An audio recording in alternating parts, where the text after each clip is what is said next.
from 1605, the work that was to recall to be a kind of call and summons to a new feast of knowledge, responding to the call for an apogee of newness and boldness in its time. The Bacon quote is quite long, so I'll just read you the one part that's really, I think, germane here. Bacon says, although we think we govern our words and prescribe it well, it is certain that words, as a Tatar's bow, do shoot back upon the understanding of the wisest and mightily entangle and pervert the judgment. The lines for Bacon were cited by Max Muller in his lectures on language that were published in the 1880s prior to being published, in the 1860s prior to being translated into Russian. And the Russian translation is «Человек думает, что ум управляет его словами, но случается также, что слова имеют взаимное и возвратное влияние на наш разум.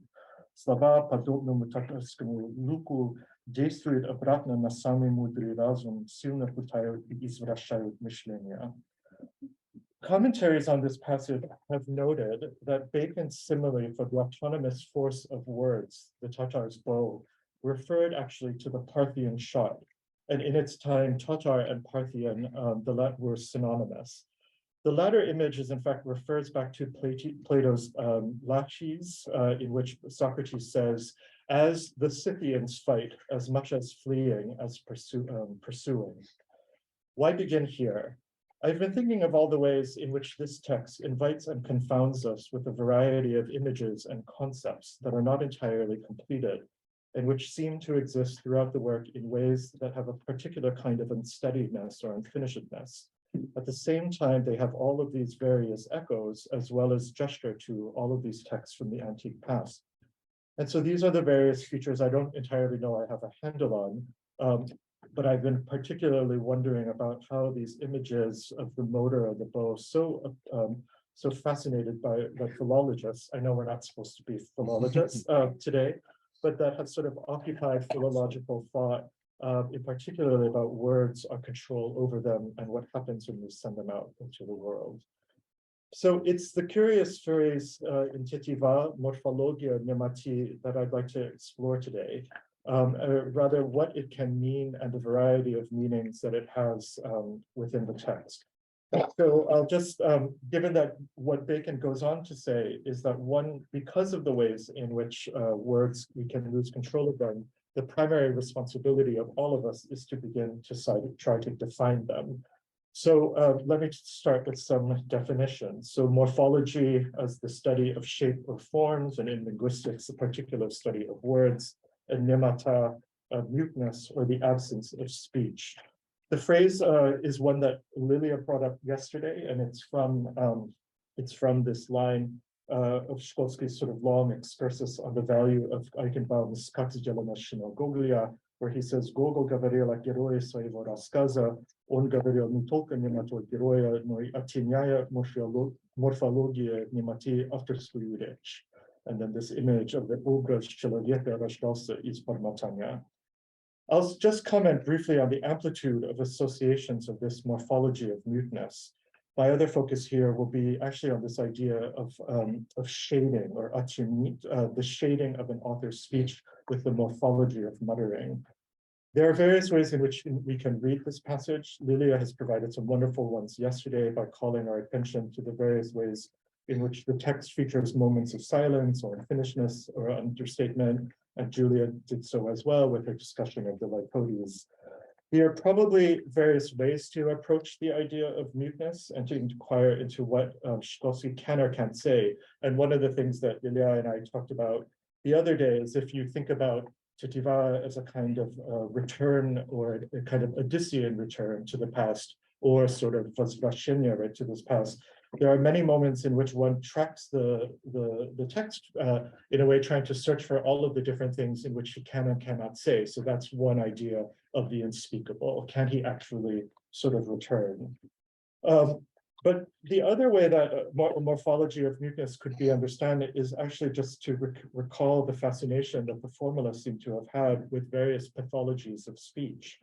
And so muteness actually relates in this regard to things like aphasia, gluconemata, mutism, and one can suffer muteness, stradat nematoi.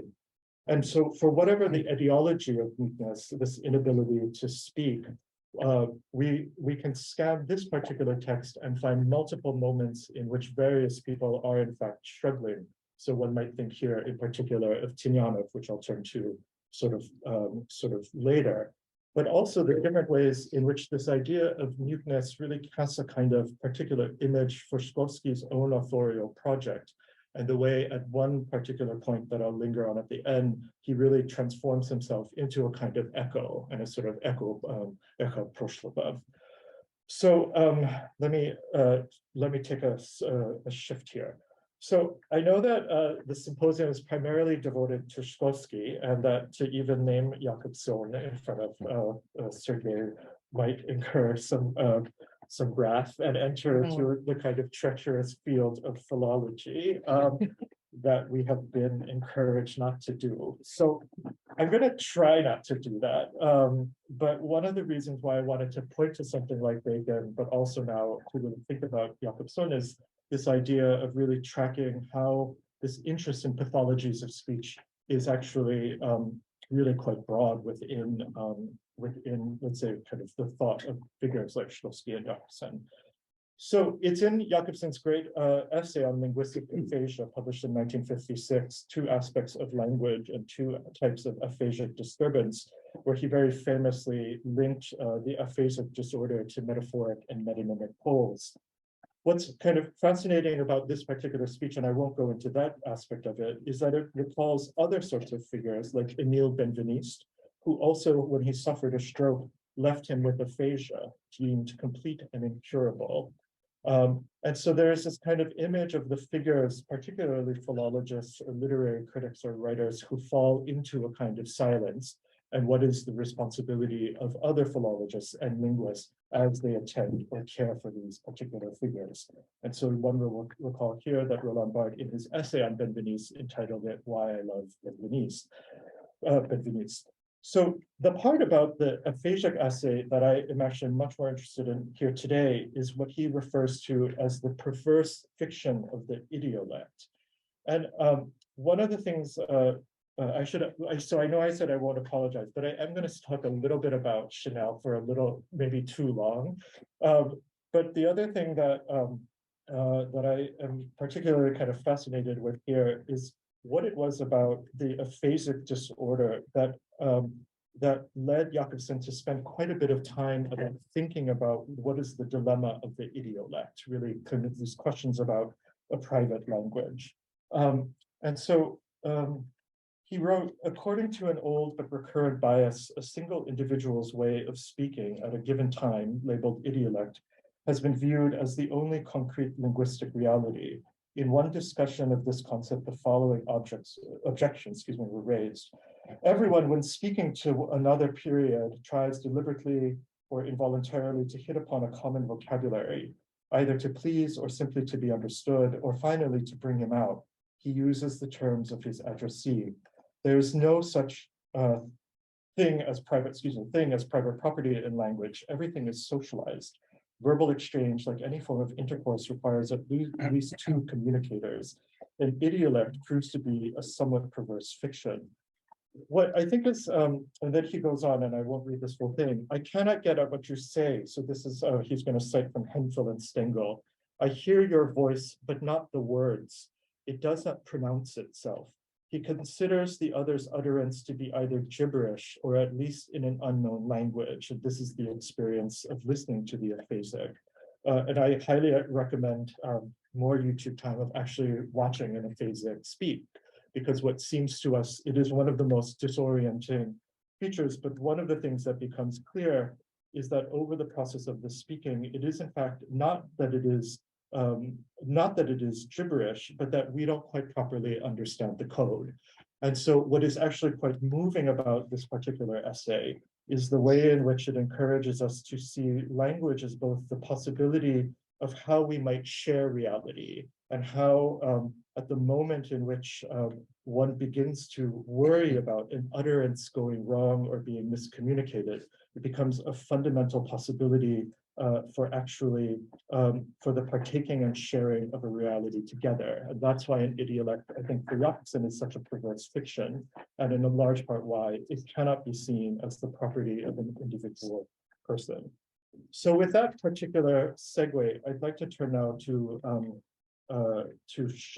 Chanel and what it was exactly that that Jakobson seems, excuse me, that Shklovsky picks up out of the discussion of when he's talking about Akaki Akakievich and what it is about this particular form of muteness or muttering. So I won't read the entire passage again, but I was struck here by when you keep in mind sort of the Jakobson, this idea that what Akaki Akakievich actually says is "Оставьте меня, зачем вы меня обижаете?"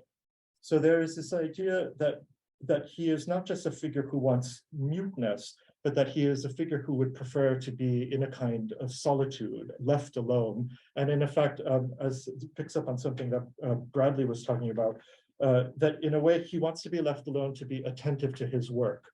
And so this passage, as we all quite know, famously serves as the basis for a variety of kind of humanist or Belinsky readings of social critique.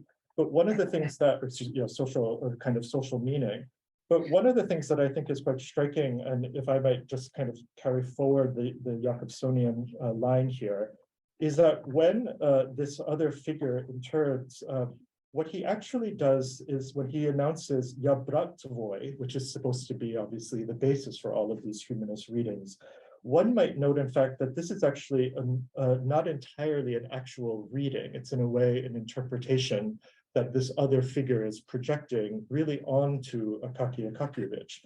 And so there is a kind of sense here in which this form of humanism is already shown up to be precisely something that misreads and in effect insists upon a kind of society or social relations that Akaki Akakievich is actually trying to resist.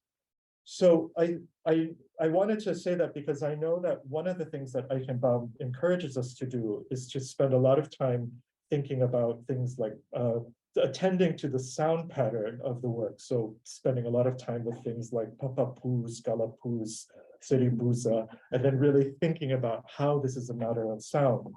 But what's really, I think, striking about the essay is that you see over and over again how much critical energy has to be spent upon basically sort of rendering this, not just this humanist line impossible, but no longer critically valuable. It takes a lot of critical effort to get there. And so I wanted to just quickly note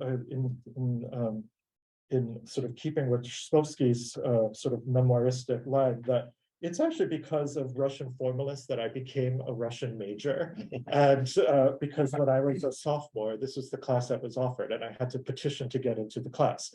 And so I took the class, read this text, and then would walk to that from a class called Narrative and New Americans, where we read things like Lolita, Henry Roth's Call It Sleep, or John Okada's No No Boy.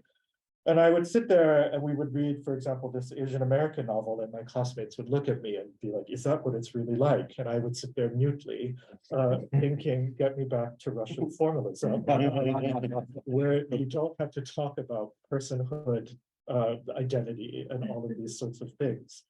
But that's also to say, I haven't actually read the Eichenbaum, I think, since that class, or maybe since graduate school, which is at least a quarter of a century or 15 years ago. And so what was particularly fascinating about reading it in preparation for this is, again, not just only to appreciate how much critical energy goes into exercising what he calls the sense of the pathos from the critical heritage of the work, right? But also how much he's trying to think about what you actually do with the demonstration of demonstrative declamation, which he says is part of the system of the text, right? And he goes so far as to say, and I actually didn't remember any of this, that much of this is aimed for the deployment, he says, of the mimicry of the comic and the mimicry of sorrow. I wanted to talk about this mimicry of sorrow because I thought that it impinges a little bit about this discussion of the degree to which this work is melancholic. Like, what are the ways in which in which the forms of sorrow are sometimes mobilized in the work, or what is the kind of the gesture of sorrow that Shklovsky would certainly, I think, have been remembering upon reading the Eichenbaum text. Like the whole text is devoted to this idea that one, in effect, should translate sorrow into device. And so there is a kind of way in which I think the reading the essay again, and here I'm trying to position myself almost as thinking about what Shklovsky might have gleaned from it, is both to think about that, but also what is the idea that nemata is not only muttering or muteness, but it's also really a kind of device. And so what he says in the essay, right, is that the way that he concludes the essay, to recall, is how he actually concludes it by turning to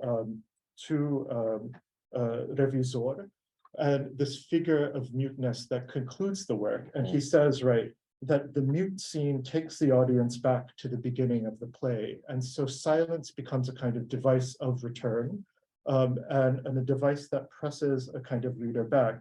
And I was thinking about that because insofar as Eichenbaum and Gogol problematize ending, we might think in a way about the whole circular structure of Tetiva itself, where the conclusion with its anchor forces us back to the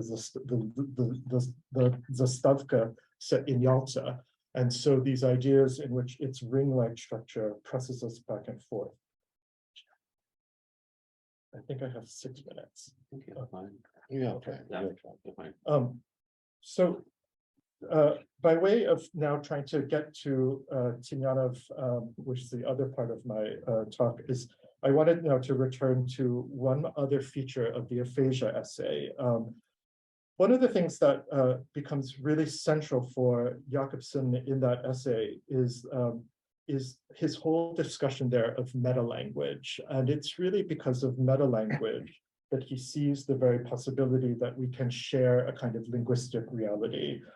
And so for him, what he says is basically that we share this kind of essential function of code switching. And so Jakobson's essential move in the essay was to demonstrate how meta-language was a common feature of language itself. He writes, the participants in a dialogue often check whether they are using the same code. Do you follow me? Do you see what I mean? The speaker asks, or the listener himself breaks in with, what do you mean? Then, by replacing the questionable sign with another sign from the same linguistic code, or with a whole group of code signs, the sender of the message seeks to make it more accessible to the decoder. Please don't ask me what I mean.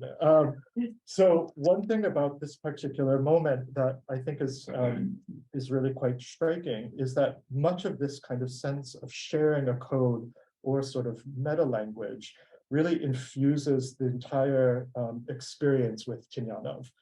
And so one thing just about that particular episode to note as we think about these other kinds of morphologies of muteness is that Tynyanov is himself falling into this kind of silence, right? He's having problems writing, he's having problems speaking, and at this particular point, he can no longer speak.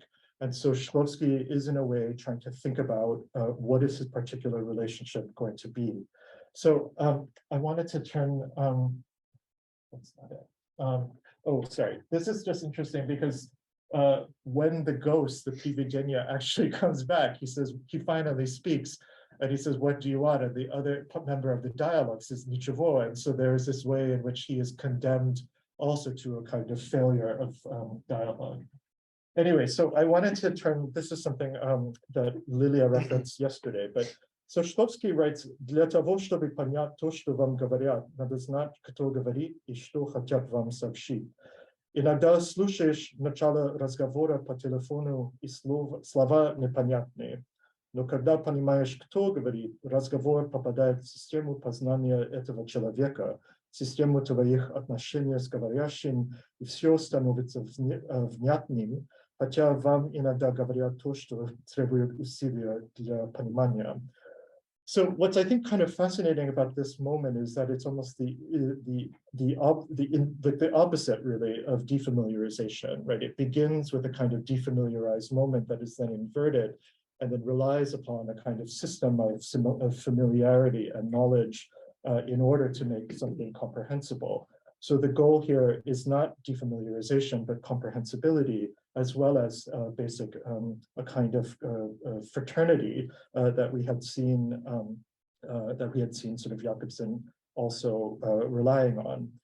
And so what I think is fascinating here, just in a kind of conclusion, is that one of the things that Shklovsky does when he goes and speaks with Tynyanov are all of these moments in which he is basically describing the return and problems of memory and consciousness that Tynyanov is facing towards the end. So he says, right, сознание возвращалось, Тynyanov начинал говорить о теории стиха, о теории литературы, о неточностях старых определений, которые в дороге уводили нас иногда далеко.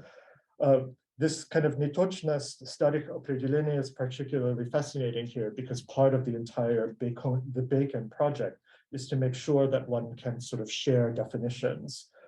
But then when he goes on, there is this kind of extraordinary moment where, which is, I think Emily brought it up yesterday, where he writes, this is the next one. Я просил, сказал Юрий, чтобы мне дали вино, которое мне давали в детстве, когда я болел. Сант-Рафаэль, спросил я, мы были однолетки, мне когда-то редко давали это сладкое желтое вино. I think there's something here that is kind of similar to this predicament of the aphasiac. In a way, the doctors can no longer really understand Tynyanov. And so what Shklovsky sort of does here is he becomes, in a way, the person who shares a code with him. It's extraordinarily, I think, moving, but it is also a reminder that on the one hand, things like Pushkin and poetry can be remembered, but that there will be these smaller details that will be lost to history, things like Saint Raphael. And it's on the basis of that that you have both a kind of shared code and a sort of generation. And so the final one, just to close this off, is when he refers to himself really as an echo. So this is the last passage. Иду по широким ступеням прошлого, здесь взяв себе Вергилия Тynyanova. Иду как живой человек и как эхо прошлого. Но это не только прошлый звук, эхо иногда предсказывает нам строение дна, до которого мы не можем достичь, и те годы, которые находятся перед нами.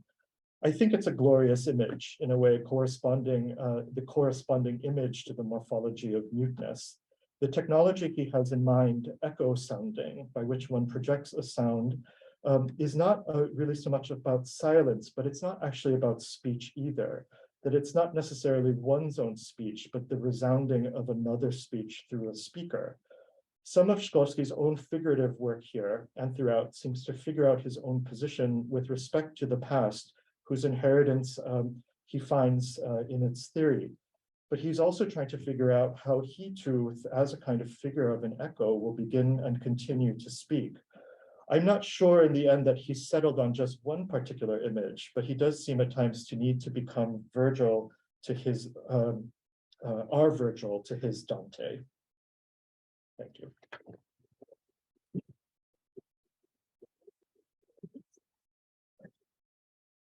All right. Please, Gia. Yes, thank you. Thank you. I'm going to try to redirect attention from aspects of Michael's thought that overlap with mine, so that this group doesn't come up with my conclusion. So I'm going to talk about, which is largely about Gogol, but I'm really interested in the implications of Bacon's metaphor, right?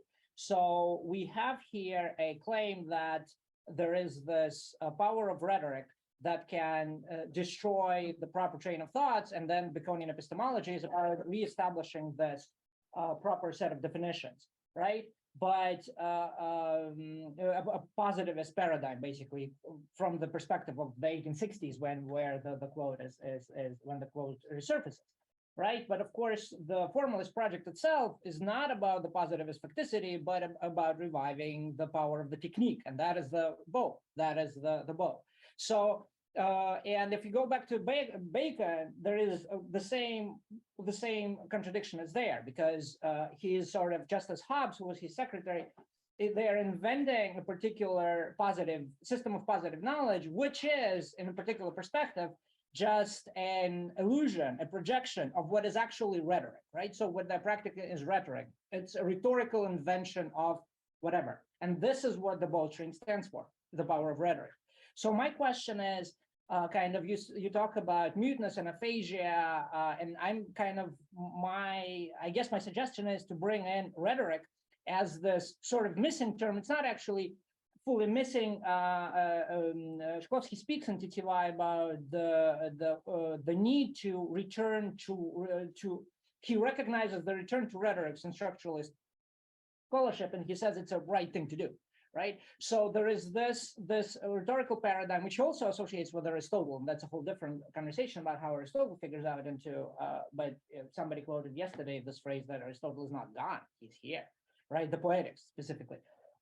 So kind of what we have is like this formalist beyond muteness and aphasia. We also have this the idea of speaking as public speech, as manipulative public speech, but also as public speech that has effects, not just articulating something that a person can articulate, like what wine they want on a hospital bed, but also public speech. And that is something that Shklovsky also seems to be doing in Titiva. That is kind of the point of seems to be the point of the finale, right? Верните мяч в игру, right? Let's kind of do something as a society. So I'm really wondering about how this this kind of power of rhetoric can be seen as I guess a foil to those questions of muteness and speechlessness that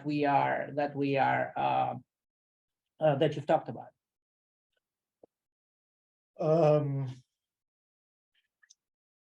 I guess so. In effect, to read the work sort of as a kind of summons and a sort of rhetorical summons that would fulfill some kind of like that would position him in a particular societal role, and then also in effect to create a kind of group or world for himself. I guess one thing about that, and I'm not sure I can get to all of it, but I'll definitely think more about it. It's just that part of it is that, like, how does one grapple both with the kind of the loss of one particular kind of world in which the rhetoric and the code would have been shared, and then the emergence of a kind of another sort of auditor or sort of interlocutor for whom the code isn't entirely clear. So I think that the rhetorical dilemma or the structure is one in which there is, again, his kind of vastness of reading and understanding this kind of monogaplanness of all things is not necessarily shared by the auditor. So in effect, he still has to create the kind of interlocutor that he's sort of hoping for. That would be my initial thought, that like he can't take for granted that there are like people who share the code any longer. And so there is a way in which rhetoric is sort of summoned and yet also possibly like unfulfillable unless you have another moment in which you sort of begin to educate people in what this code means. I don't know if that's a great answer, but I think a rhetorical situation is one in which you have a speaker and an addressee, and at least some basic possibility of a sharedness of language and code, and much of this is about that failure of that to be adequately conveyed. Irina. Yes, thank you so much for this presentation, and thank you for bringing forth Benveniste, because I think it might be a good idea to look at the three of them, Jakobson, Benveniste, and Shklovsky, because all three of them actually gave rise to different ways of thinking subjectivity. All of them practically from one or another form of aphasia. And Benveniste was most important for the French part of it, of course, because this opposition of the semantic and the systemic semiotic, the semantic, which has its own way of semanticizing, which is not necessarily systemic, and anti-Semitic systemic, it's some kind of aphasia, which gives rise to speech subject and discourse, and saying I in discourse, and possessing the whole of language and everything that Benveniste came with and finished up with aphasia. There is a story, a memoir by Christopher, who was visiting him when he had that stroke, and he was lying like several years without any. So it's really tragic, almost as tragic as the story about Tynyanov. I also have an anecdote about how we were trying to find in Uppsala psychiatric hospital traces of Jakobson doing his research about aphasia. So we went to the archives, and we took contact with a historian of medicine, a woman who was writing about the history of mental illness and the social history of mental illness. Her first reaction was, "Oh, was he a patient?" And we kind of rejected this idea, but then when we had looked through the papers in which we didn't find a single trace that Jakobson ever was present in the hospital, as he describes, yeah, then we thought he could have been a patient, even though Ben Kyankut doesn't mention anything about it. But I also wanted to ask you, you know Heller Rosen, of course, yes, because his book Ecolalias, in this sense, is a wonderful piece, because he's looking at small examples like such miniatures of language philosophies, various, different, all starting with aphasia, and not the overcoming of speech impediment, as for instance we see in the opening episodes of Tarkovsky's Zerkalo, which is a really very, very violent episode, just killing in the bud the possibility of a different language that could have developed from that stuttering boy who wants to talk. Yeah. So it's, I mean, it's, no, she tells him that he has to kind of collect himself and declare clearly and strongly, I can talk. So there's acculturation, violent acculturation of aphasia. Yeah. I mean, it's interesting because Kiddo's question, in effect, is what do you do with the rhetorical situation? And here the upper question of what is the subject of enunciation that is being constructed in this, or generally, but not in this particular and text. it's very relevant nowadays. People are coming back to Benveniste specifically with these questions about subjectivity. Yeah. So it's interesting. Bradley and Bradley. Yeah, I just wanted to think a little bit more about this question that Kiddo raised about the connection between rhetoric and all of the sort of various aspects that you brought up, especially meta language. The thing when I think about meta language with Gogol specifically is the Kapitan Kapiekin story in Dead Souls, right? Where I think it's the postmaster keeps on saying, like, you know what I mean, you know what I'm talking about here, and he never fills in the details, and his audience is sort of expected to fill in the details, right? And there's a sense that the story is already known, already told. The code is very much sort of shared there, but that rhetorical, nedosказанность there brings it. It's not only a way to fill in the story, but it's a way to sort of bring the audience into the same mindset, or at least forge a collective performance of that story. And I'm wondering if you see that a similar thing kind of going on with Shklovsky's use of these kind of недосказанности here in the work, or if there's a different way in which the sort of absences that he leaves bring forth something from the reader. So like in other words, like what is he doing in this work that forges a sort of readerly community, and obviously, as we talked about yesterday, kind of fails to do that, right? As we talked, this is a book that nobody read, and still people are surprised that we're reading it now and those sorts of things. So both, what is he doing as a sort of strategy, and maybe why it also maybe fails. Yeah, fascinating. I think like an Eichenbaum approach would be to say, just to pick up on Kiddo, is sort of like it's the device, or it's rhetoric rendered as a device where, or the mimicry of rhetoric, where what I mean doesn't actually mean like right? It could be a performative gesture of, it could be so many things. But it could also mark the failure of a rhetorical situation. Like I could have said that throughout my paper. I've been like, you know what I mean, right? And I hoped like for a lot of sympathy. And so anyway, but it's to say like you never quite know like if that is a successful like if that is a successful rhetorical move.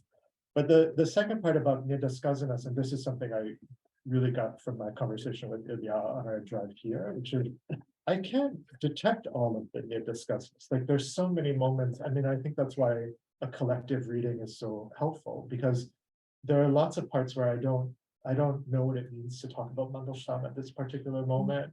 I don't know if who is in trouble, where, like who are, it's very difficult sometimes to sense the silences or why something is not fully finished or fully said. And that is a horrifying feeling when you're just like, oh, how am I supposed to approach this text? And I have no idea. I don't belong in any way to this particular community. But then it also reminds you like it's being performed or it's being demonstrated in the work that there are all of these ways in which understanding how an utterance has so many different layers or possibilities, and that there was at one time a group of like people who were sort of sensing each other's speech. Like that's partially what you're kind of sensing, even if it's not quite clear how one enters. And yet on the other hand, you are effectively being encouraged to do so as a reader.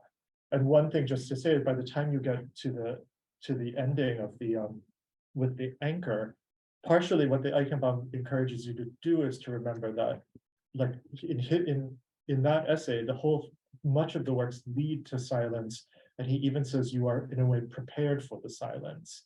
So there is a sense in which the return of the text is like thinking about the text is to help you understand the image, right? And so the anchor itself is almost a kind of mute it's like a silent image that you are prepared to kind of understand greater meaning of. So I think that's like the circuit. Right, so now we have 3 questions at least and 15 minutes, so I would ask we'll have the group of questions, then Michael will answer, okay? Lilia, Sergey, and Yulia. Yes, спасибо. And I'm sorry, I missed the beginning. But You missed Nigella Lawson. did I? I'm sorry. The train, Anchor. 12 minutes. But I think what I'm assuming what you're saying is that so what Shklovsky is doing here is trying to construct an audience that would understand his code, right? That he's trying to put together the text in such a way as to create the conditions for possibility for us, for the reader and him speaking the same language. Now that everyone who actually spoke to the same language is gone, or maybe that's what you're saying. Maybe that's not what you're saying. And kind of just coming, obviously both from your talk and mine, difference between stuttering, muttering, muteness, silence, aphasia, and echo. And all of them I think are incredibly useful, but maybe just kind of thinking them through a little bit for both, again, for me and for you. So maybe another way of saying it, недосказанность versus повторение, right? Something like that. Anyways, that's what I'm throwing out in your direction. All this stuff. Sergey. It's less of a question, more of a comment. I guess I'm thinking about you becoming of attention, so to speak, right? And you're very emphatic about picking your focus, namely it's about political morphology of muteness, right, and the unspeakable, right? But if we follow, but then so we bring in aphasia, and the whole point is necessarily by Jacobson to Lacan and Christopher, is that it's not about muteness, right? It's not about, it might be about speechlessness, but it's certainly not about silence, right? So what is happening is the symbolic capacities are lost, but the expressive capacities aren't, right? And with Jacobson, so you bring this, I'm really fascinated by your nostalgia for this structuralist moment, right? So like shared code, shared kind of speech situation.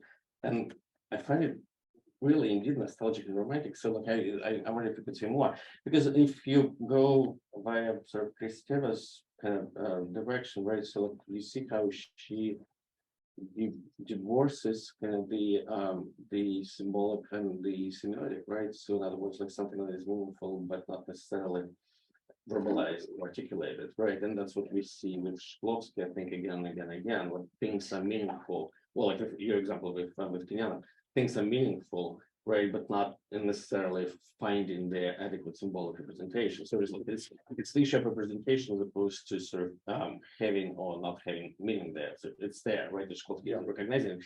But you keep kind of going back to this ideal speech situation where they could share, right? So language and intention and all that kind of stuff. So tell me more about the desire for this, primal scene and primal moment that would restore this capacity on both sides. So really like sort of here now, like sort of to envision or to invite or even like to fantasize about the possibility of transparent speech.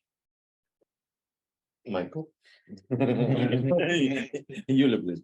Okay, thanks so much, Michael. This was great. And I kept thinking about that scene with Stinyanov and the wine, and whether I couldn't understand very well whether you read it as a successful moment or unsuccessful, right? And that connects to my question about whether actually Shklovsky thinks, even though he says, and it seems like an optimistic book, and he says that everything is retrievable, whether he actually thinks that there are some things that are going to be lost forever.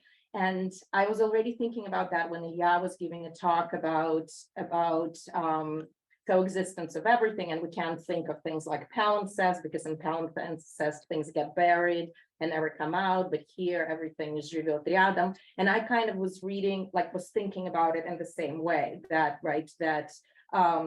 he seems to be saying that nothing disappears, right? But at the same time, in this particular moment, there does seem to be something, and that is you can, because it's not just that hearing comes in, right? It's not just that he's an echo and he understood through the stuttering that what he's asking is the wine, but the taste, right? So now we know about the wine, but we can't taste it. And it seems like, right, that is gone. And I'm wondering if, like, what do you think about this? Like how he thinks about things that disappear forever? Yeah. The question. Just a second. Okay, let me try. Trees planted. So to Lilia's question, I think like one of the things that I think is striking is just scanning the work and trying to, and maybe this was just my procedure is, but you find a couple of images and then they seem to be the code that unlocks the Zagadka, right? And it's like, and so, but I'm not sure. I don't want to suggest that an echo or повторение is the only one, just so much that it's kind of fascinating to just track all of the different possibilities of things like repetition, particularly that great line повторение не открытие, right? And so how is it that you begin to sense a pattern rather than think you discover it, right? You can't discover a pattern without knowing that you have to have some preceding thing. And so what's interesting here is just the whole way in which he's encouraging a kind of way of reading, and is it systemic? And that's what I'm not sure, because I'm not sure I'm a romantic in the sense that it all wholly integrates, but he seems continually at work to try to find particular images or pithy statements that help get at another kind of predicament that he's grappling with. So that's just to say, like, an echo is one, but повторение is also another one, and they're in service of different, I think, problems.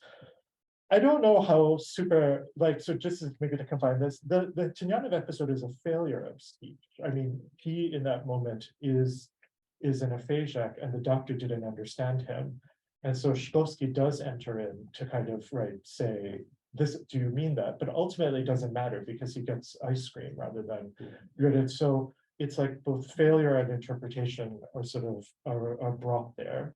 So there isn't like this kind of perfect, I mean, it has sort of both aspects. But the one thing, just to pick up on the Benvenistian, is the whole thing about like, I think what happens, I mean, what's fascinating about modernists, or let's say modern memoirs, is that it was in effect, like within its historiography as a genre, is really trying to break away from this idea of the relationship of text to author. Like it no longer really had romantic authorship, right? And so all of these constructive moments were in a way to see basically how text produces life, etc. And I think I was trying to begin there simply by saying, like, there are many ways in which it is both, like there is a kind of non-correspondence, and in part because between author and text, simply because I am curious about what is being both constructed here. But on the other hand, I am sort of curious about the moments in which it doesn't seem to be a wholly romantic gesture to simply to recognize that there is a metalinguistic property that says, do we understand each other? So it's not so much about romance, but the possibility of, again, this kind of shared reality.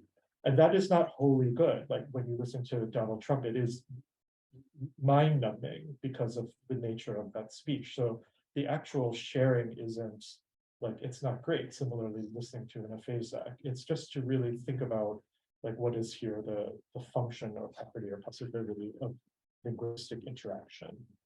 I don't know if that answered anything, but I get this. Sorry, just to follow up Yeah. quickly. I get this point, but if you look at the early studies of aphasia, so the focus was on displacement and substitution, namely what is it that happening, and that is happening to this shared reality, of linguistic reality in the process, right? So the pragmatic story. So you're taking us back to the shared reality as opposed to all these, things that Tinyanov does to the name that he can pronounce, right?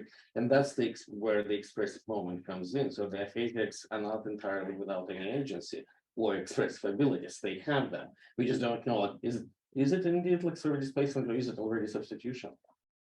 See my point? yeah, So there is a semiotics of it, and so, but you kind of overshadow it by imposing again like this desire for meta language.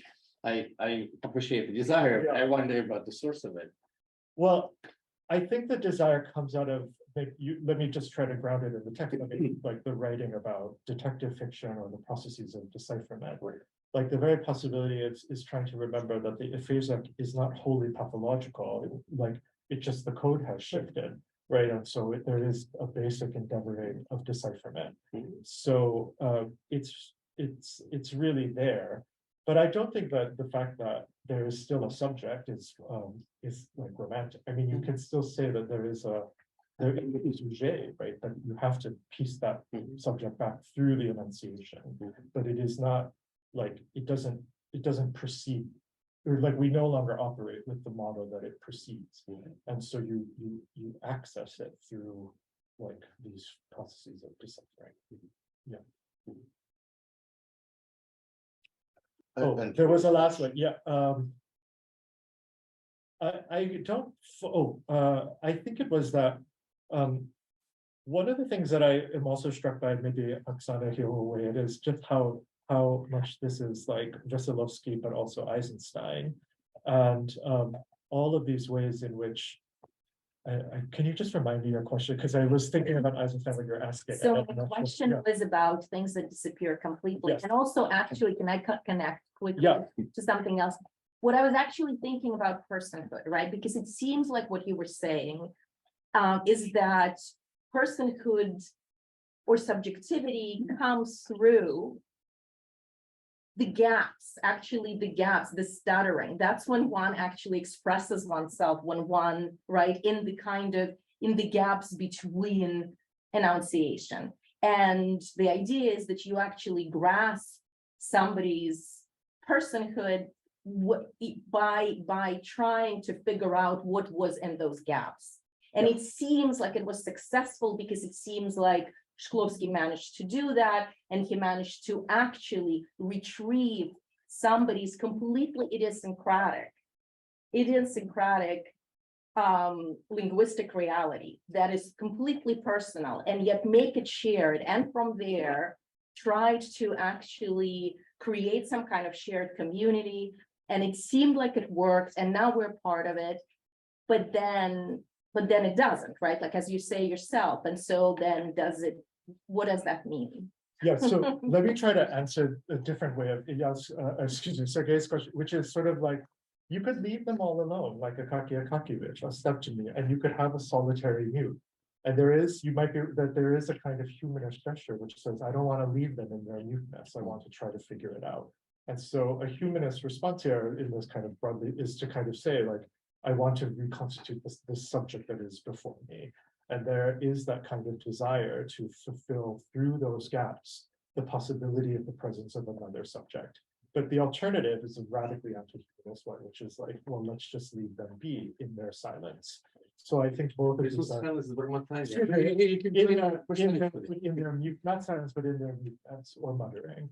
And so, yeah, I think both of those are present. The things about things not disappearing, I don't know. So I was just reading the Duvakin that he's writing simultaneously. So he's, that is like a fascinating thing about sort of like why this is way better than like an interview. And so, but he's working on Eisenstein, the book simultaneously, and I think he's there sort of along with Tiva, and I think is being reminded of many of Eisenstein's thinkings about how, the constant possibility of the presence of the past. And that things just do not disappear, and combining that really, so it's much more than a Veselovskian kind of stratification that you see there of just the persistence of particular forms. But it is because he adds this kind of Eisensteinian sense that what's really valuable is the clashing of all of these forms together. So it's much less static and way more dynamic. And I think that is a kind of Eisensteinian gesture. So those are, I think, like very similar projects. Thank you, Oksana. This is really a question because I am not linguist. But for me, it's interesting what you think. If you see the situation not as a rhetorical, linguistic situation, but as a performative situation. Because in this time, a lot of theater directors, film directors produce the performative situation of the individual who did not understand the language of the insane or dead, of Wilson, Frederick Wiseman. This is all this time. And what is happening in this situation, in the performative situation, where the person are not sharing the scope as the director, not the normal so-called person, in the interaction with the other. And just as a footnote for Oksana's question, the quote from the part that you're analyzing: можно жить, не ощущая, можно анализировать, не осознавая. И такие методы осознания возрастают. What is interesting when you are looking at this performance and documentary performance, only the subjectivity of the person with whom you can share community and reality is present. Yeah. That's so fascinating. I have to, Ilyankov's experiment with deafblind students at the university, the revival of Skorohodova's early adventure. Yeah. That's all that time, yeah. Yeah, I mean, language and the impossibility of sharing it or the failure of community. I mean, I think it goes back to this opening question about a rhetoric. I mean, if, like, I know, is it, are these sort of failed gestures, or do they speak a kind of impossibility? But I think this is more like an ongoing question of, is there a collectivity or is there a group that is being formed here, or is it like a readership, and what happens if you can't form that community? So. But maybe answering, sort of interfering into your dialogue with Sergei, and at least Shklovsky suggests that there is a meta language, it's affect. And he constantly emphasizes here that я писал, что литература должна быть безжалостной, жалость is like material, right, and art is highlighting it as a lamp, etc., etc. But affect doesn't need code, apparently, according to Shklovsky. He's wrong. And Brian Masumi writes about affective learning, things like that. So yeah. So some kind of shared affective. community. Again, not symbolizable, so it's. Not again, symbolizable, you get precognitive, You get it from Matania. Yeah. yeah, prelinguistic, pre-rhetorical, sorry. The other question is Valjean, Madeleine of Shklovsky and Young. In some way. Yeah. All right, dear colleagues, thank you, Michael, for 2 minutes. That was great timing because you basically started giving my talk already. So we can. Then it's subtracted from your talk. Yeah. Takes 3, yeah. Yeah.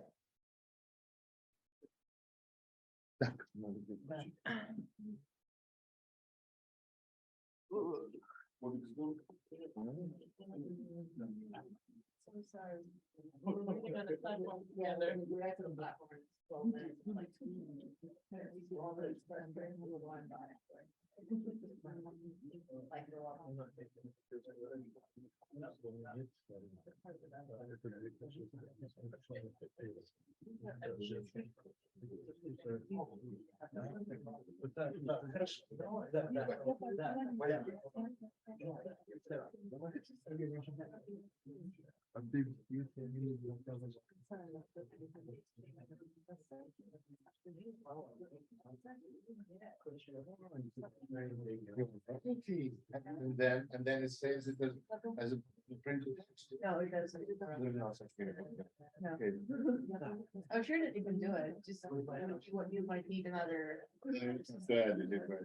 No, I think, there must be things that can. Use the type of text side, and I don't know, like, maybe you have to pay for that. Responsibility to that.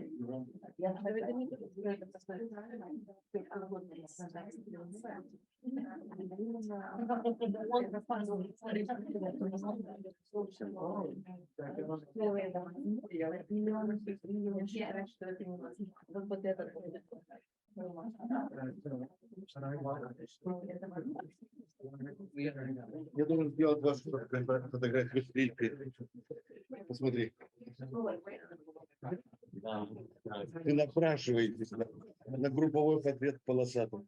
Да,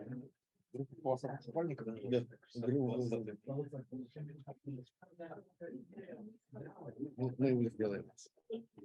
Красота — это страшно сила. Вышли потом фотографию, где мы выложили. Да,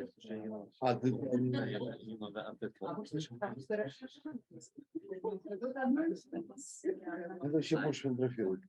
Вчера очень мало фотографировал. Это еще не интересует.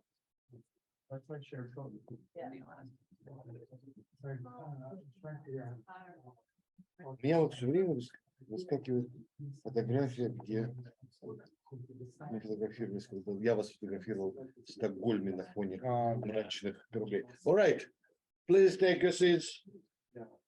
Time is up.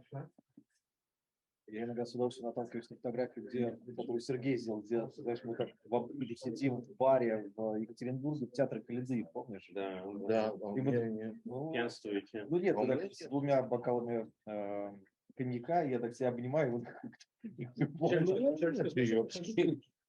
Вот Кирилл у меня вчера хорошо. Да. Окей. Let's begin. Yeah. Yes,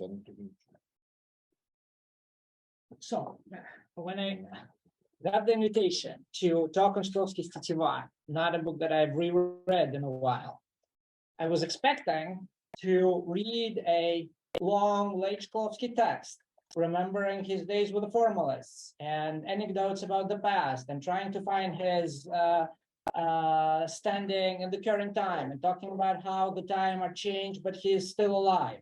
So a lot of the things that we've been discussing, what I saw was a very different work.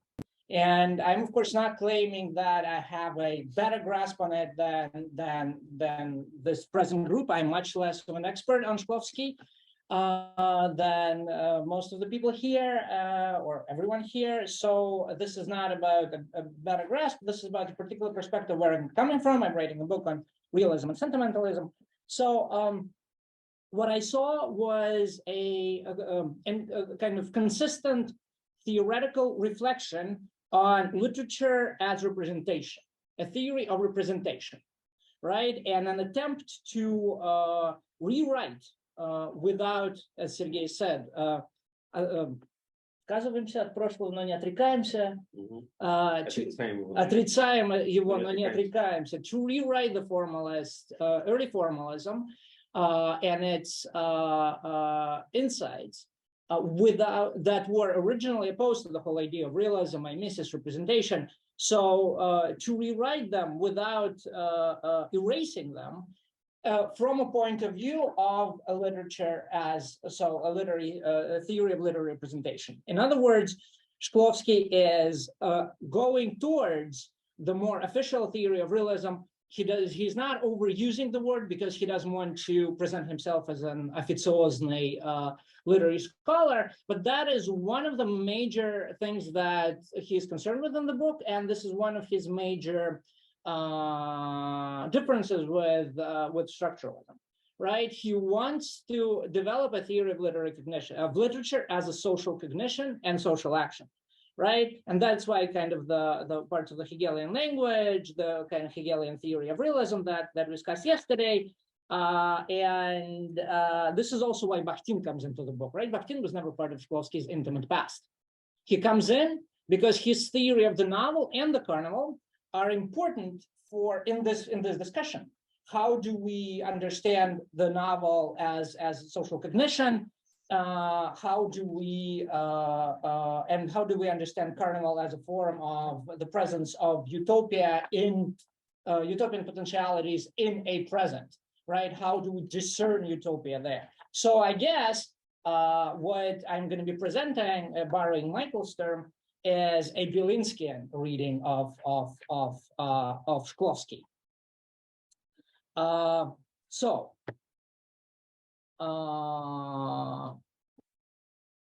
The specific form, and then of course the whole question, I said realism, I said the novel, and this gets complicated because there is another step to be made, another step into the past. So we are thinking about the classical novel, and kind of Dostoevsky is an example that keeps coming up in Tetiva, right? But we are making another step back. So the question that I'm going to be discussing here that is also central for Shklovsky and one of his starting points is a question of sentimentalism, right?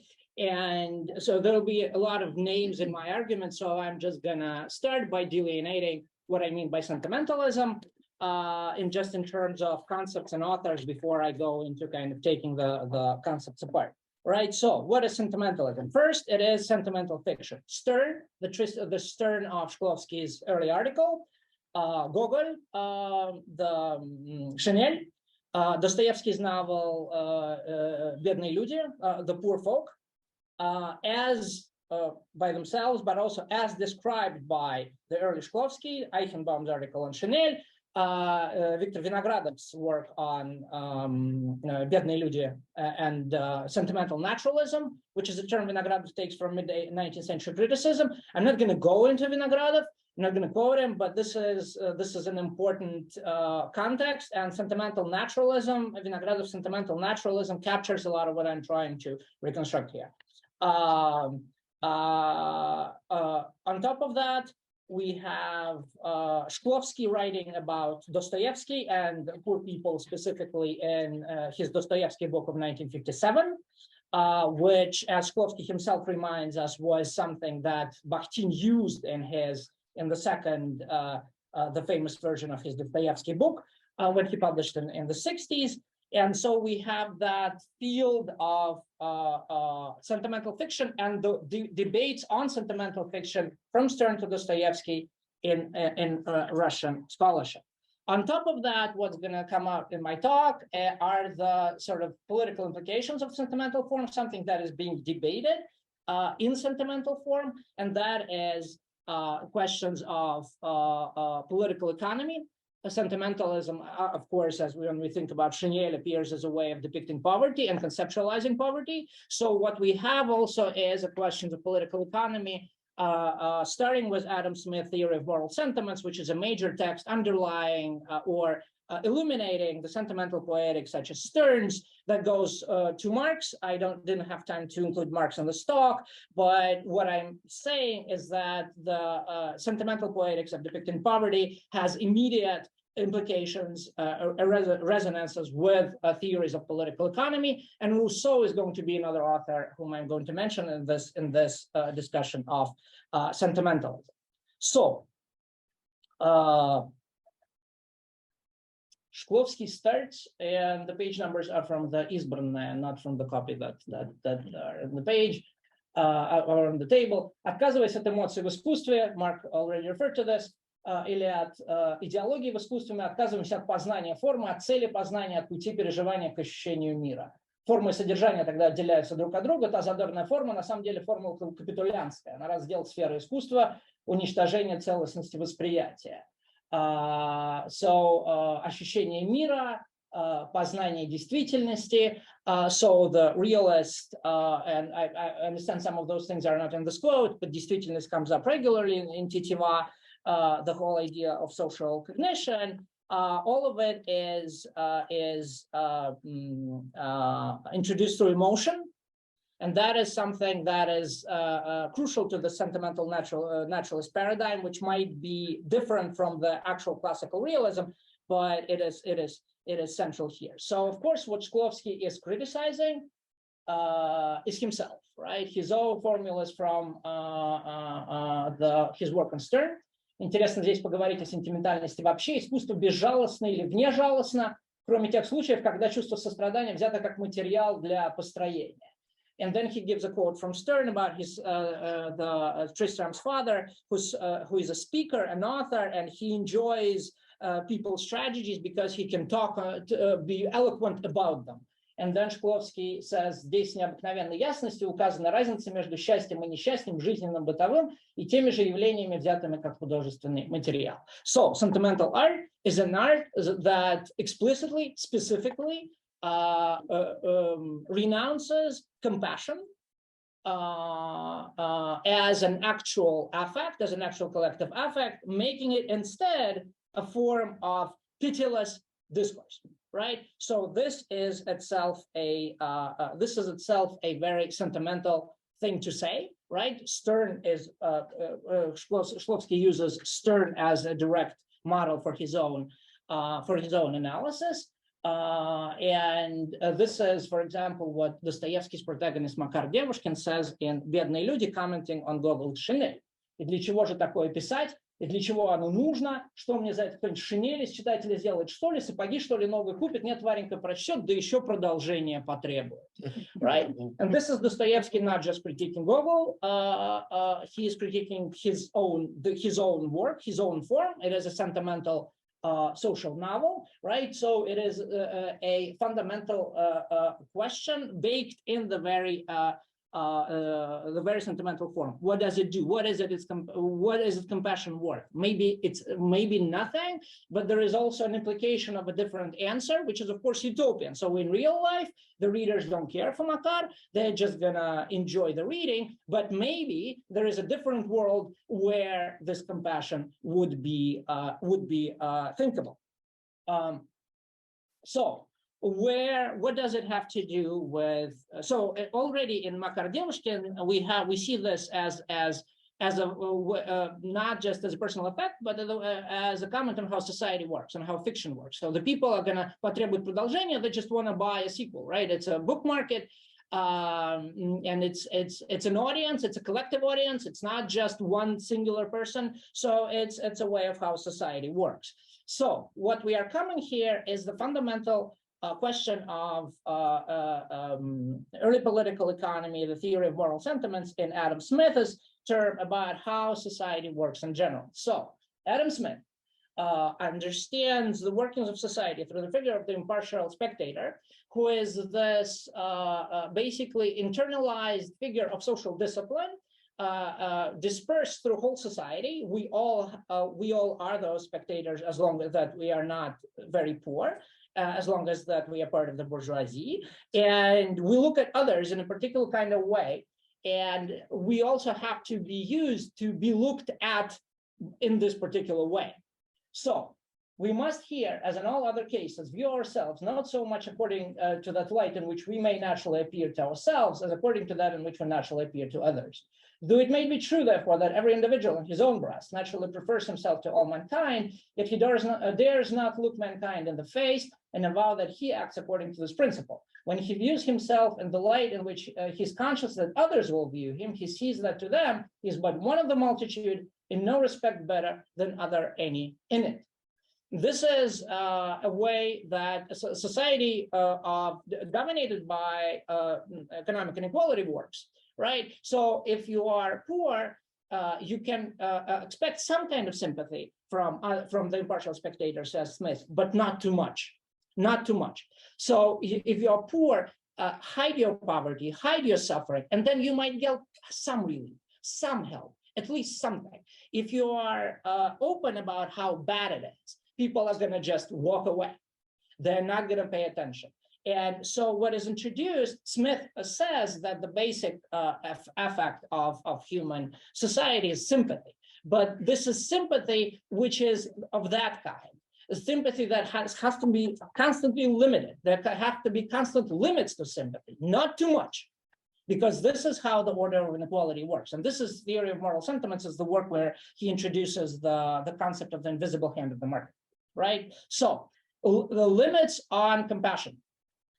So first of all, the question of sympathy and compassion, affect, is not a matter of horizontal interactions between individuals. It's a matter of the whole social order, which hinges on how the well-off society of spectators observes poverty.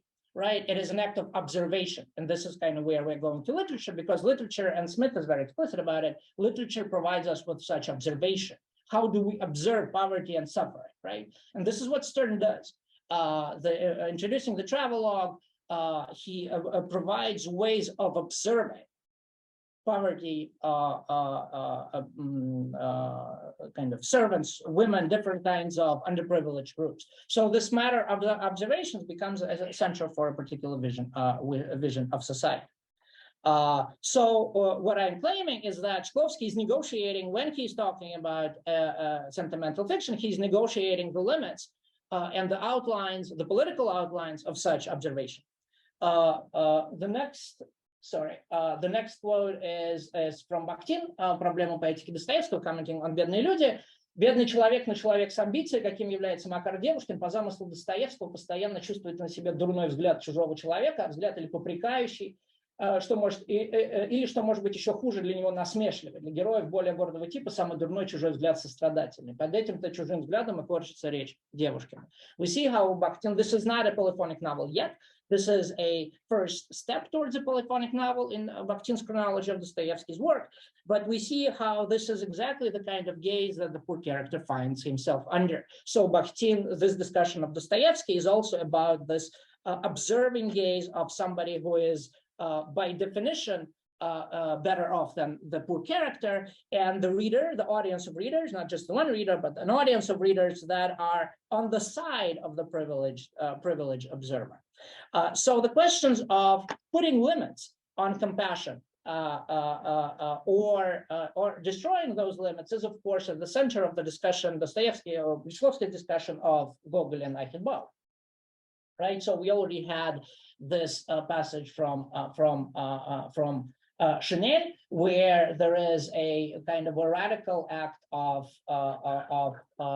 representation, right? The poor person says, "Оставьте меня, зачем вы меня обижаете?" And then the authorial voice and the voice of the implied reader, who is this young man, hears "Я брат твой." Right, and this is of course the opposite of this limited Smithian compassion. Right, it is not hearing less suffering than the character than the poor person can voice. It is hearing more. Right, and this is the effect that I want to talk about. But of course, as Michael just kind of told us, and I guess I can skip part. Eichenbaum is very much focused on erasing that part out of Gogol's tale, of claiming that it is secondary, that it is irrelevant. And this gesture of the erasure of compassion, a social life, political compassion as a social affect, this gesture of erasure is central to Eichenbaum's reading of Gogol, and of course to Shklovsky's early reading of Chanel. When we think about Bakhtin once more, what we see Bakhtin in this context, but also what we see in Chanel, that this form of society which does not want to recognize poverty must see it because poverty is there, right? You have to see it. So that's the premise. You cannot ignore it anymore. You have to see it. But when you see it, when you observe it in real life, but also in literature, right? So you have this limited compassion, but also what Gogol's text suggests to us is that there is a way out, that there is another compassion, a radical compassion, right? And what is this way? In Bakhtin's reading of Makar Devushkin specifically, what gets us out of there, what allows us to erase those limits of this Smithian sympathy, is not the voice of the subaltern himself, but the form of the novel, form that gives us, allows us to hear more than the character actually dares to say or has the language to say. So form becomes a necessary way to look at poverty and social suffering and inequality in a way that would allow society to grasp its implications, which is we need to change this, to move towards political action. And this is the dynamic that I want to comment on, right? So we have Shklovsky in the Dostoevsky book and Tizheva in commenting on how speech is muteness, right? Язык Девушкин чиновнически унижен, но при его помощи выражены общечеловеческие чувства. Слова как будто не подходят к чувствам, которые они выражают, и это усиливает ощутимость унижения человека. Форма произведения показывает трещину между человечностью маленького человека и его рабским косноязычием. Right? So this excess, which is not the speech of the character, but form, or what is called the authorial voice in Eichenbaum's reading of Gogol, but also in Shklovsky himself, is something that gives us this effect. So Shklovsky goes back to that whole dynamic, and I think this is what he's saying about Eichenbaum's article.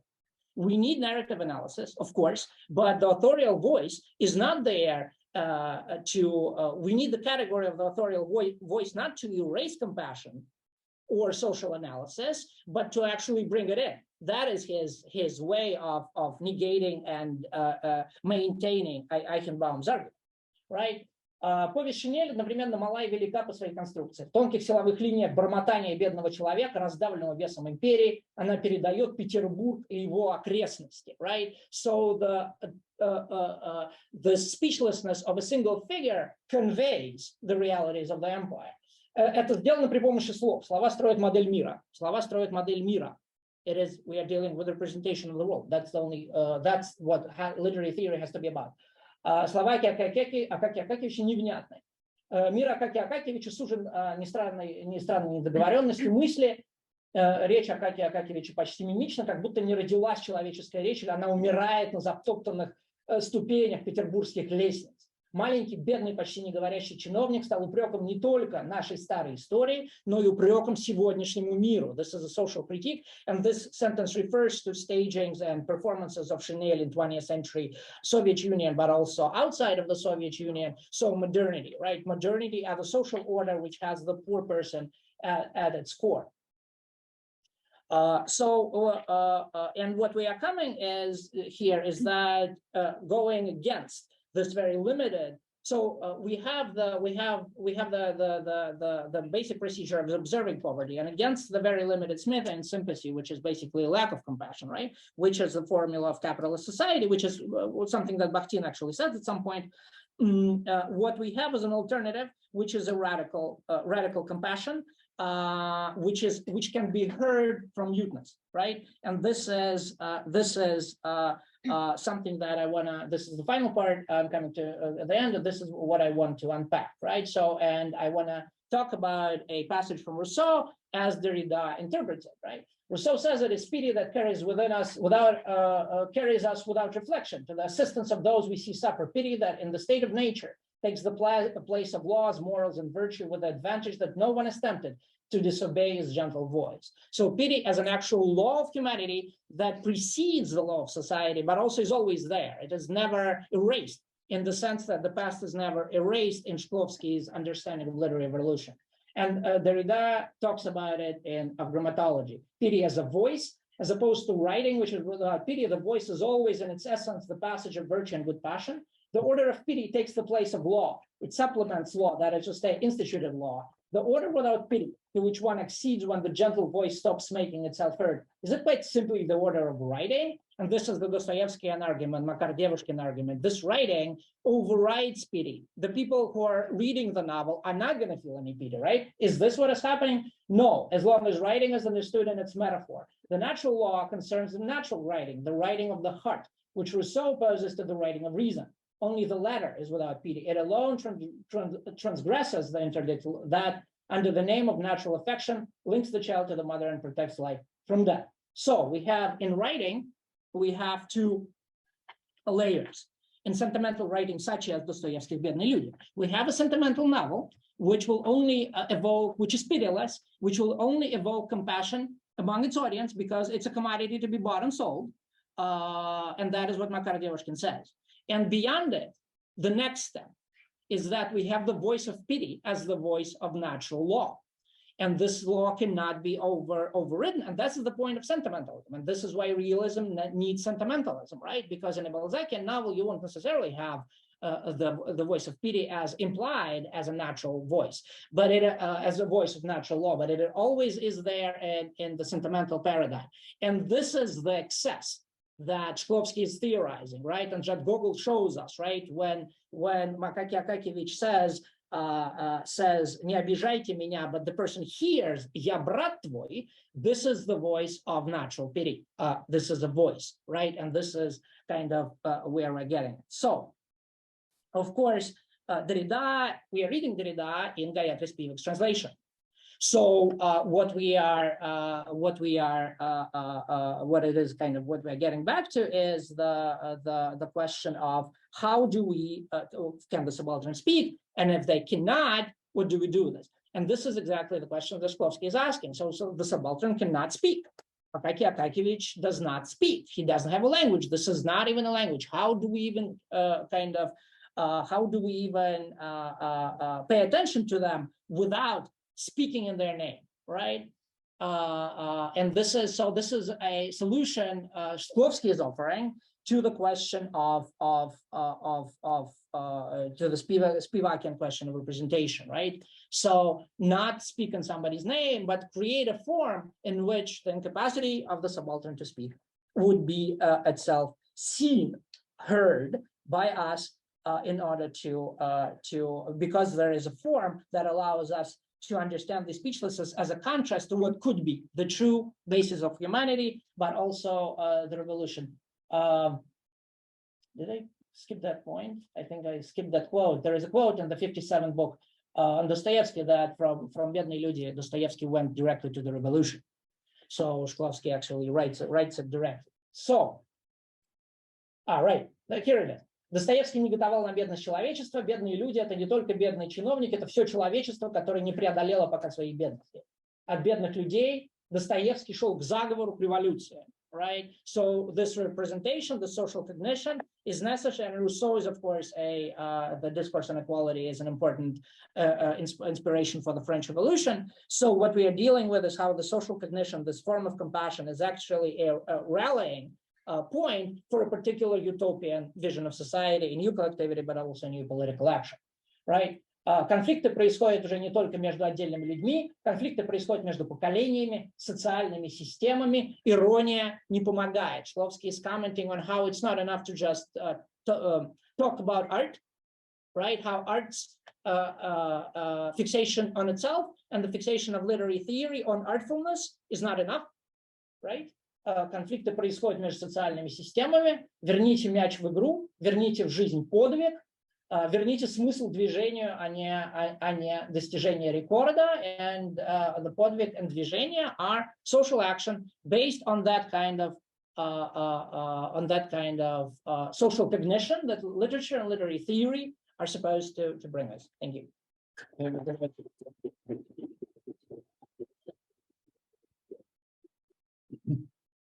Questions, please. Comments? Julia has a question. All right.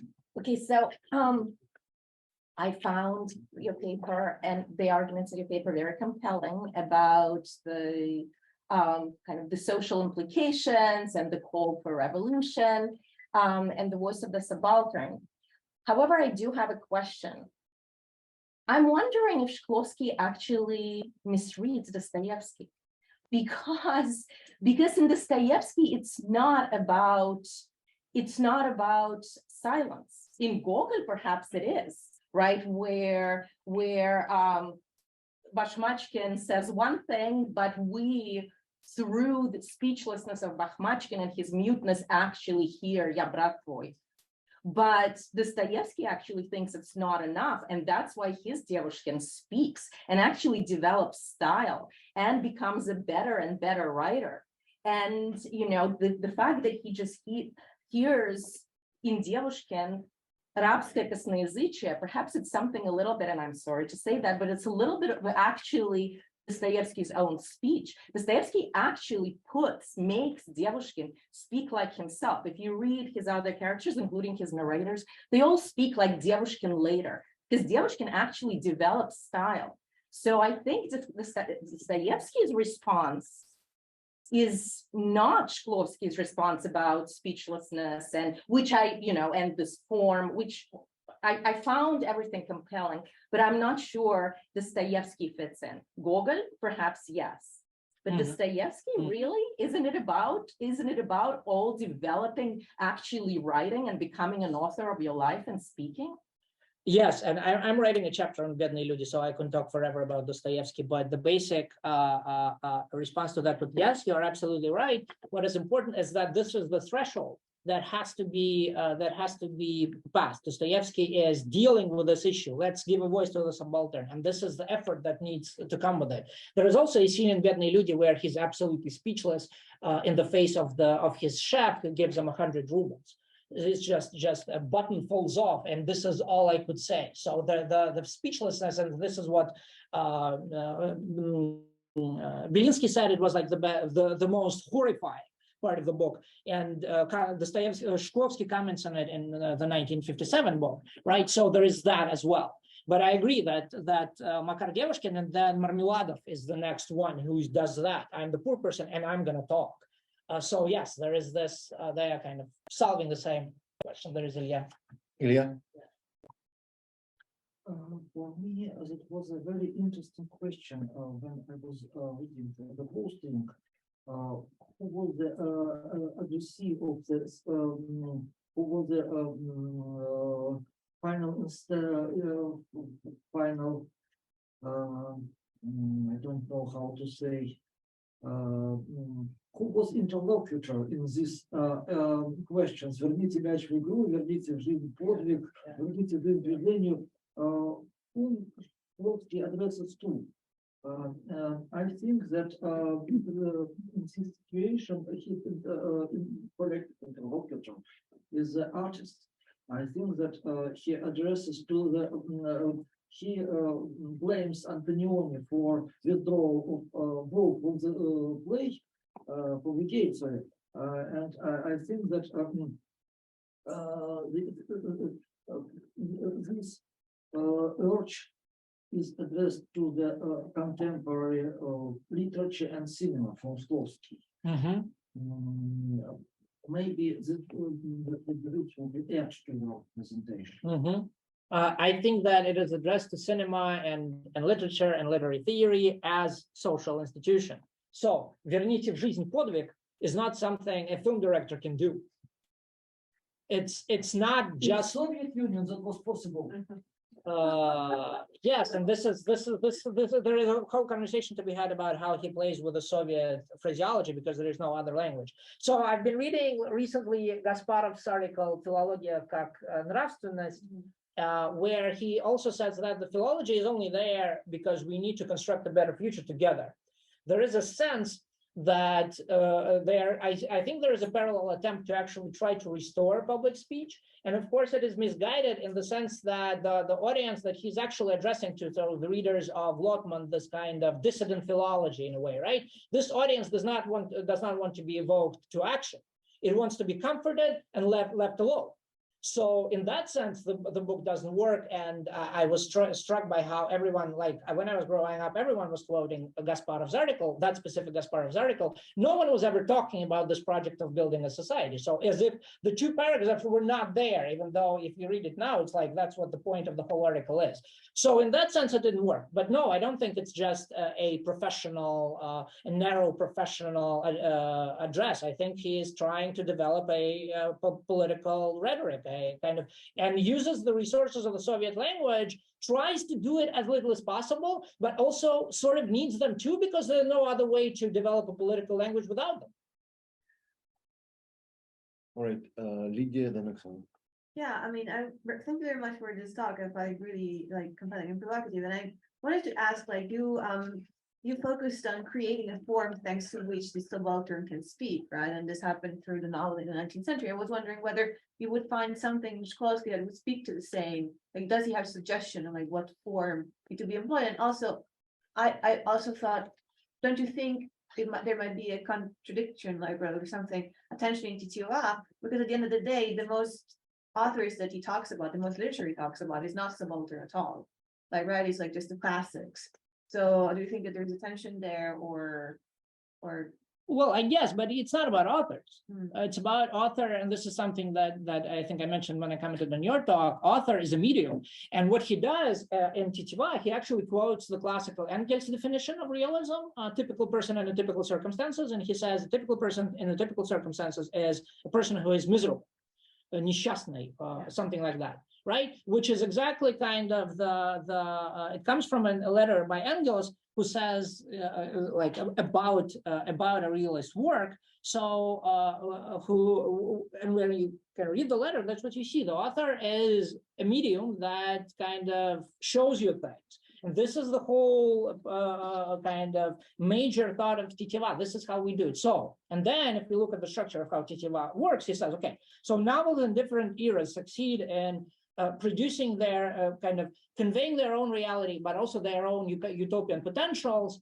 And they also, we cannot automatically reproduce them, but we have to learn from them because we also need to fulfill that goal. So the current art is just failing. They're just filming films about filming films. So no, he doesn't have a solution except that let's reread Dostoevsky and see what maybe we can go back to actually talking about something that matters.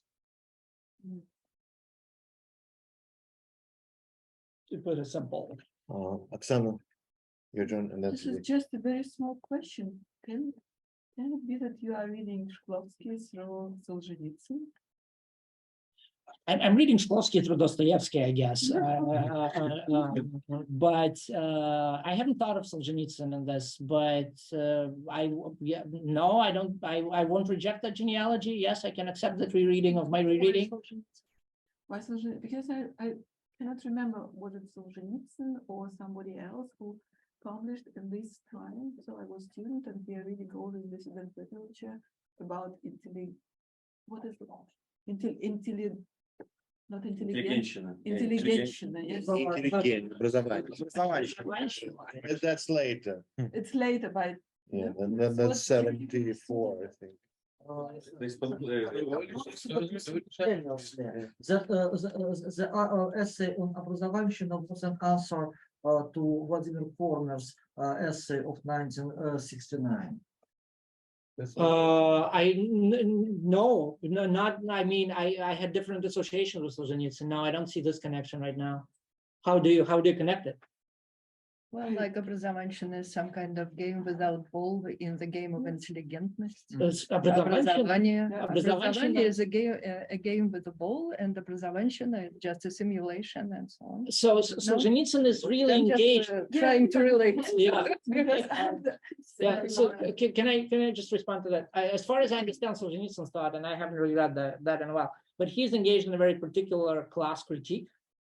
Like intelligentsia is not intelligentsia enough, so it's really about, okay, a population, right? Shklovsky's argument framed in different ways, right? This is a blueprint for a coalition and not a way to just discredit a particular segment of society. But maybe I remember Solzhenitsyn's argument wrong.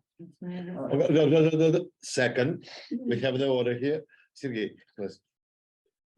I'm trying to understand the pragmatics of the intervention, right? Because clearly you're not just doing sort of narrative analysis. But by now there is a whole kind of field of literature on distant suffering, on beautiful suffering, and all that kind of stuff that emphasizes the fact that sort of the voice of the subaltern that you defend has been not necessarily commodified, but reinscribed into the commodity, into the regime of pleasure, exchanges and so on and so forth, right? So you posit the possibility of avoiding this, and I'm really curious how you can how you could do it. Yeah, no, I'm not sure that there is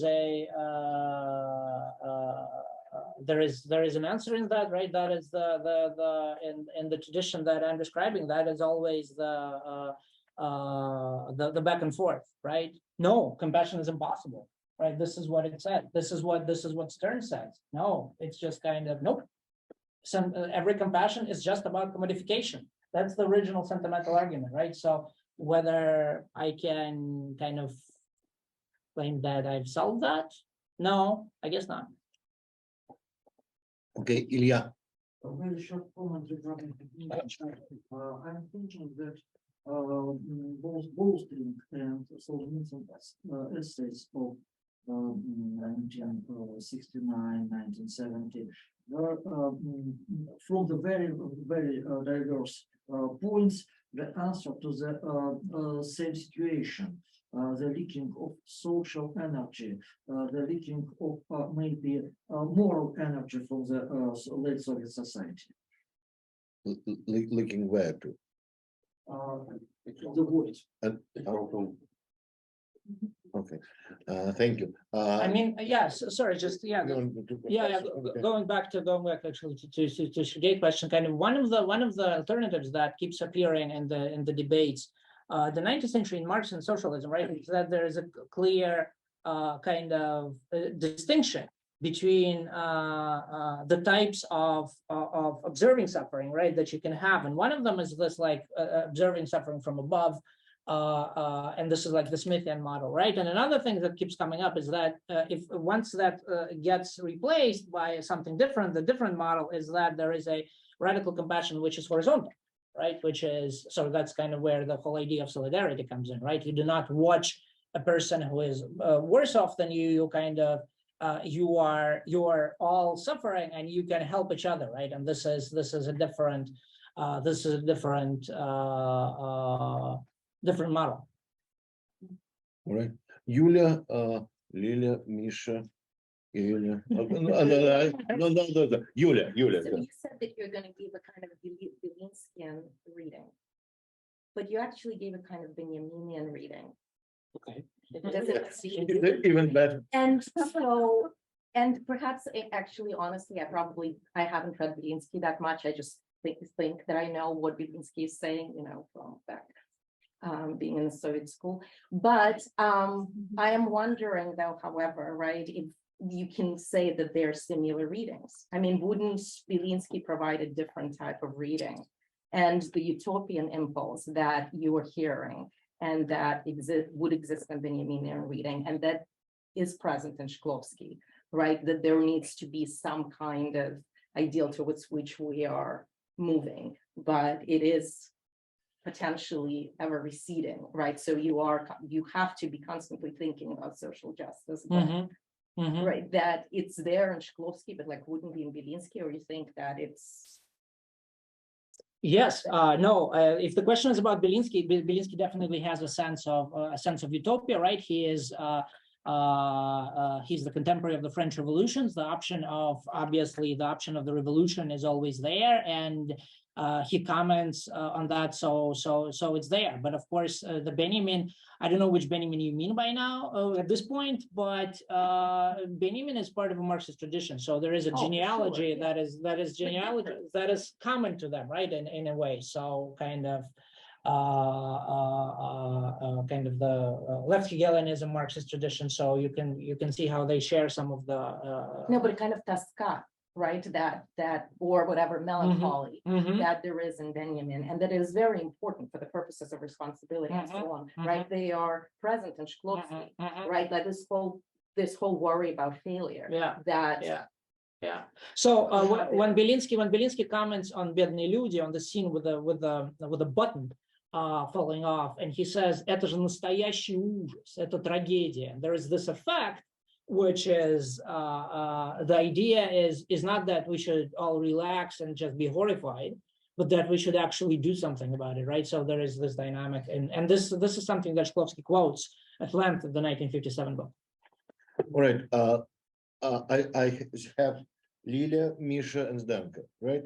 Did I miss anyone? So please ask your questions and then you answer the group because we have very few minutes Very good. Okay. to spare. So I like this. I like the idea of sort of using of creating a form by which to make the subaltern audible. But I do want to push you a little bit on a couple of things. So one is Gogol's overcoat versus Dostoevsky. Right. One of the things that Shklovsky, Eichenbaum, whoever says about Chenier, right, is that the text begins to speak in the language of the character, right? So if the text begins to speak in the language of the character, the text itself becomes interpenetrated by muteness and unsayability and all the rest of it, right? So that's radically different from Dostoevsky, as Yuda pointed out, and it's radically different from something like Notes from the Underground, right? Where the character, where there's just verbal verbiage that spills and spills and spills and spills. So you've got that as sort of one moment of extreme difference, I think, between the two texts and the two authors. But the other one is, okay, I mean, it's nice to make the subaltern audible, but the subaltern then becomes, again, like Shklovsky, there's a kind of erasure of the female subject, right? There are no women in this text at all. The thing about the subaltern is that she's an Indian woman, right? She's literally, the thing that can't speak is the woman, right? And here again, except for Makar Devushkin's name, right, there's a kind of absence of the female. So I'm just pushing you on that. So, yeah. Oh, sorry, yeah. I just also had a question about when you talk about the developing of a political veteran. Do you see your reading of Shklovsky as sort of synthesizing formalism and Marxism? Do you see it rejecting formalism? I guess I'm kind of wondering, like, the place of the political that you are sketching out here. What happened to this kind of previous path of Eichenbaum, and so is it like is he trying to move beyond that, or is it a rejection? Is it a synthesis? All right, and Zdenka, please. I just, thank you for this talk. I just wanted to ask if you can just think about or connect your discussion with kind of utopian and political interest, but there's this passage, at least in my PDF copy of 171, where Shklovsky says, right, мы должны понимать, что реализм более не таков, как реализм Достоевского и Толстого. Right, и что реализм Шолохова не может быть подобен реализму Толстого. Right, he goes on and this particular discussion, right, on 171 fits into this, right, the repetition, revisions, and like the changing. But I'm just curious how, if you can connect that to your talk, and then these changes that he sees between the different realisms. Thank you. Maybe I should add Yeah. that still, because I was thinking about compassion and this community of compassion. I was thinking about those Ukrainian activists calling Russian terpili, terpile.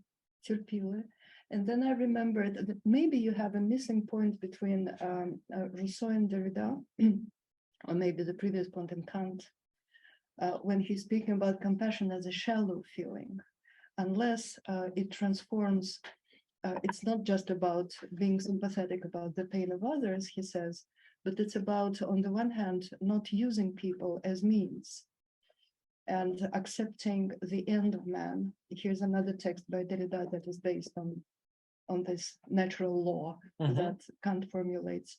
So it's about the end of man, it's not the means that man can be used to achieve these ends. And that means, he says further, that it's not just about passive respect or passive shallow compassion, but it's about doing something to make poor people, and he speaks, there is his example with poor people in Kant, just letting them, doing something to get them out, to help them get out of their misery. So in this sense, I don't know how revolutionary that is, or maybe it's just liberal program of doing well and stuff, but it's there about compassion not being just a feeling of pity, but something else. So one part that I actually skipped was that there is a debate on the politics of compassion that leads from, I think Kant's, I don't know the text, but it should be part of the same debate. So around the revolution, right, time of the revolution, the French Revolution. So debate that leads from Burke to Hannah Arendt, which basically Burke says that compassion is, which associates compassion, the radical compassion with Jacobinism, right? With Jacobins. So Burke says, watching the French Revolution from England, he says, well, this is pure horror, and we should limit compassion. We should not even call people who work for a wage, we should not call them poor, because if you have too much compassion with the working class, then the whole society will just go down. He is afraid of the apocalypse, right? So Arendt reproduces this argument and says, yeah, too much compassion, Jacobinism, terror, totalitarianism, that sort of thing, right? And then kind of the last person to comment on that debate, kind of last person I'm aware of to comment on that debate is or one of the latest is Magun, is kind of Timmy Magun has an article, and part of the Negative Revolution book is on that, right? Is how compassion can be becomes can become just a commodified observation of suffering, but it also has this potential of actually of collective revolt, of revolution, right? It's so it's like the two options that I wanted to say it's not about common suffering. So there is fantastic. So there is Smith speaks about sympathy as feeling for your neighbor, which then he limits radically. And then Herder translates this formulation, and then he translates affection for the other as teilnahme, which is the equivalent of Russian участие, which means, unlike the English, it means participation. And like the Russian word, it actually means participation. So suddenly you have the space where you can actually participate, which is something that Smith absolutely forbids, except of some charity. You cannot participate in the suffering of others because it's impossible in Smithian ontology. It's like doesn't work, never kind of, yeah. So you cannot. But then there is an option that we can identify with somebody else's suffering because we are fellow humans and also suffering.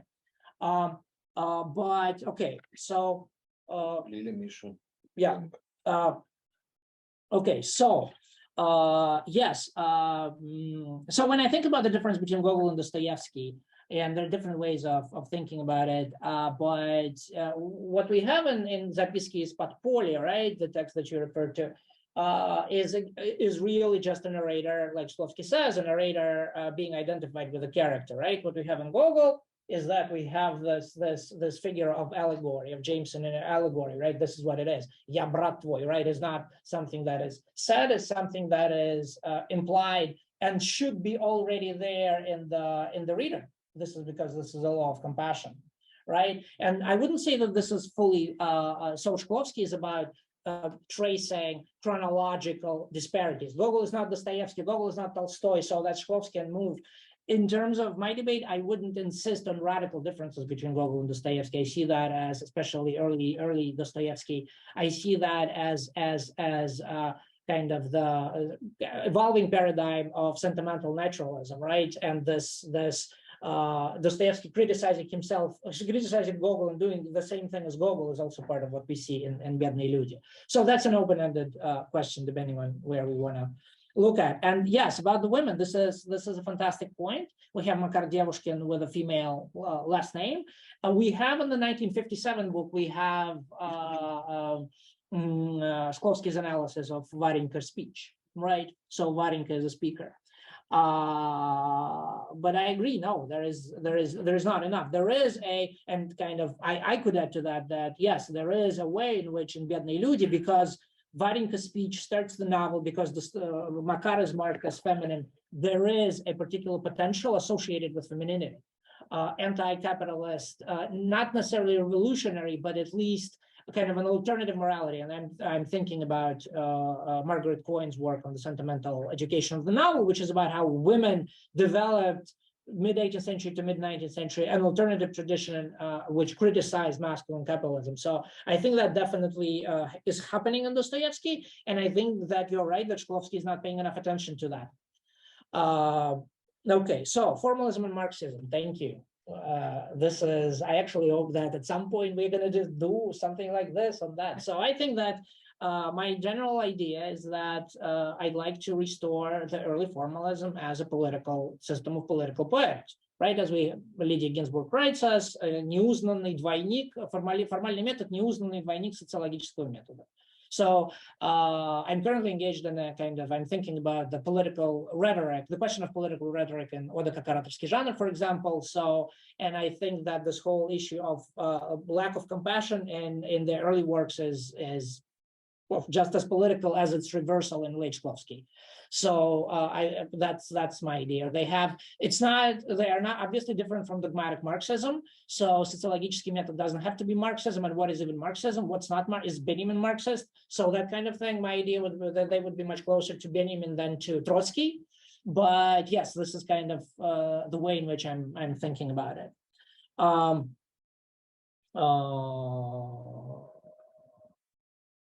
Your question about different types of realism. Yeah. Did you? I guess I was just curious to know how you relate. Oh yeah, the Gogol Dostoevsky. Yeah, you mentioned Sholokhov. No, I cannot. I think I talked about Gogol and Dostoevsky, and I do not have much original to say on Sholokhov, so I'm sorry. So if I may, we have a few minutes. So back to the question about the form that should compensate for the inability to articulate by the subaltern. You sort of glossed over these questions with them, but don't you think that Shklovsky's approach to the form doesn't still even in this book where he speaks about it doesn't open it for affect. He only reserves for affect the role of the material to work with. He doesn't allow us to see how the form can really speak for the affect and speak for the subaltern. So I guess my point was that why he needs sentimentality in the first place, right, is to explore this relationship of how form is related to affect. And what I think is interesting in how this is, the whole question of affect is played out differently in his two interpretations of sentimentality, right? So first he starts by saying that sentiment is just material, right?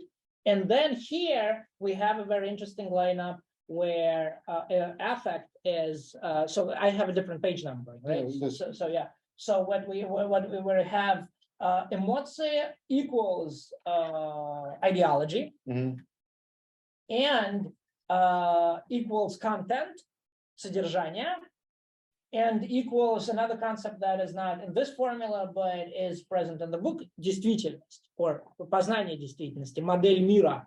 So my claim is that the alignment of this is possible through evoking the sentimentalist paradigm. Because in realist paradigm, you can be kind of indifferent observer. That's an option. Like Balzac, you're just a cold observer. Okay, so this is what's happening. I don't care about anything. But the sentimentalist paradigm is a paradigm that evokes the depiction of outside life and social suffering. So a realist kind of inquiry into the real, how people live kind of thing, associated not with a lack of emotion, not with scientific objectivity, but with powerful affect. So that is why sentimental, and this is what is called sentimental naturalism. This is what the term signifies. And this is why Shklovsky needs to speak about sentimentalism and Chenel in this book, because this is where affect gets aligned with the idea of social cognition. Yeah, but still the formal vehicle is remains undefined, I think. The formal vehicle of affect. The quote that both Misha and you cited, it's purely rhetorical. It's where sort of the author steps into the front and says, here was this young man. This young man doesn't appear anywhere in the text. It's just pure rhetorical move, right? It's not formal. It's outside of the form. No, for Shklovsky, Eisenstein, the formal vehicle is a conflict. Yeah, but right. Creates your So investment. Yeah, that response. I'm not sure I know what pure rhetorical means. Yes, of course. It's not inscribed into the plot structure.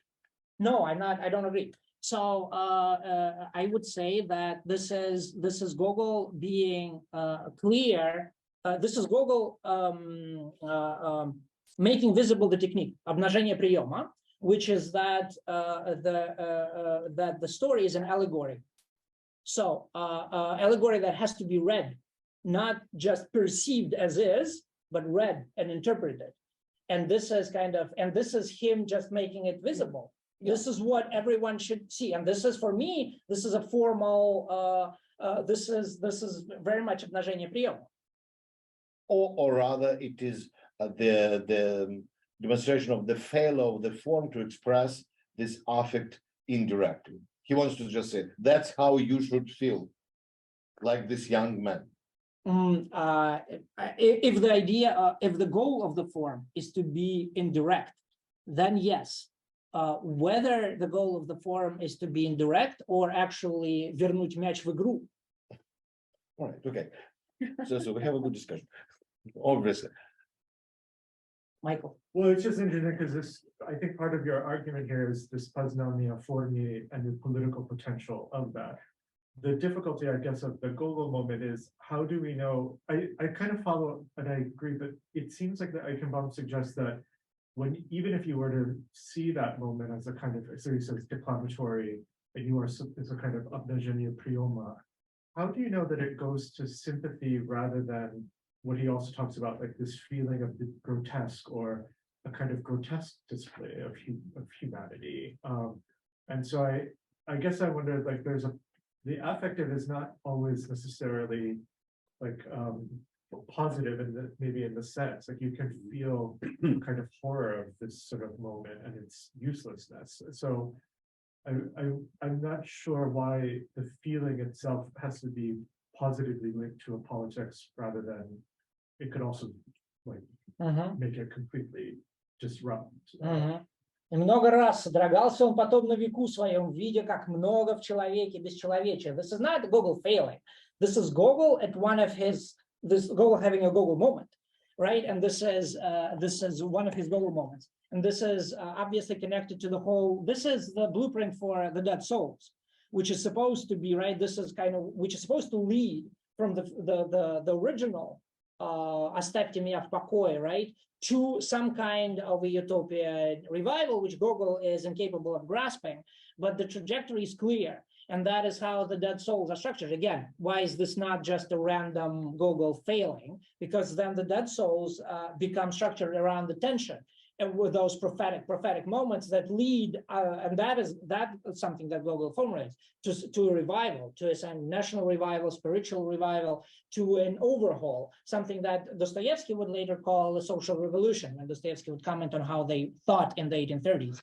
A social revolution as opposed to the political revolution. So George Sand kind of, again, sentimentalism politics. And that is going back to this is the context that Vinogradov provides accurately for both Gogol and early Dostoevsky, the George Sand socialist politics. It's kind of, this is what it is. All right. Okay. Thank you so much, Kirill. Thank you.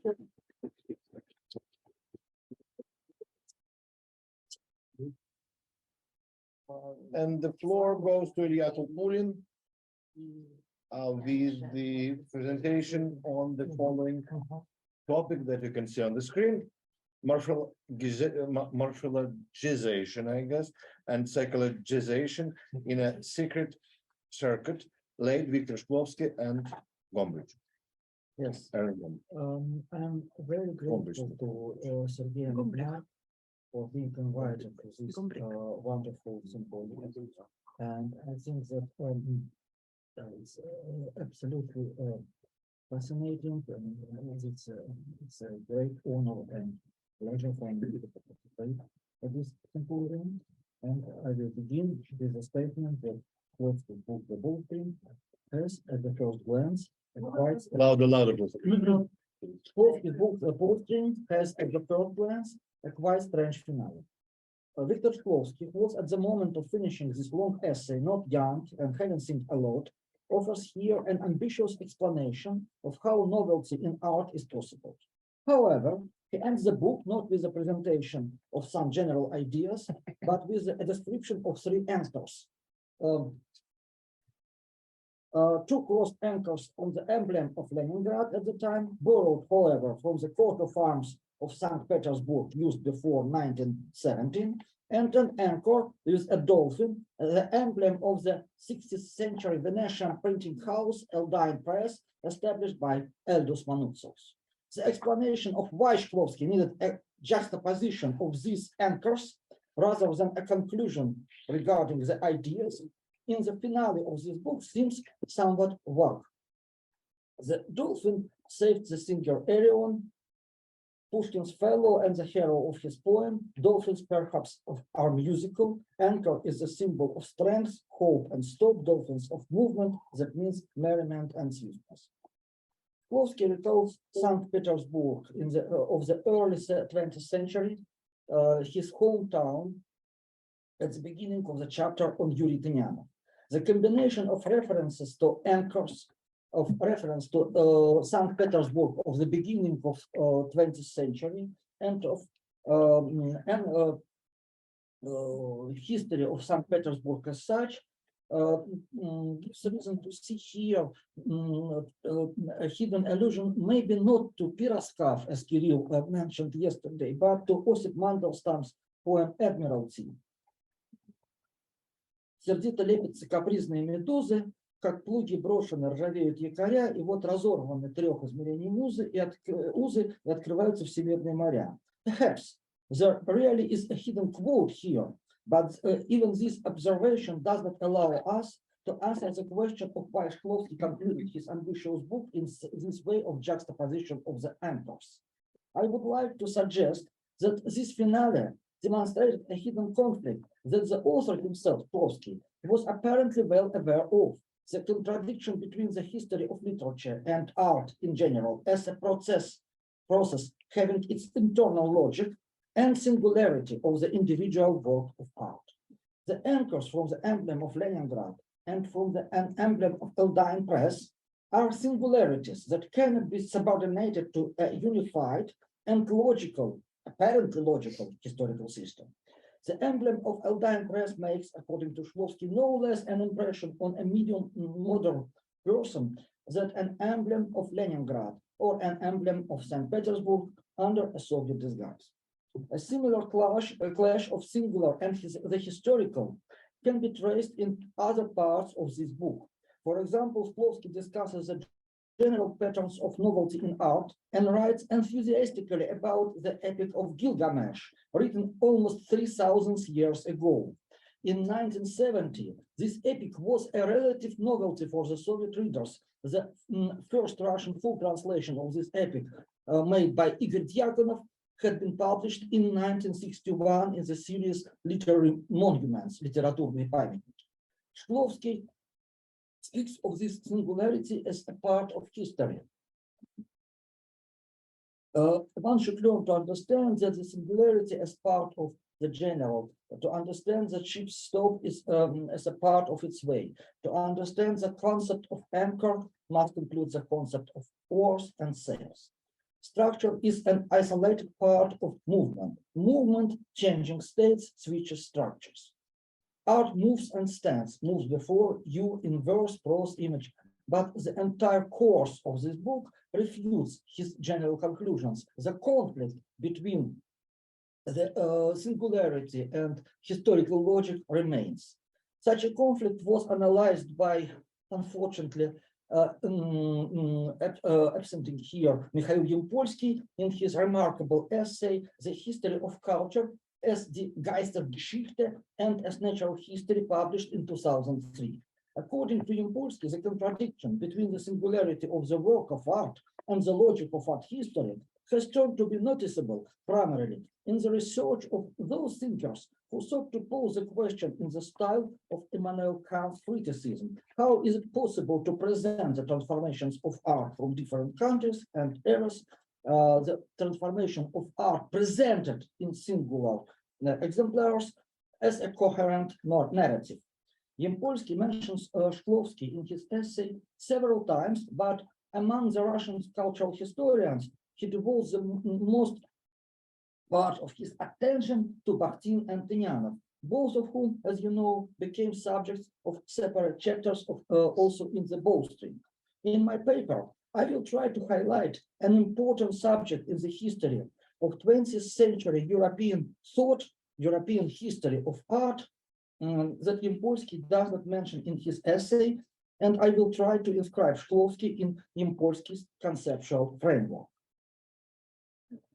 Two terms are used extensively in the Bowstring, one of which seems quite predictable for a book written about art in the USSR in 1970, and other does not so much. The first term is structure, and it is not surprising. One of Shklovsky's important tasks in this essay is to present his own overcoming interpretation of Moscow Tartu structuralism. As far as I understand, there are no direct references to French structuralists in this book. The second term is that looks more strange for this context is a convention. When discussing novelty in art, Shklovsky implicitly used the conceptual frame of sociology, viewing innovators as violators of conventions. In addition, Shklovsky appeals to the psychology of perception, not overtly, but covertly. He regularly analyzes the emotional and cognitive impact of a work of art on a reader or a beholder. I think that there is an invisible character in this book, or invisible protagonist, who could be called an observer of art in its history. The subtitle of Shklovsky's essay is On the Dissimilarity of the Similar. Consequently, there is an imaginary addressee of this essay whom Shklovsky teaches to distinguish between text or images that seems similar. Overall, Shklovsky's books combines a history of ideas and cultural theory with memory digressions, but the emphasis on the sociology of reception and psychology of perception of art is very also noticeable in this book. In a monograph, the origins of Russian formalism, the tradition of psychologism and the formal school 2005, Ilona Svetlikova shows that the formalists insisted on the autonomy of art history from other factors, such as sociological or psychological, but in fact, Russian formalists or morphological school, as they primarily call themselves, were strongly influenced by early 20th century European psychology, first of all, German one and French one. Svetlikova offers a rather complicated and hypothetical psychological genealogy for the notion astranenia, defamiliarization, introduced by Shklovsky, as you all know. For my task, now it's enough that the very idea of perceiving something as strange and accustomed is not only aesthetic, but also psychological by default. And there is few other works on the psychologism of the formalist. For example, recent article of Alexander Dmitriev, published in a collection, Clear of the Zerkali, Clear Beyond the Looking Glass. Dmitriev also points out on the use of psychologized argumentation in one work by Boris Eichenbaum. One might think that in Shklovsky's late book, the psychological component of formalism just became more noticeable than previously. But the aim of my paper is to make a more general statement. He or she who studies the history of art as a history of successive forms or structures, if he or she wonders now how this history is possible, we must probably need to turn to from only two explanations. Either he or she should choose to address to changing social, political, and cultural contexts of the history of art, or to psychology of perception and creation of art, psychology of creation. Now, to show this, I will try to compare Shklovsky's book, The Bowstring, just a moment, with a book by a person who should be called in English Gombrich, but in German Gombrich. I will call him Gombrich as it was habitual in his childhood. With Ernst Hans Gombrich's book, Art and Illusion, a Study in the Psychology of Pictorial Representation. This book was first published in 1960 and later was republished several times. Originally, it was based on A.W. Mellon Lectures in the Fine Arts, delivered by Gombrich, famous art historian, at the National Gallery of Art in Washington, D.C. in 1965. Both the biographies of the authors and situation where these books were created have some parallels. The two scholars did not belong to the same, but to the neighboring generations. Shklovsky was 13 years older than Gombrich. Both Gombrich and Shklovsky were assimilated Jews who had to witness the historical catastrophes of the 20th century. Shklovsky emigrated to Western Europe to escape the Bolsheviks and then returned to Russia, Bolshevized Russia. Gombrich emigrated from Nazi Germany and spent the rest of his very long life in London. Both Shklovsky and Gombrich used to stay some months as Gombrich or several years as Shklovsky in Weimar, Berlin. Shklovsky in the early 20s, Gombrich at the end of this decade, where he visited Berlin to attend the lectures of famous Wölfflin. Both of the two authors wrote not only research books, but also some popular works, and perhaps the public success of their popular works, I presume, supported both authors in their desire to understand how wider audience, not only experts, understand art and or novelty in art. Both Gombrich and Shklovsky lived very long lives, and in these books attempted to synthesize diverse motives of their work and to answer the questions that had occupied them before.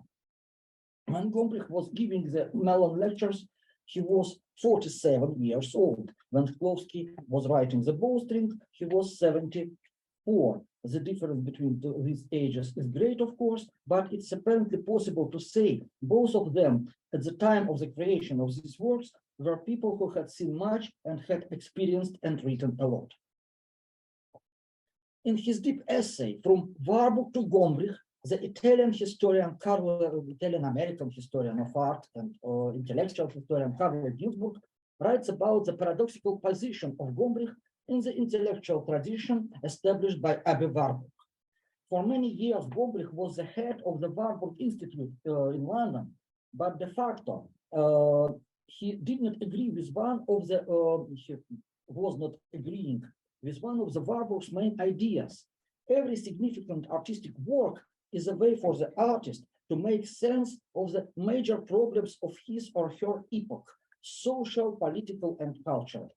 By rejecting this interdisciplinary explanation, Gombrich arrived at a twofold way of interpreting it. I'm basing on Ginzel. On the one hand, Gombrich understands the work of art as an instrument of communication between the artist and the public. But this communication doesn't concern itself the big ideas whose influence Warburg and his disciple Papanovsky reflected on. But first of all, according to Gombrich, this concern what is depicted, the human face or the landscape or the everything depicted within the picture or with the means of sculpture. On the other hand, Gombrich emphasizes the autonomy of the work of art and the history of art. In other words, he believes that the source of the picture is other pictures and can be only other pictures, more than visual impressions themselves. For art history, according to Gombrich, the schemata expressed in paintings through which the artist organizes his or her visual impressions are crucial. Karl Ginsburg links this approach to semiotic and theory of information, but I think it is no less reminiscent of the approach of the Russian formalists. Eichenbaum was speaking of the autonomy of the literary range, автономия литературного ряда, and Gombrich, if he would have been acquainted with formalist vocabulary, would probably say of the autonomy of the pictorial range. In order to explain how novelty in art is possible when artists constantly copy schemata of schemes transferring from one painting to another, Gombrich interprets every major artist as an inventor who introduces fundamentally new ideas into the principles of mimetic representation and thus changes the ratio of elements in the work, understood as a system. This kind of approach through it recalls Shklovsky, though not close. Shklovsky writes of Igor Stravinsky as follows. The unity of man's artistic creativity is complex. Stravinsky seemed to be a denying innovator of everything, all denying. But he didn't just deny, he rejected the old system in the name of the new one. The old norms were preserved and the creator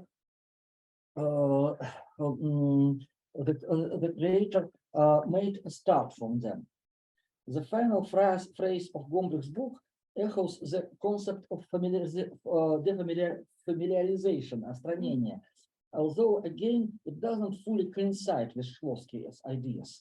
In teaching us to see the visible world afresh, a great master of art gives us an illusion of looking into the invisible realms of the mind, if only we know, as Philostratus says, how to use our eyes. When Shklovsky writes in the Bowstring, in the very fact of perceiving art, there is a juxtaposition of the work of art with the world.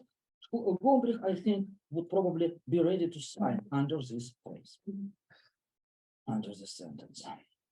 One more common feature of the two books is that for their authors, the mimetic nature of art is important. Gombrich respects abstract art, but believes that the regularities he describes in this book, Art and Illusion, can be applied to art history up to the Impressionists and Expressionists, and that later the language of art begins to develop according to the new rules that are not described in his book. Shklovsky respects or at least expresses his respect to dodecaphonic music, although he calls it cacophonic, as he borrowed this term not from lecture on contemporary music, but from Nikolai Nosov's Children's Day, Neznайка on the Moon. But the postmodernist films by Federico Fellini or Michelangelo Antonioni worried of him and seem him too after auto-referential. Perhaps postmodernist films or early postmodernist art did not fit with those of Shklovsky's general understanding of art, as for example, the idea of abstractionist art did not fit to Gombrich's understanding of art. As all these parallels are important not in or of themselves, but to see that viewing art history through the prism of schemata, schemes and structures requires psychologization if one rejects historical and cultural contextualization, as Gombrich did, according to Carl Ginsburg concept. Unlike Shklovsky, Gombrich explicitly relies on works of the major psychologists of his time, including, first of all, Gestalt psychologist and Jerome Gibson, one of the main researchers of visual perception in the 20th century. It's worth mentioning that after Gombrich's book, Gibson created his own theory of perception of painting, but this is the subject for another discussion. Gombrich describes painting as a special kind of tool for organizing visual impressions and relating them to mental schemata. The existence of innocent eye, according to Gombrich, is impossible. I also have to add that one of the main Gombrich's terms, mental set, can be, I think, fruitfully compared with Shklovsky mental set of creator, could be fruitfully compared with Shklovsky's idea of установка. Shklovsky was a much greater revolutionary in his views than Gombrich, at least in words, but he too saw art as an imaginary return either to the same schemata, or to the same images that changes its semantics. For example, the images of a prostitute in the Epic of Gilgamesh and Emile Zola's novel Nana and in Leo Tolstoy's novel Resurrection.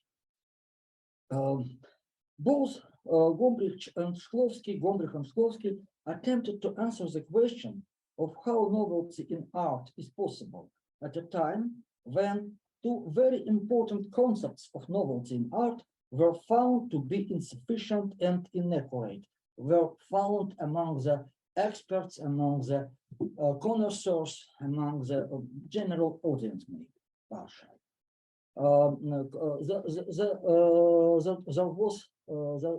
were two main ideas of novelty: mimetic and expressionist.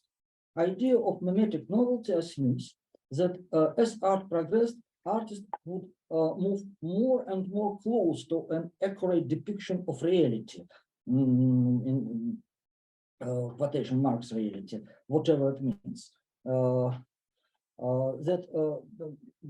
In other words, that mimetic idea of novelty presumes that art was becoming more and more truthful, that could be discussed before impressionist and before expressionist, but not after them. Ideas both of reality and of its exact depiction in 20th century were discredited. The expressivist understanding of novelty, here I borrow the term expressivism from Charles Taylor's book, A Secular Age, suggests that the artist becomes an innovator when he or she comes up with the most original visual expression of his or herself, also in quotation marks, self-conscious or unconscious.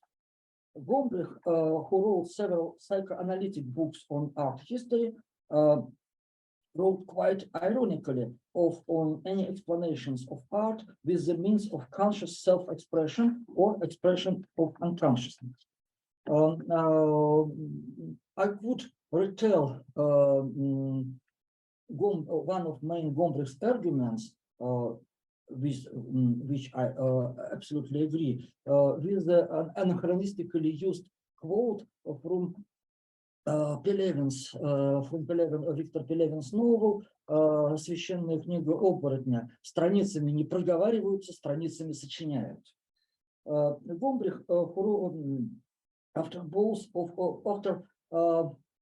deconstruction, after deluge of both of these paradigms, mimetic and expressionist novelty, Shklovsky and Gombrich attempted to answer anew the question of what novelty is in art is and why it is needed. But in doing this, they both intentionally considered art as an autonomous system. They both concluded that the history of art could be understood as a way of developing of human self-consciousness. According to the author of the Bowstring, art awakes feelings that we do not seem to need. It makes a man worthy of his or her essence.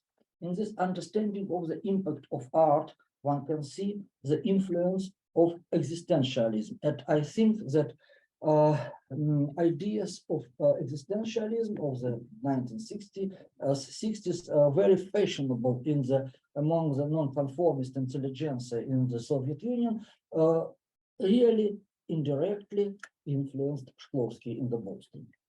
In creating this book, the Bowstring, Shklovsky apparently wanted to be deeply contemporary again, as he had been previously in the 1920s. Back then, being contemporary for him meant being in contact with the newest ideas of his time, as he understood this time. By the end of the 1960s, Shklovsky realized that emerged a new another contemporaneity in the Soviet Union, linked to the ideas of the structuralist, ideas of late Bakhtin, neo-mythological literature as Thomas Mann and John Updike, Antonioni's cinema, everything that was fashionable and highly demanded among young generation of non-conformist or critically minded intelligentsia in the Soviet Union. The Bowstring was based on the desire to create a synthetic book that combines formalism, structuralism, and dialectics, which apparently the structuralist, Soviet structuralist lacked, according to Shklovsky. However, in trying to achieve this synthesis, Shklovsky apparently had to take into account endlessly, regularly, the contradiction between singularity and history. In the 1920s, everything was contemporary for him, even Lawrence Stern and Cervantes, as Yampolsky accurately noted in his essay about history of art. Mikhail Benyaminowicz juxtaposes in his essay Shklovsky and Tynyanov. He writes that for Tynyanov everything was history, for Shklovsky everything in 1920s was contemporaneity.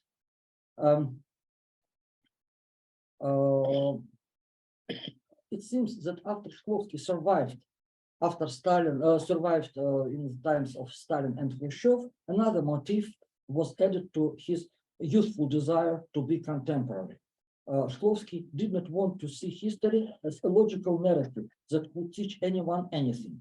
Art became for him a way to overcome the linearity of Marxist, Leninist, Stalinist historical scheme. I mean, not complex Marxism that Kirill was speaking about, but so-called Pisichlenko, the very vulgar linear narrative of history, first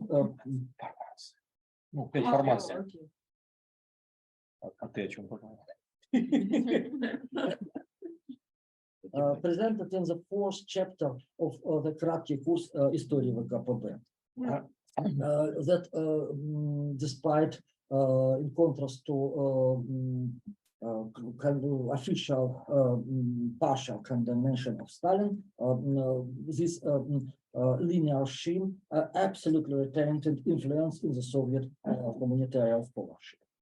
Maybe singularity for Shklovsky was a tool to subvert this primitive historicism. However, the tensions between singularity and very idea of historicism of art, and between history of forms and psychology of perception and creation, or between history of forms and idea of art as communication in Karl Gilbert terms, this tension turned to be even more discernible than in his early work. Thank you for your attention.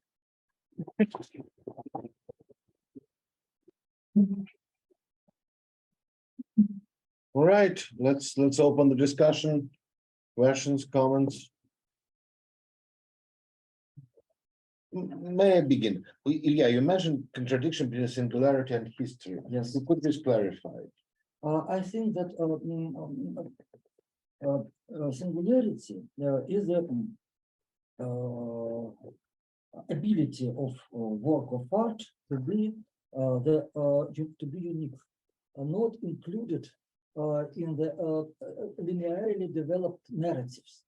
This is, I think that, based on the Bowstring essay, that this contradiction always exists in all histories of art, histories of literature, the contradiction between uniqueness, singularity of a work of art and logical explanation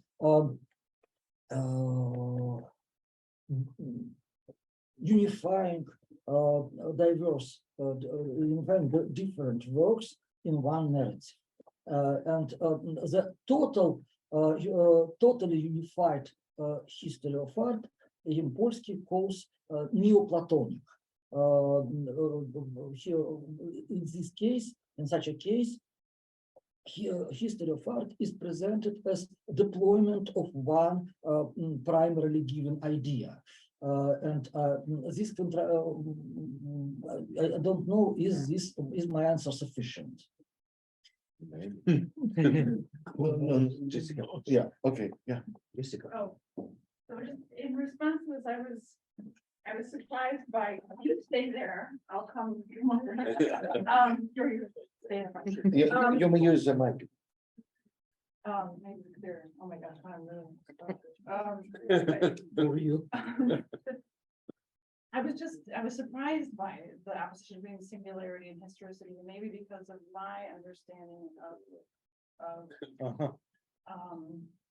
what it would mean for a work to be kind of singular in the tradition of, you know, the humanities studies is sort of located in its locate the work in its very particular moment in time, right? Written by a specific author, individual, you know, and thinking, you know, of singularity in those terms, so that it would seem to think of, you know, history as universal, is a very specific understanding of history, but that on the other hand, some kind of sense of chronology, temporality is really essential to.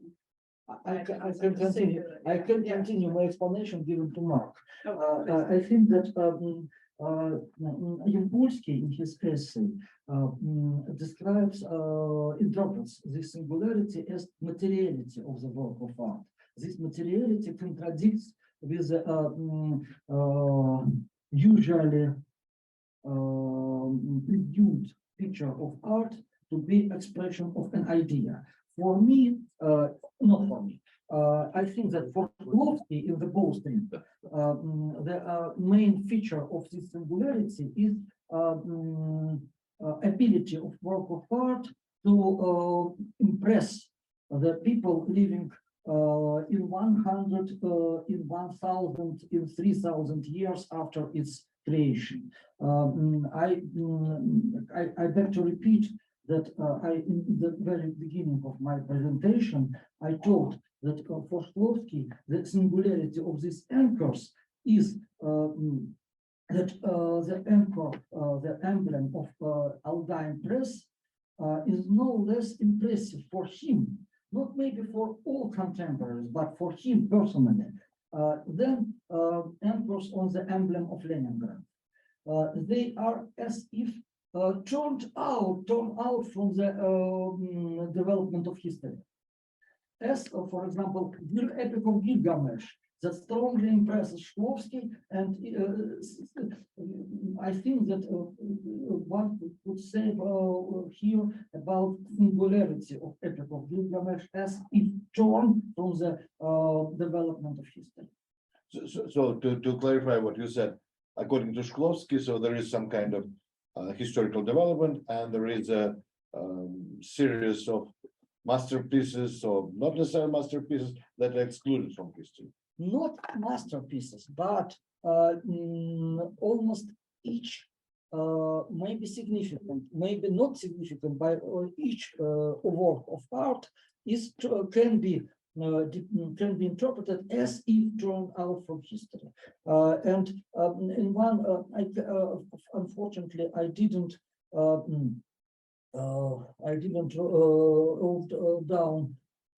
write down this quote, but in one fragment of his book, Shklovsky writes, значит, мнимая история искусства, meaning that history maybe have no its own history. Она искусственно разбита ступенями, говорит Shklovsky. And I think that this contradiction between history having its history and between art having its history and between art not having history is endlessly reproduced in Shklovsky's book. Yeah, thank you. Yes, thank you. So one way of putting my question is, what do you understand by history? But I'm going to narrow it down. So, so the way I see it, and kind of I wonder whether you disagree, is that yes, so works of art can be can survive their own historical context. But one of the things they do is that they actually give us knowledge of the history that they're coming from. They're parts of historical memory. And when he's talking about Gilgamesh, Shklovsky says specifically things like, okay, Gilgamesh, the gods are mythical, but there were those kings, this context, which this myth refers back to, right? And his talk about Gilgamesh is talk about how we can kind of, I'm thinking about Benjaminian works of art that survive history, but to survive their own original context, but to make kind of, to make other history possible. History is very has many meanings to understand. But for me, I here in this presentation, I understand history as a kind of explanation via logical narrative. History of art is a narrative explaining emergence of more and more forms, structures, and ideas expressed in particular works. That is my understanding of history. And I think that Shklovsky is not an ideal type, according to Weber, as Gombrich is not an ideal type. They both are partially referred to the situation of emergence of a particular work of art. But in his work in his passage on Gilgamesh, Shklovsky doesn't say about ancient Babylon, ancient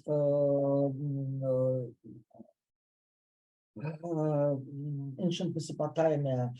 He speaks only about eternal conflicts, about ancient man as he imagined him, and so on and so forth. This is the all reference to the real social life are discussed only as if they existed only within the frame of this epic. Right.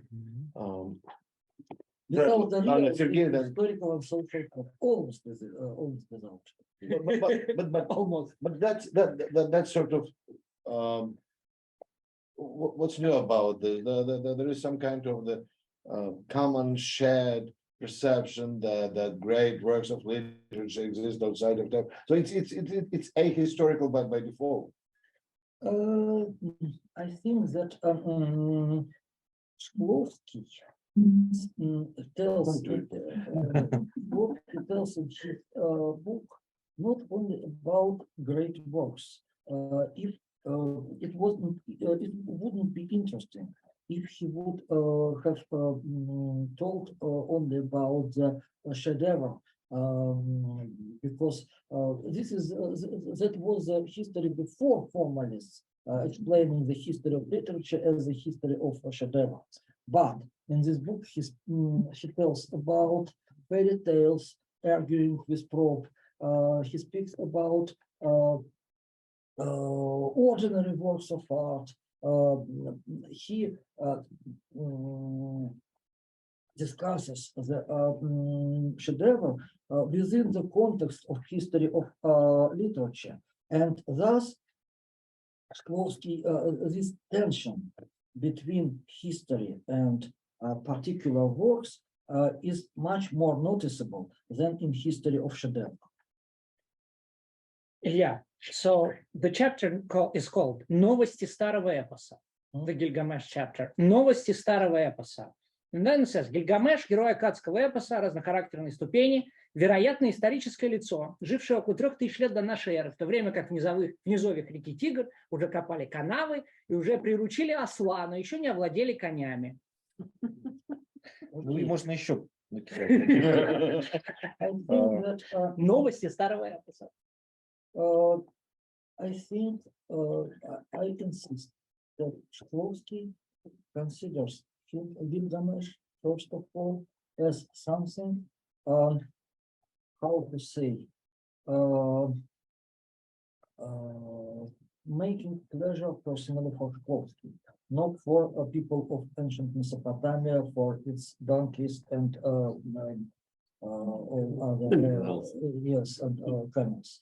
I think that this is. I think that the main accent is made in Bowstring on the works of art as existing not as answers to external situation, but within the situation of communication between creator and audience, not within this more wider situation of historical, social, and political tensions. I think that here the problem in more or less accented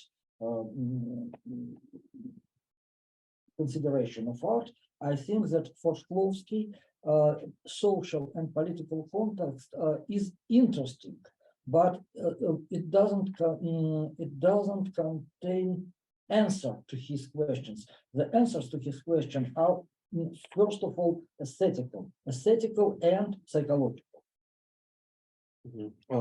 Sergey, then I guess I'm asking for two clarifications. One is I'm curious about the kind of the bowstring that you're building, right? I wonder if you could comment more a bit on your kind of dialogue between Gombrich and Shklovsky. So what are you trying to suggest? There is a несходство сходного или сходство несходного, right? So right. So just if you could clarify it, that would be helpful. And second one, you mentioned that there are two types of art, right? So one is mimetic, the other one is expressionist. But I didn't quite get it. So are you telling us that Shklovsky and Gombrich kind of responded to this and offered some alternatives? So did they continue this kind of two trends? Like, sort of, what's the role of these two guys in relation to the trends that you kind of mapped out? I think, first of all, I am speaking about несходство сходного. And continuing to answer to Kirill, I understand that this conversation between Kirill and me can be very long because for me I understand that Kirill speaks about a social context really mentioned by Shklovsky in his book. But for me, the main problem is in general context that Shklovsky organizes in his book. It presumes art, first of all, as autonomous system, and at the same time of communication between author and audience. But returning to your question, I think that несходство сходного is just the idea of history as presented by Shklovsky. Because сходное, similar, is something endlessly reproduced in history, and несходство is something that interrupts this endless process of reproduction. And I think that this situation can be compared to idea of how Gombrich presents history of art in his book Art and Illusion. History is the reproduction of schemata, and great artist is an inventor who breaks this endless reproduction. Second, I think that I would like to add this comparison of Shklovsky and Gombrich to Mikhail Gimpolisky's idea of that in the 20th century, the tension between ideas of singularity and historical logic in history of art increases this tension between the 20th century is the century of crisis of Hegelian paradigm. Hegelian and Platonic and all ideas of coherent logic in history. And I think, I think that role of Shklovsky and why this comparison of Shklovsky and Gombrich is interesting for me, because it is their way of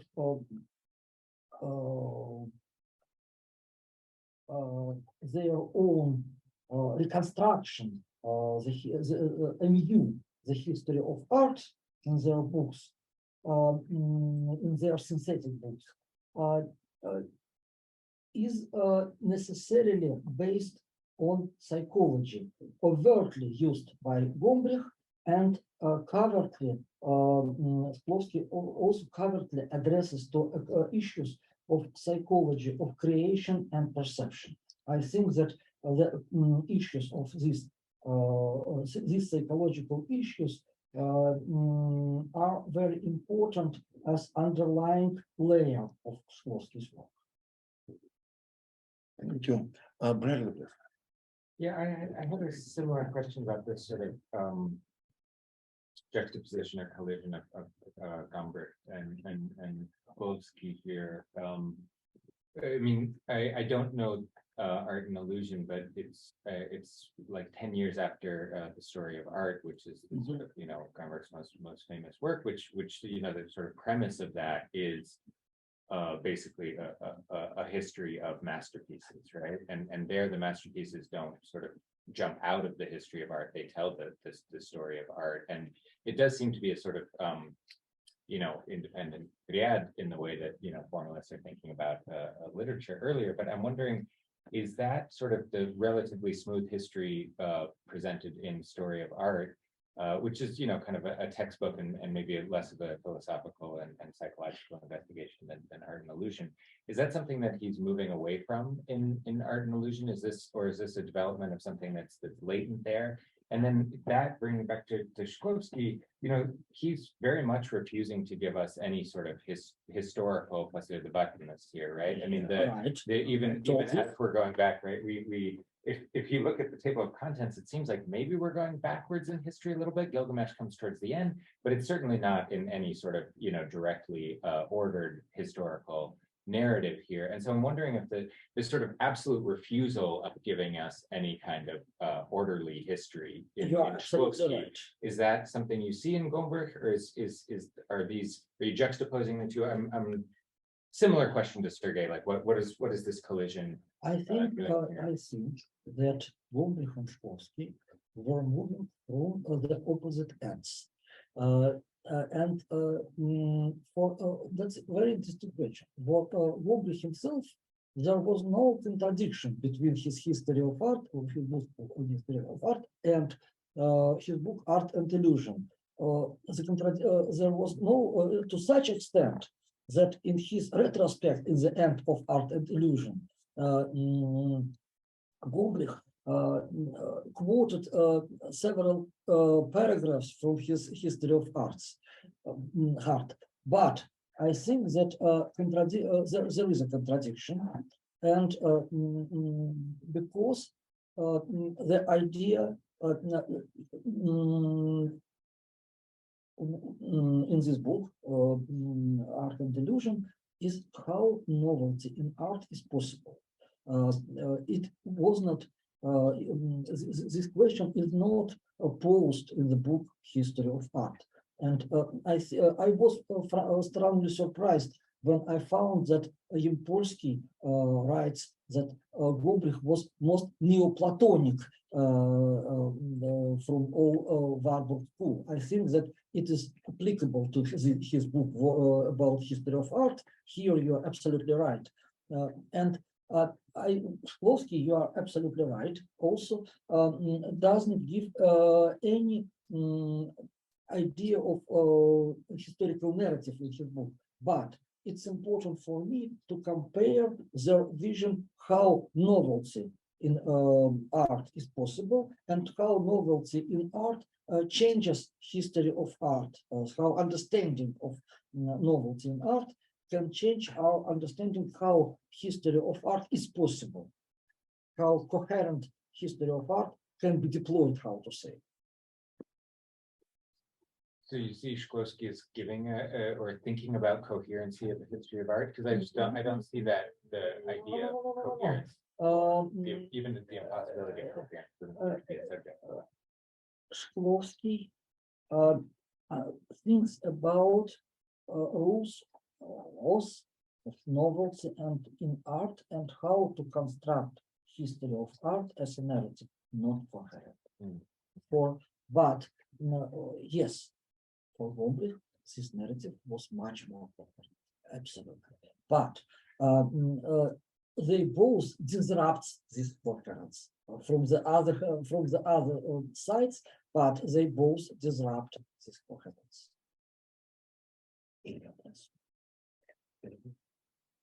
Я, если позволишь, обращусь к тебе На нашем родном языке, на давай. русском языке. Ну, частично уже ты, отвечая на вопросы, ответил на мой, но все же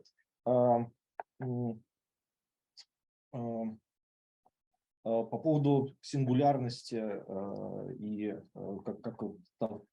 того, что противопоставляется, не знаю, историчность. Ну, если историчность с последовательностью и линейностью отождествлять, то тогда я понимаю твое противопоставление. Если, ну вот, тоже возвращаясь к Гильгамешу, да, и к сингулярности. Если в ней какая-то, ну не знаю, какая тут уникальность в том, как смотрит на это Шкловский, если любая ценность есть просто сборка элементов, которые сильно как в природе. Он же вот, ну, просто тоже зачитаю. Мифы иногда рождаются так, как возникают новые породы зерновых культур. Это тоже вот эта моя идея, что история как природа, пишет Эхенбаум. Да? Почему тоже Тынянов использует понятие эволюция. Да? И Шкловский тут опять к этому возвращается. Да?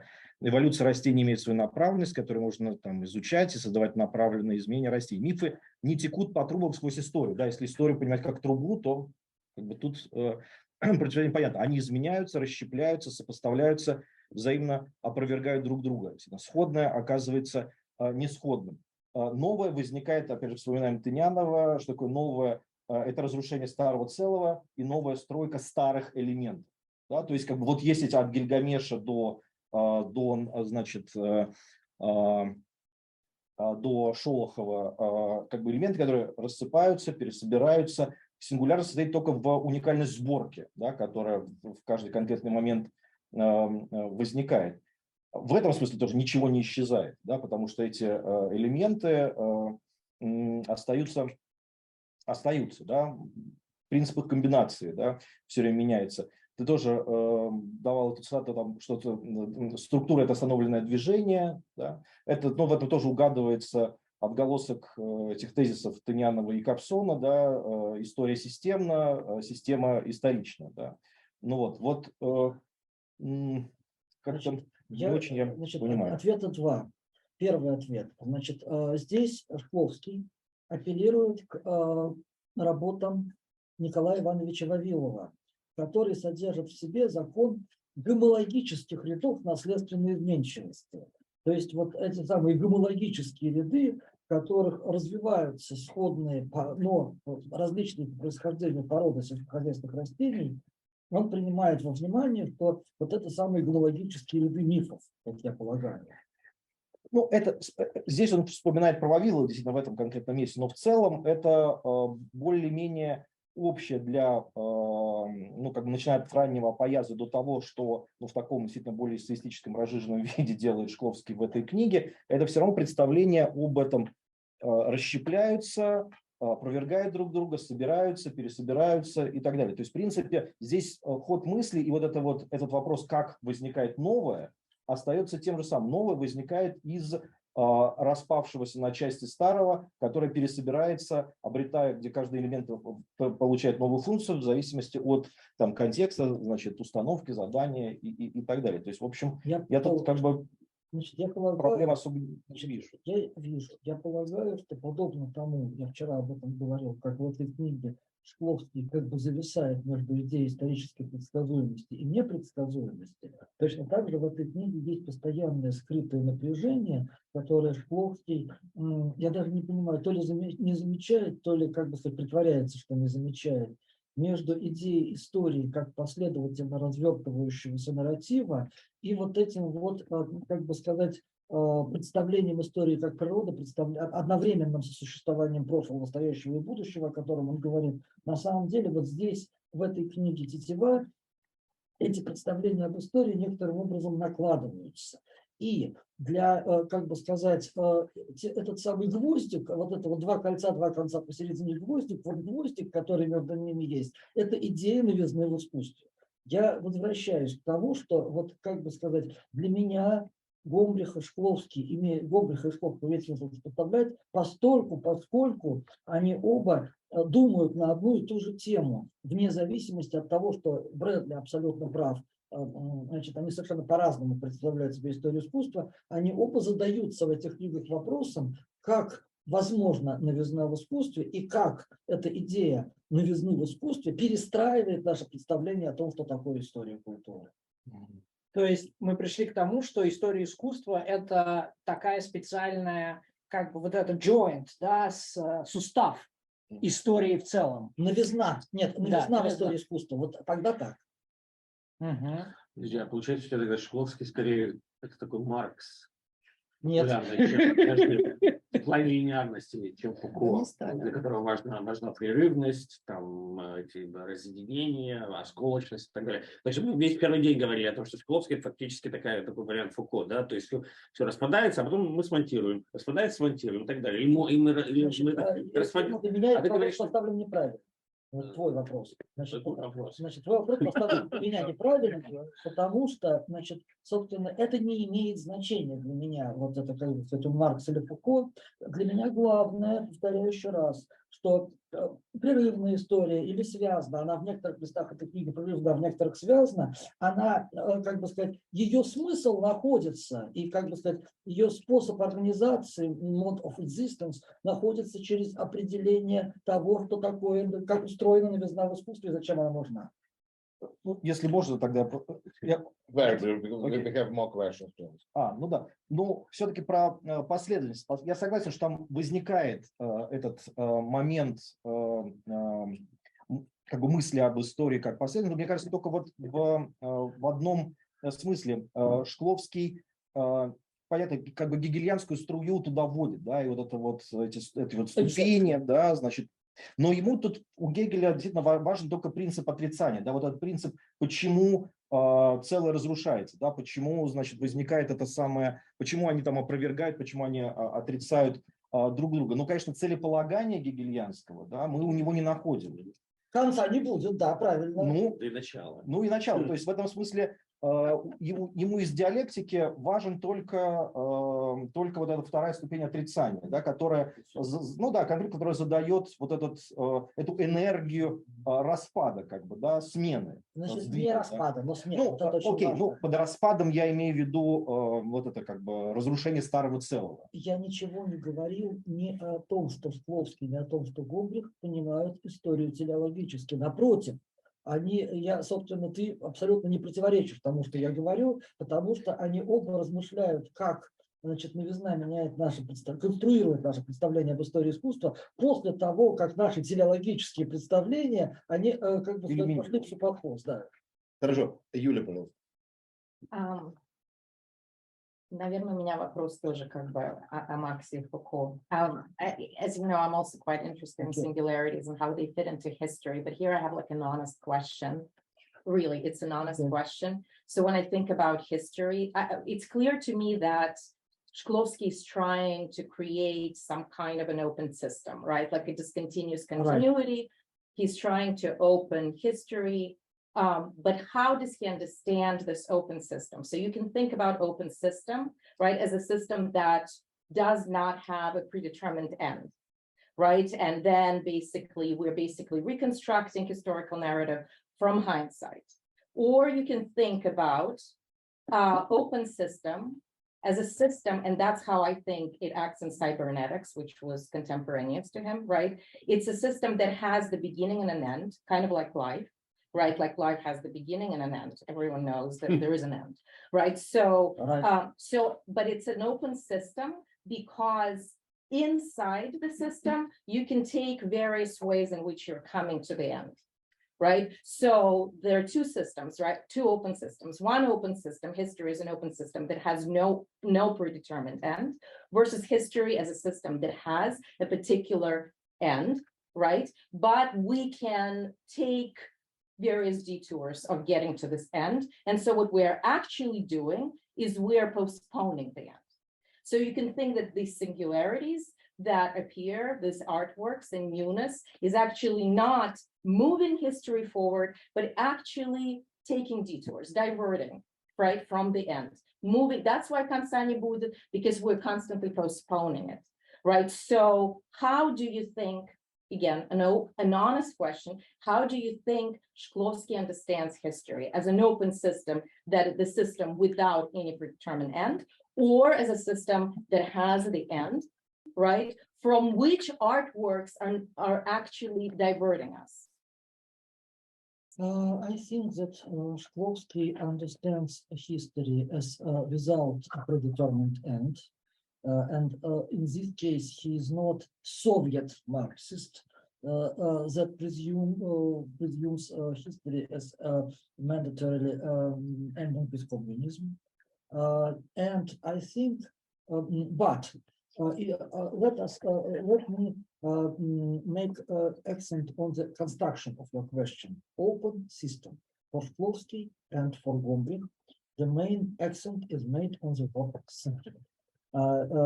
Maybe it's open, but it's a system, and this system is constructed,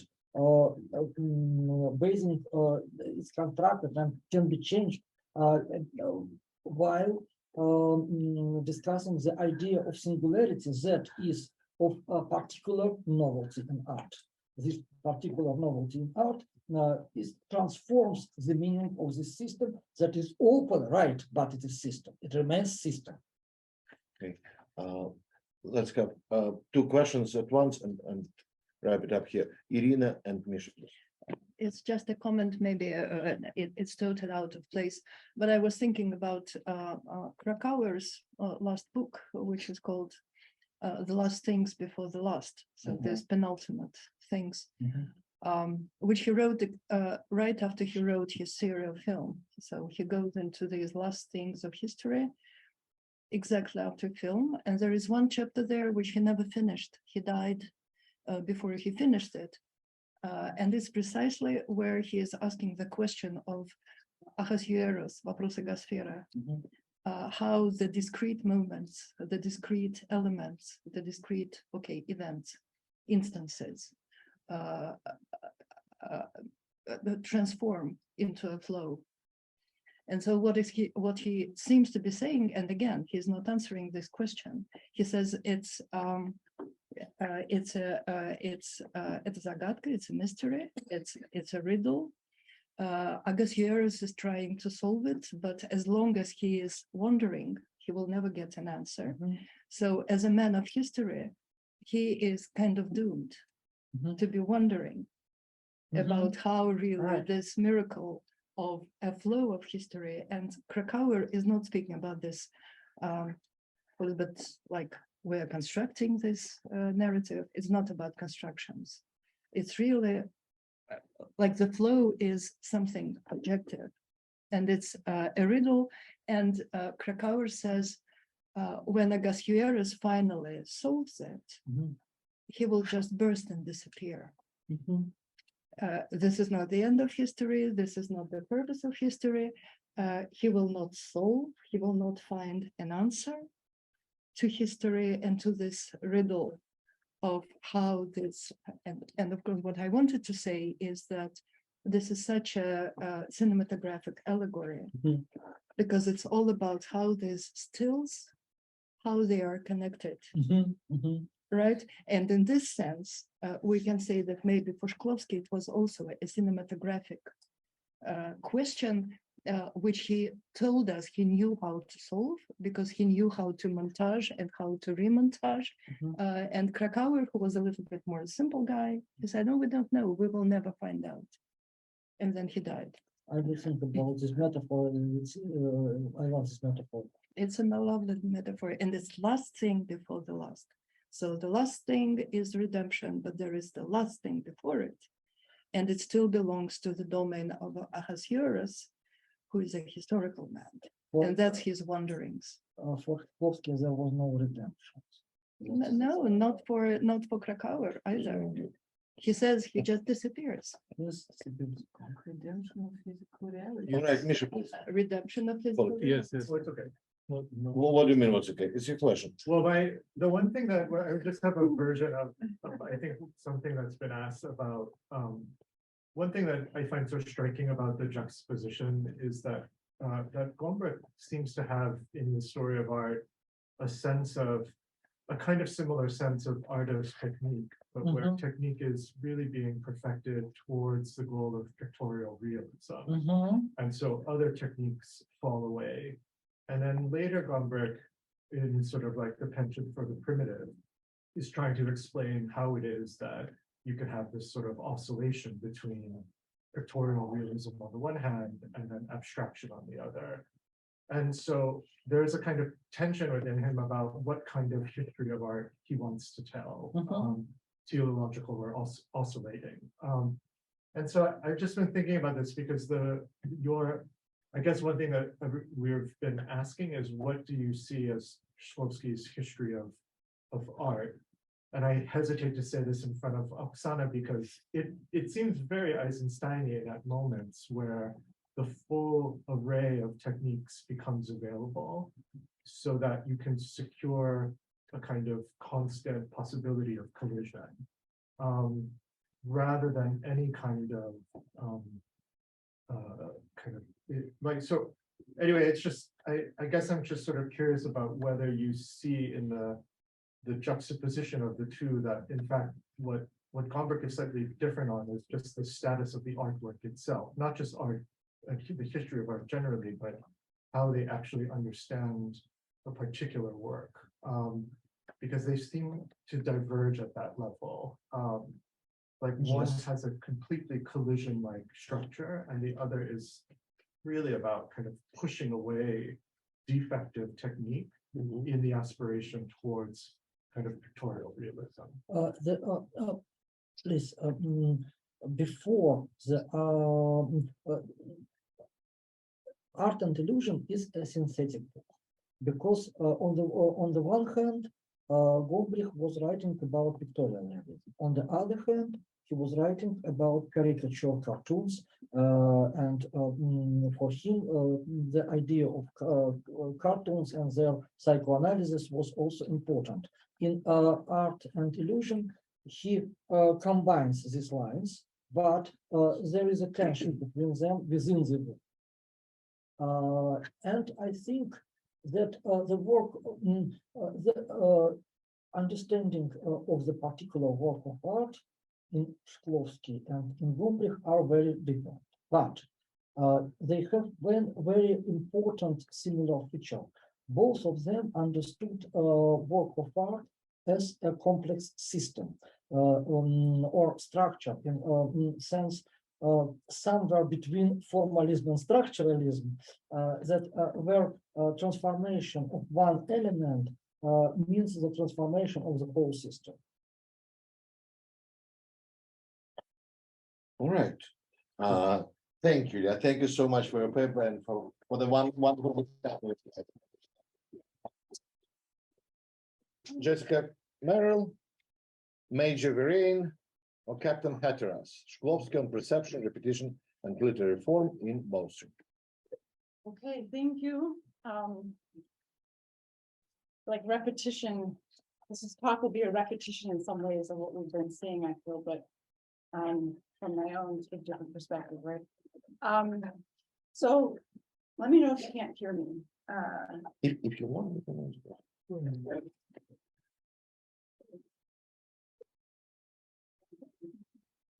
Okay. So my talk is about some aspects of Shklovsky's revised literary theory as it's articulated in Bowstring, highlighting what I find to be some of the most productive ideas for contemporary literary studies. So I'm particularly interested in his proposal for a comparative method that is on the one hand formal, meaning that it operates with some abstract concepts that provide grounds for comparing works from different historical periods and cultures. And this is sort of, as he puts it in quote 1, that's his purpose in some sense. And this is, of course, familiar from Shklovsky's early formalism, which was, of course, likewise broadly comparative. On the other hand, the book is a revision of early formalism, as it is, at least in theory, committed to preserving the distinctiveness and difference of particular texts in a way that this earlier formalism was not. And Shklovsky, as we know, stresses over and over that there's no such thing as the same form, or that apparent repetition of a device is an illusion. Right, and this is articulated in quotes under 2. In my reading of Bowstring, then, Shklovsky tries to do 2 things. To articulate a vocabulary for cross-cultural and cross-historical comparison, and to find a way of doing this without effacing specificity and difference, right? And this is, I think, my articulation of the tension that is addressed in his talk before lunch, and it has, of course, come up repeatedly. And I offer then now my own interpretation of this problem by connecting Shklovsky's ideas with some more recent theoretical work in narrative study and comparative literature. So I'll start by pulling out 3 thesis statements that Shklovsky makes, and then move to focus on an argument that is less explicit, but which I find to be the crux of what he's doing. So his first statement of purpose on my list here, the first 2, or 3 and 4, are negative, really they're refutations of other people's approaches. The first calls for literary studies which would disengage from linguistics, right? He says, the book which you are reading attempts to show that literature is not a subdiscipline of linguistics, and that linguistics is not equal to the science of all thinking in general. This argument is further carried through in Jakobson's engagement with Jakobson's structuralism, of course. The second argument, which I've already mentioned, is that there's no such thing as the same form, or that structures in language do not persist over time. They're always new and always different. And so Shklovsky carries out this argument primarily in debate with Vysolovsky and Prof. Right? This is his disengagement from historical poetics, in addition to rejecting structuralism. Right, this is quote, he says, I'm trying to show the repetition of phenomenon art is illusory. The third argument, Shklovsky's positive position might say, is that there are common principles or processes that underlie all creative production, and that it is on this basis that we can compare.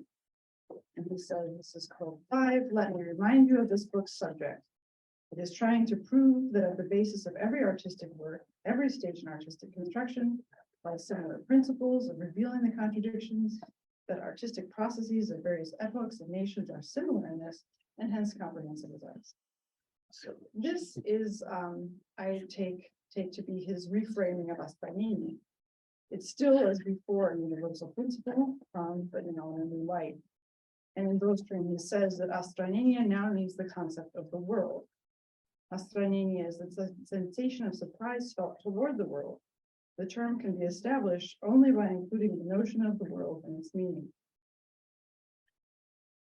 So this, I think, is the most interesting part of Shklovsky's book, and I see it as his effort to reframe the comparative method in terms of the notion of the world and the model.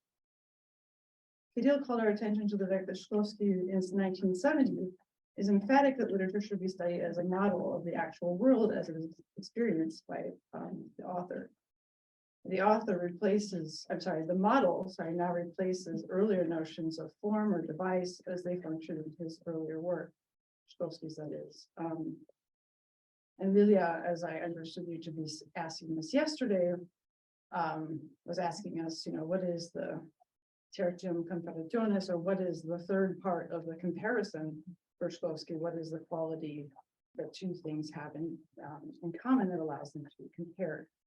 And so I'm suggesting that this third part is no longer the device or some concept of form, as it was before, but the concept of the model. All works are models. And as I will come to by the end, I propose that it's also the concept of a model that allows works to retain their difference, even while subject to comparison as models. Shklovsky introduces the concept of a model as a counterpoint to the argument that literature can be fully understood through the prism of language. And he returns to this point several times. The linguistic paradigm is refuted by reference to the concept of the model.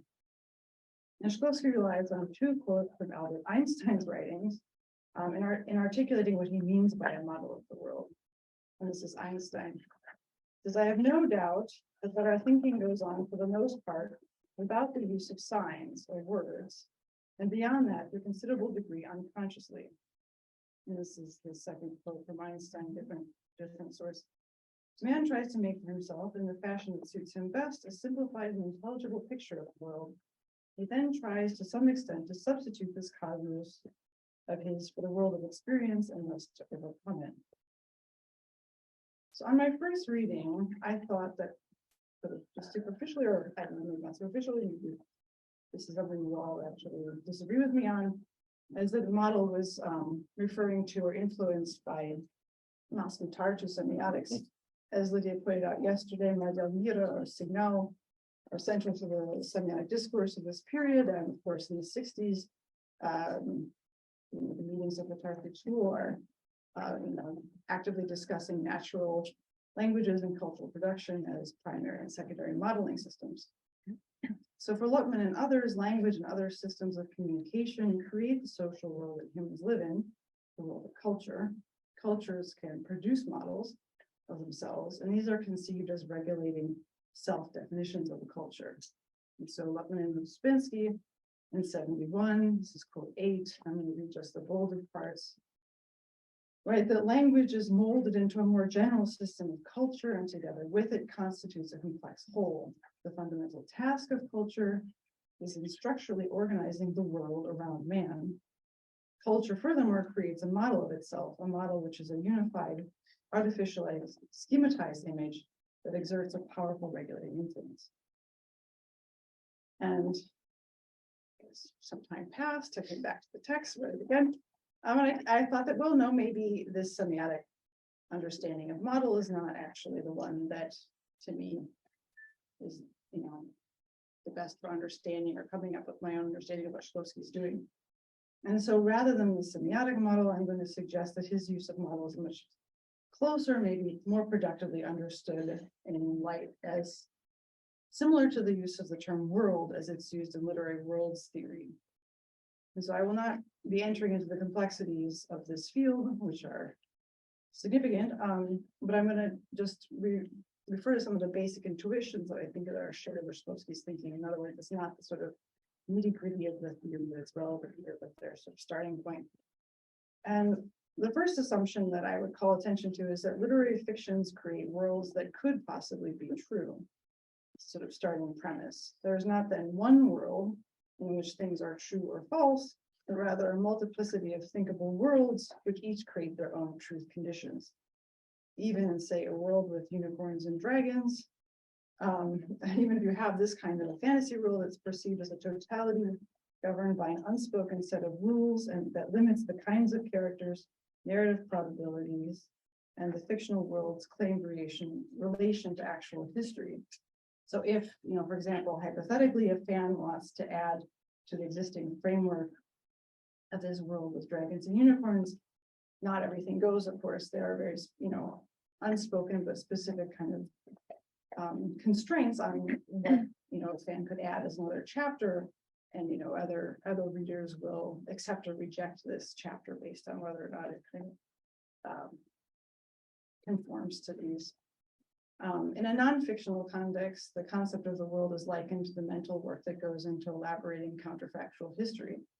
So one could build an alternative world in answer to the question, maybe this is somewhat silly, is like, what would the world be like, or what would your life be like today if the COVID-19 virus never jumped from some animal to a human, right? So whatever answer that might be to that question, that's a sort of possible world or state of affairs that you have constructed. So the idea is that narratives or artistic works involve the same kind of thinking.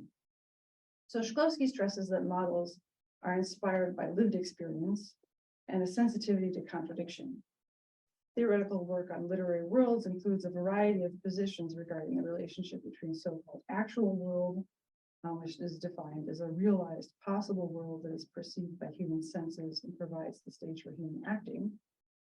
All right, so what is the relationship between some actual world and just worlds, any multiplicity of an infinite number of worlds that are thinkable? Right, so this is a point of contention, and theorists go in various directions on this. The theorists who developed this theory in the 80s and 90s, such as the Romanian theorist Thomas Pavel or the Czech narratologist Lubomir Doležal, used logical semantics as their point of departure. But this work has since been adapted by cognitive narrative studies, such as by David Herman, who talks about his idea of the story world, or more recently by the comparativist and scholar of Chinese literature, Eric Payot, for the kind of reframing of world literature. So coming back to Shklovsky then, the aspect of literary world theory that I want to highlight is the relationship between worlds and the science system, right? So the rules of the world building for Doležal and Payot are conceived in logical or cognitive terms. Worlds or models, and as in Shklovsky's case, make use of semiotic systems, but are not directly generated by primary or secondary communication systems. World building is then an activity that is described in the abstract, heuristically, as operating with principles that are independent of particular semiotic systems. And I have created a little diagram there, which is very simple, to try to sketch out, and this is an attempt, right? The difference between Shklovsky's cosmology, I suppose, in some sense, of the model in relation to semiosis, in relation to what one might call the actual world or some notion of reality. So structuralism posits that the world created by language is ultimately the only world and cannot be a state. The world, or the model of the world, and the semiosphere all kind of overlap with each other or within each other. And this is articulated by Luckman in a talk he gave in 1990, where he says that it's pointless to think that we are fenced off from nature by a non-semiotic world in which culture is embedded. We are in reality surrounded by a non-semiotic world, but we cannot see it. We see the world which we have created, the semiotic world of the non-semiotic world. How can we free ourselves from the boundary of semiotics? Do not have an answer to these questions yet.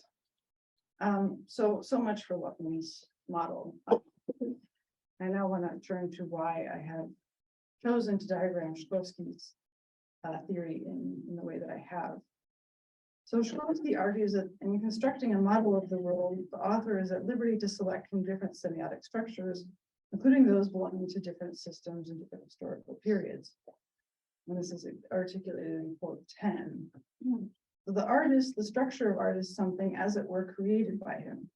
And he consciously, sometimes unconsciously, in an effort to cognize reality, chooses structures, defines the boundaries and interrelations of juxtaposed selected meanings. He juxtaposes and compares the various structures of art, transferring the laws of one structure into the realm of another. In Shklovsky's discussion of models, these are discussed as described as separate from the reality. So models do not generate reality, they are used to try and potentially change reality, for instance. So he writes, let's consider that models of the world created in poetry are created in order to reconstruct the world. Authors are conscious of the fact that models are inadequate to reality, and they strive to make them more realistic, as in quote 12. And so Shklovsky's discussion of what he calls structures or different discourses stresses that art is created by using different semiotic structures to create tension. And one way of doing this, right, as we've talked about, is taking structures from different historical periods and putting them into conflict with each other. And this then allows him, to have a model or a work in which the present and the past or the future are put into tension with each other. He says, this is quote 13, right? The author uses the past as a step, uses the contradiction of the past. And as a result, poetic forms can be multi-layered and can exist simultaneously in several temporal realms. Quote 14. So that's the sort of schematic part. And now I want to turn to two stories that Shklovsky uses. It's a sort of parable-like in his chapter on Roman Jakobson to articulate the difference between his own method and a linguistically grounded theory of literature. So in order to see what he's doing with these examples, it helps to start with Shklovsky's claims that cultural history is somehow spiral-like. This is quote 15. He says, inventions move upward in spiraling circles without constricting the spiral. And he explores this idea as applied to his own biography. He says, is his own biography. And in his Bowstring, he repeats or creates the illusion of repeating texts that he has written earlier.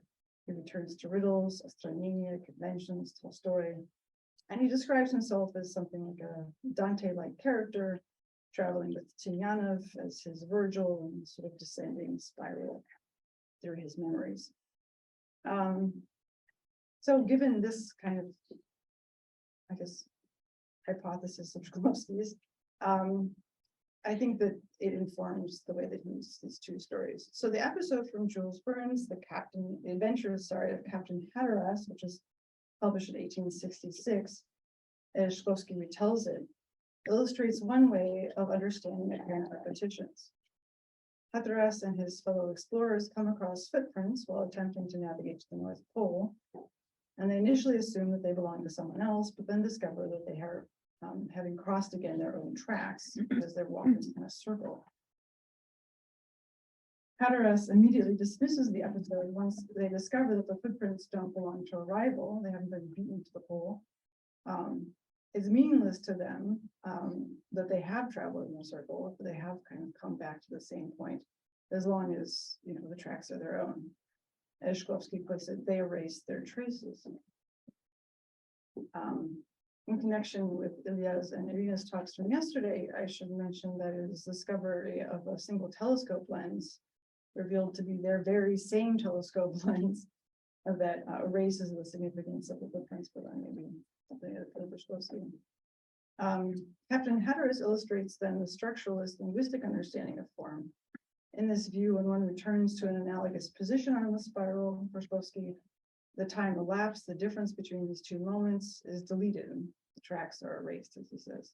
This allows these two instances, first tracks, second tracks, to be judged the same, right? Of course, and for Jakobson's grammatical parallelism, which he discusses, form is defined as these atemporal grammatical features of language, right? So form is created by the repetition of a vowel sound or a case ending.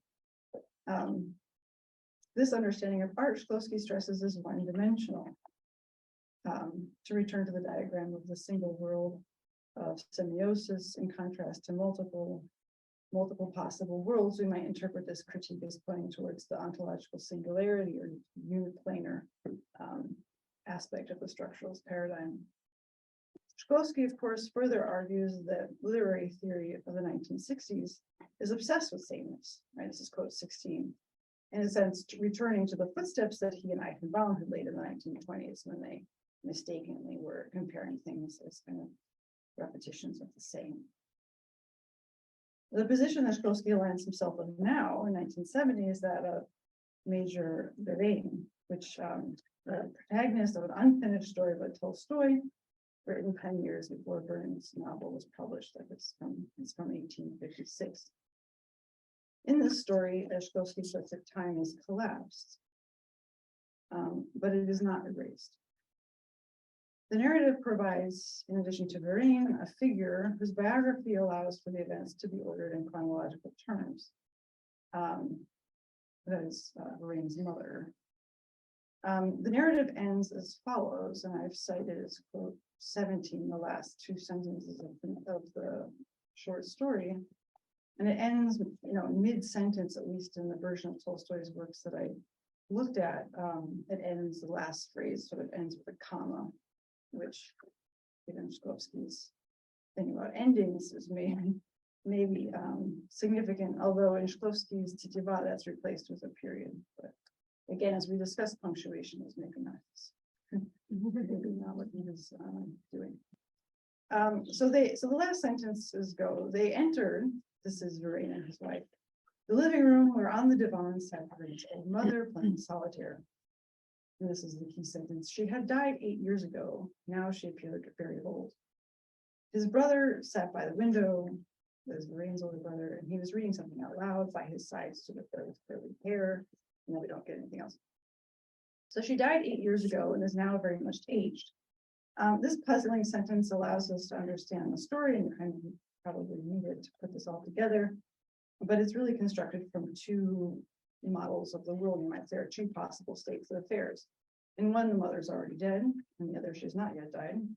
In the first model, in which the mother is deceased, Lorraine is a bachelor who desires to be married.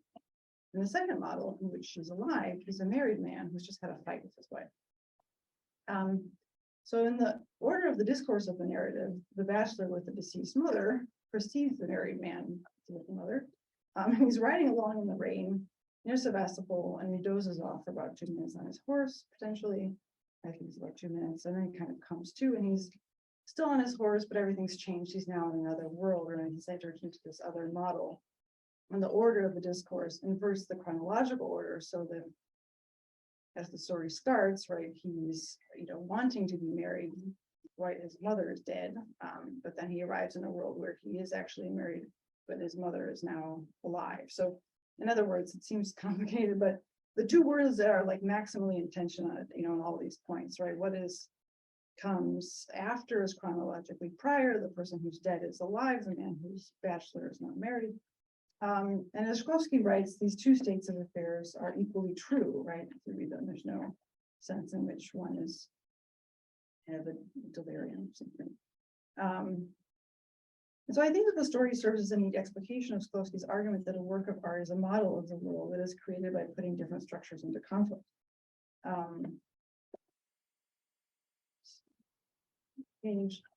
I also think that the way it's built on these contrasts shows that these structures, right, can be understood as worlds or possible states of affairs, or that this kind of conception of art as world that he's operating with is was thought of in these terms. The opposition, this is my concluding thoughts then. The opposition between Hatteras and Vereen in the context of the chapter of Bowstring is obviously one between Shklovsky and Jakobson most immediately. Jakobson is likened to the relentlessly ambitious scientist explorer who has no memory for the past. Shklovsky suggests that his structuralist poetics is oblivious to the history of literary studies, including Russian formalism. Shklovsky's approach is like that of Vereen or Tolstoy, who writes a story in which two different temporal realities are held together in tension.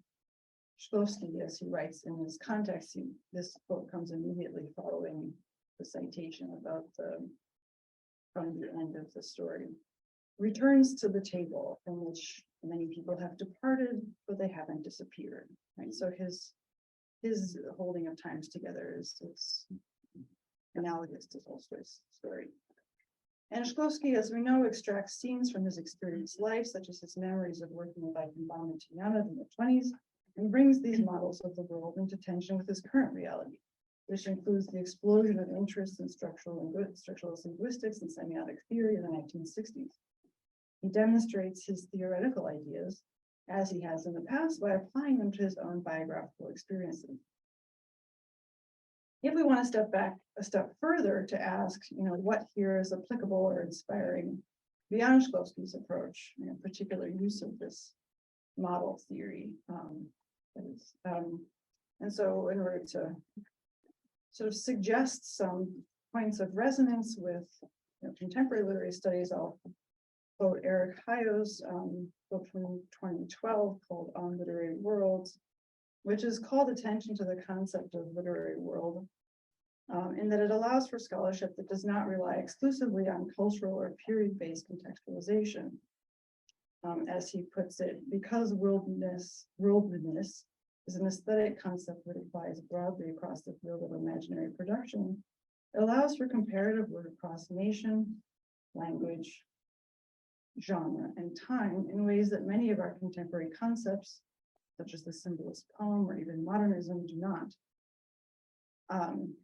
Furthermore, and this gets to the question of, maybe you disagree, a theory of history, which has been the subject of discussion. As a comparative tool, the world, or Shklovsky's model, allows for disparate historical moments to be brought into contact with each other, not equated, but juxtaposed.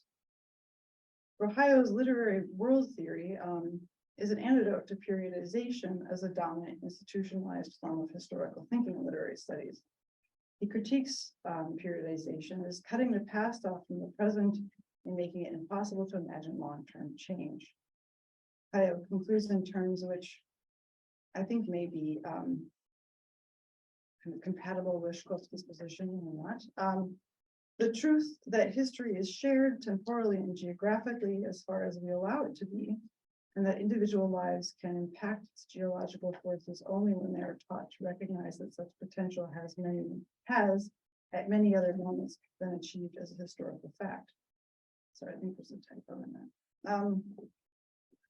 The idea being that allowing historical moments to sort of break free from their sort of rigid concept of time and chronological space in a period is one that allows a new form of agency to be derived from the study of history. So the premise then, or the promise of the world or model as a concept, as I understand it, is it allows for comparison in terms that do not impose a fixed discursive structure or meaning on the works that are compared. And this is why I think it's significant that, Shklovsky's, models of worlds are not kind of all embedded within the same kind of discursive or semiotic matrix, that it is really a concept that's conceived of in the most abstract terms, so that just it's not like saying you find the same form with the same device, right? Which does more forcefully, I think, import some meaning to the work that you're interpreting. So I think that it allows for comparison that in ways that don't impose some discursive structures on the works. And it also then maybe allows these historical shards or chirapki, as we're going to put our attention to yesterday, to be treated as wholes, as having specific meanings in their own completely unique way. And at the same time, provides them some framework for bringing this historical shard into the present moment. Thank you.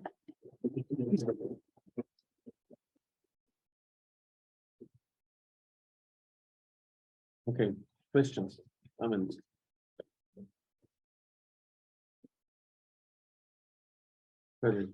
Yeah, thank you so much for this.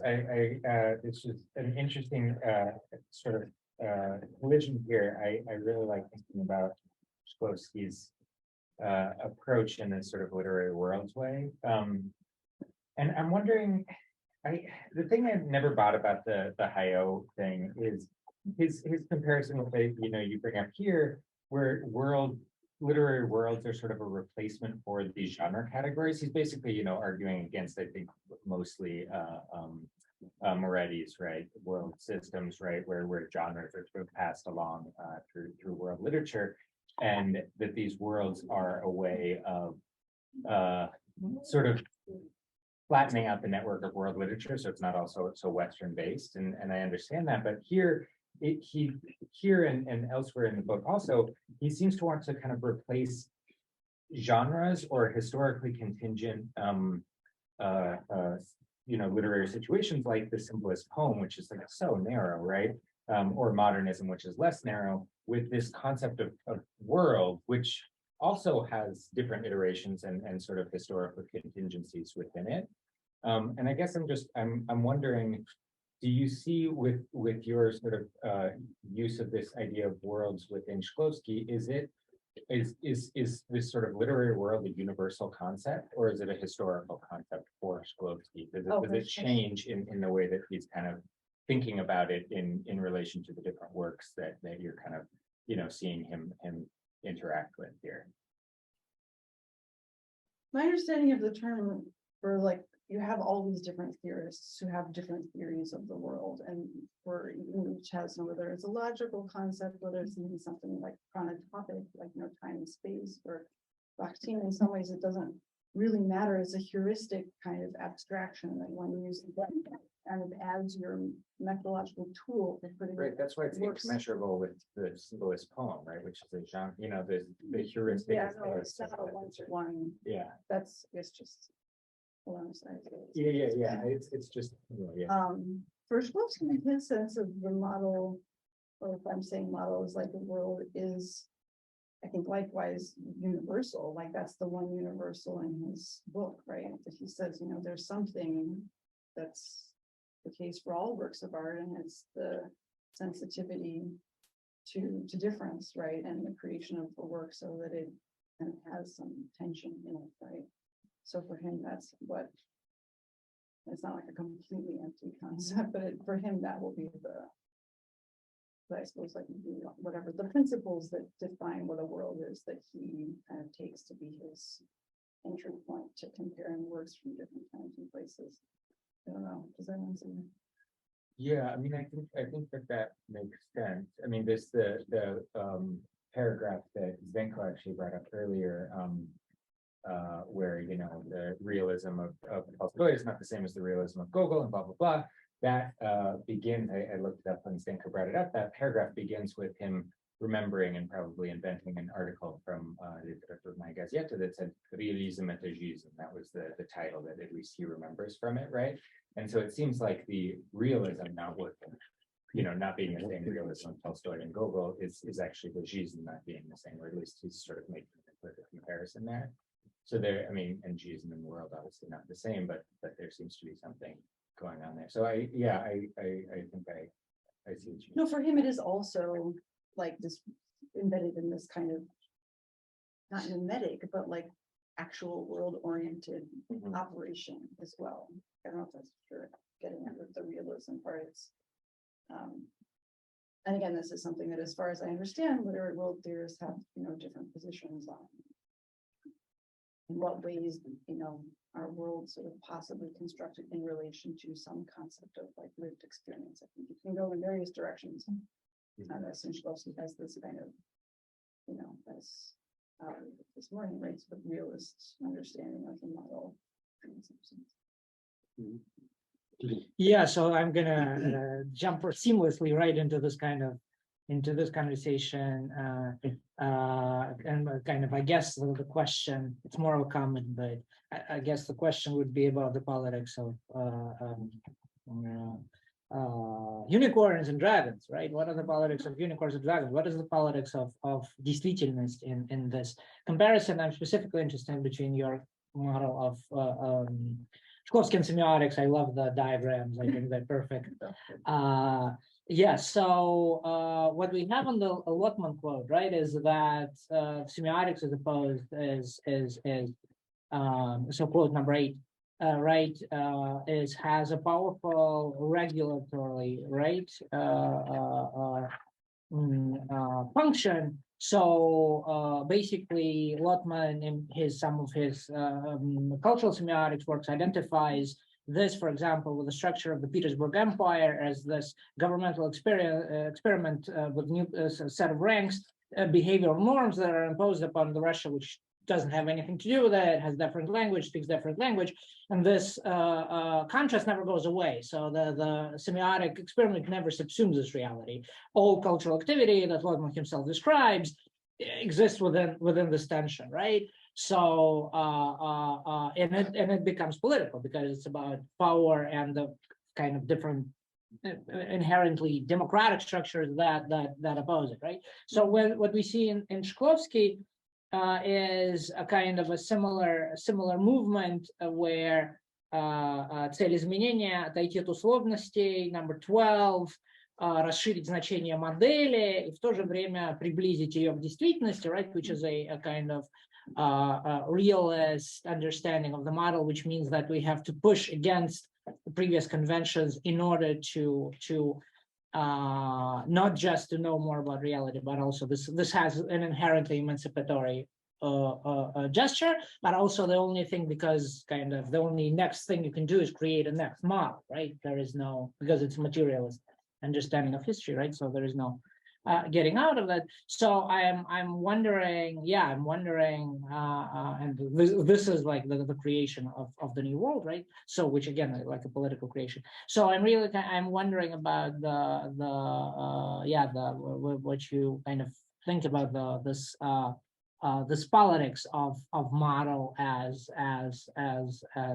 cognition. Yeah, well, I mean, obviously models are working with,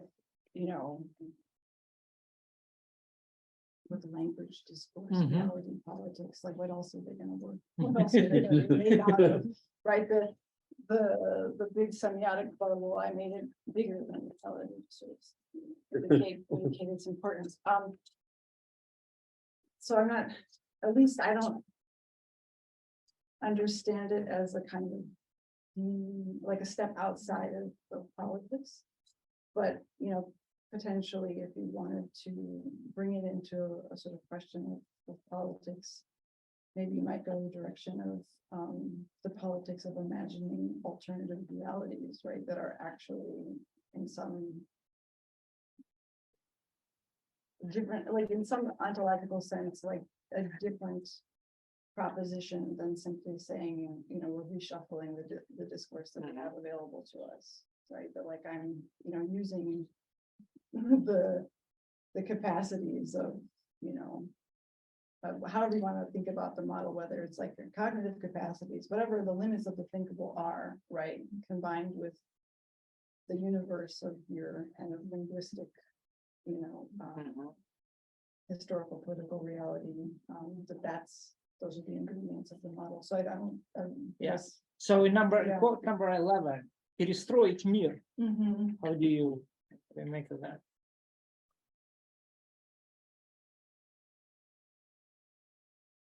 I mean, I guess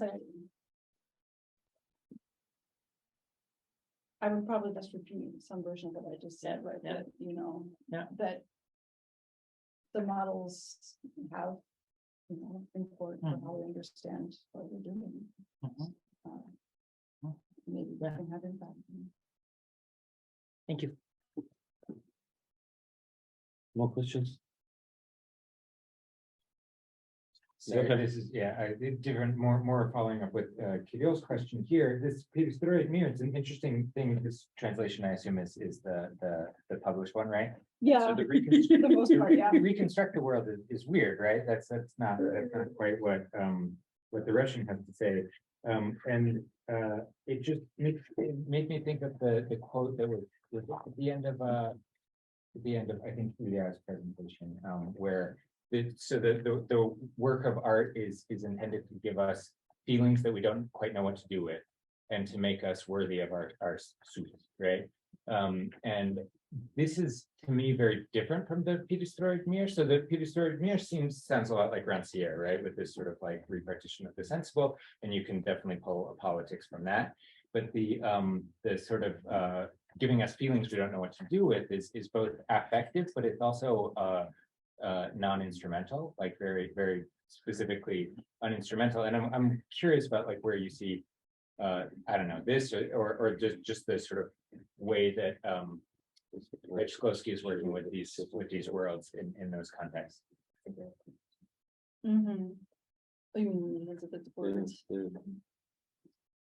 exactly are you looking at the context? Yeah, because what he says right afterwards is pretty something, right? So it's like 250 at the top. Я не сравниваю поэтов прошлого и поэтов настоящего. Подумаем о том, что модели мира созданы в поэзии, созданы для того, чтобы перестроить мир. We've heard that. Next. Да, это слова, но слова особенные, которые ощущаются ртом, обновляют мышление, сбивают склероз понятий. So, Перестраивание мира, который здесь перестраивается, I think it's a very specific one. It's sort of more like the world we're talking about, right? Which chapter is it? I have a different. Но при этом, по-моему, это отсылает к 11-му тезису Маркса о Фейербахе. Он и она. Да, но перевод translates it as a corporeal image. But it's still sort of your life world in a sense, right? So kind of like, so it's not the, let's change Africa. No, I hear about Shklovsky's politics, I'm just trying to. So, About the content. Just a short comment on the whole metaphor, right? So there is an article by Ernst Kantarovich on the like Renaissance metaphors of poets as creators of the world, right? And it sounds like some kind of romantic image, okay, divinity, whatever, but Kantarovich shows that there is a very specific meaning there, which is that poets are creators of the world similar to rulers, legislators specifically, because legislators produce norms that reshape existence of communities. And poets, to the extent that they operate in a similar medium to legislators' discourse, they also shape communities. And that is kind of what is then kind of translated through the metaphor of creation of the world, because the creation of the world is what this legislator does. So in a sense, I think that this is kind of similar to how to what is going on. It is a sort of a very ambitious metaphor, but also that has specific connotations about the political impact of language, not just the politics of language in itself. I have a question. No, sorry. Yes. Oh, my turn? Uh-huh. I wasn't quite prepared, but basically my question is, I found the talk really interesting, and I too had initially thought, Shklovsky must be talking about Lotman's, the part 2 idea of, modeling, and then perhaps, I started to be convinced maybe that he does have a different idea about modeling, but I still want to put out there, it kind of goes back to some of Irina's comments yesterday about Shklovsky's manner of composition and senility or whatever, is Shklovsky consistent throughout the book? Maybe he has one idea of modeling in some place and another idea in another place. And I think it's really hard looking at each of these quotes. I always want to go back to the context and see being influenced by Mayakovsky in one section and Tolstoy in another and Lotman in another. And does Shklovsky have a specific idea of modeling that, or does he kind of float around a little bit between different ideas of modeling, depending on who he's talking about? Or does he want to be like, oh, this is in the air, I kind of know about this idea of modeling, I'm going to throw it in there, it's very stylish. Well, he does on multiple occasions bring up Einstein in order to say that, linguistics is not, the end all and be all. And I feel like Einstein, what is he doing here? Other than he's the source that he found that was saying, maybe we can talk about the physics of our world, not through linguistics, right? Maybe there's an alternative. So I think that's consistent. I think at different places he does seem like maybe a little bit fuzzy on like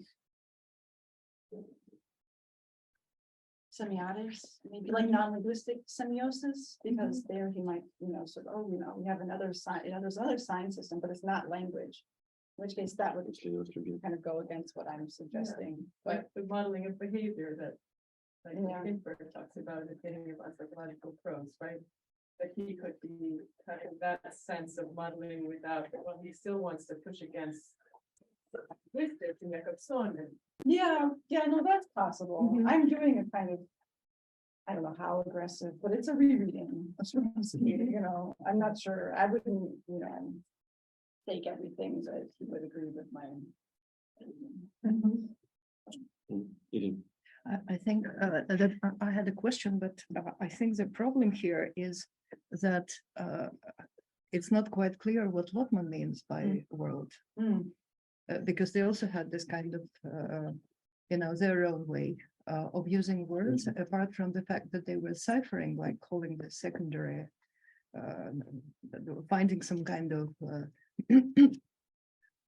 words that look like mathematics. well, camouflage, the Ethiopian language, whatever. But I just wonder because I realize on Literary Worlds, this book by Ayo, French, English? No, I don't know. But it must be from this cognitivism. He's not a cognitivist? No, it's no. Hmm? It's Philologist. Uh-huh. No, then it's totally wrong. He what I sort of wanted to creates say. his own vocabulary, and it's large, it's derived quite a bit from Auerbach.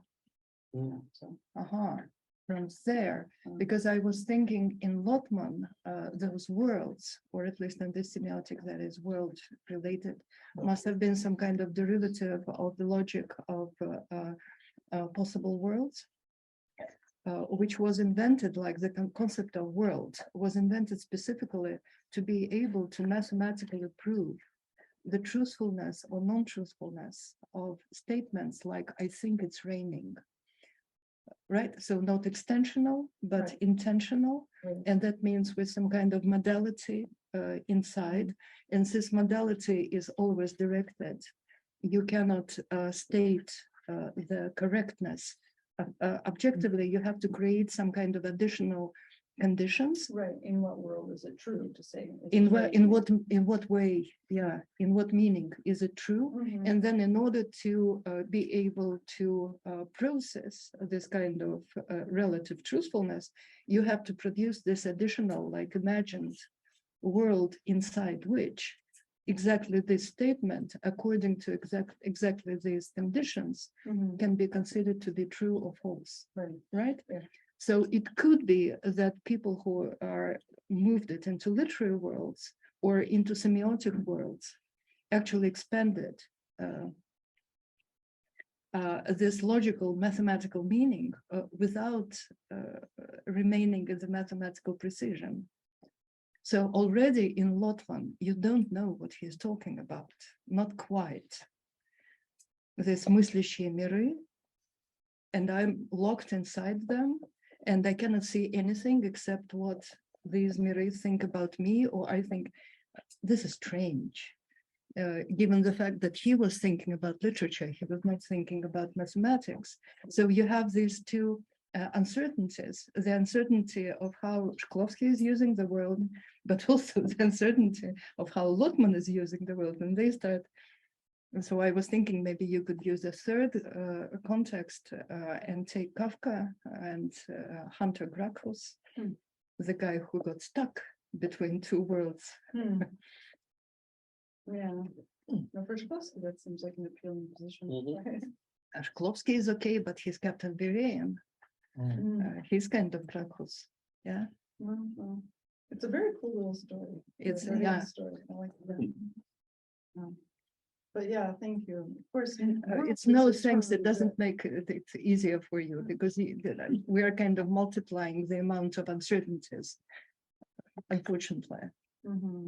It's true that literary worlds theory comes out of linguistically informed. Yeah, But this it's not possible world, but it's Hintika, yeah, this kind of stuff. Very boring, logical very semantics. boring. So, Yeah, No, it becomes extremely very dense. I know, that's powerful. So, yeah, Kyle. Oh, thank you. This is super interesting. I think this is somewhat related comment. I'm kind of curious where you see the meaning of auto communication for Shklovsky, given that that is such an important part of the sort of Lotmanian notion of model, and I think, and especially model of the world, because I think there's a sort of not perhaps an entirely perverse reading of Lotman from a sort of Lacanian perspective, where the regulatory function is precisely the same regulatory function as the mirror stage, where the model of the world is the same thing as the sort of orthopedic image of the child sees in the mirror, which creates a sense of the coherent self. And from that perspective, Shklovsky's models almost seem kind of like schizoid. That they so if is there a function for this sort of transformative auto communication in Shklovsky's modeling, or? I mean, I'm always wondering like what the ultimate kind of parameter is for Shklovsky sometimes, you know, like, is he talking about history or is he talking about his, like, is it a biography or is it like a program with, you know, a philosophy of time and history and culture? So I don't know if that kind of, but so if he is, the way that he articulates the project is sort of through his different kind of pieces of his own life in some ways. So, you know, I don't know, he definitely has an original concept of self, which is like that, you know, there's, and it seems to very much be, you know, a self that wants to be taken apart, you know, it's in some ways, you know, and put together.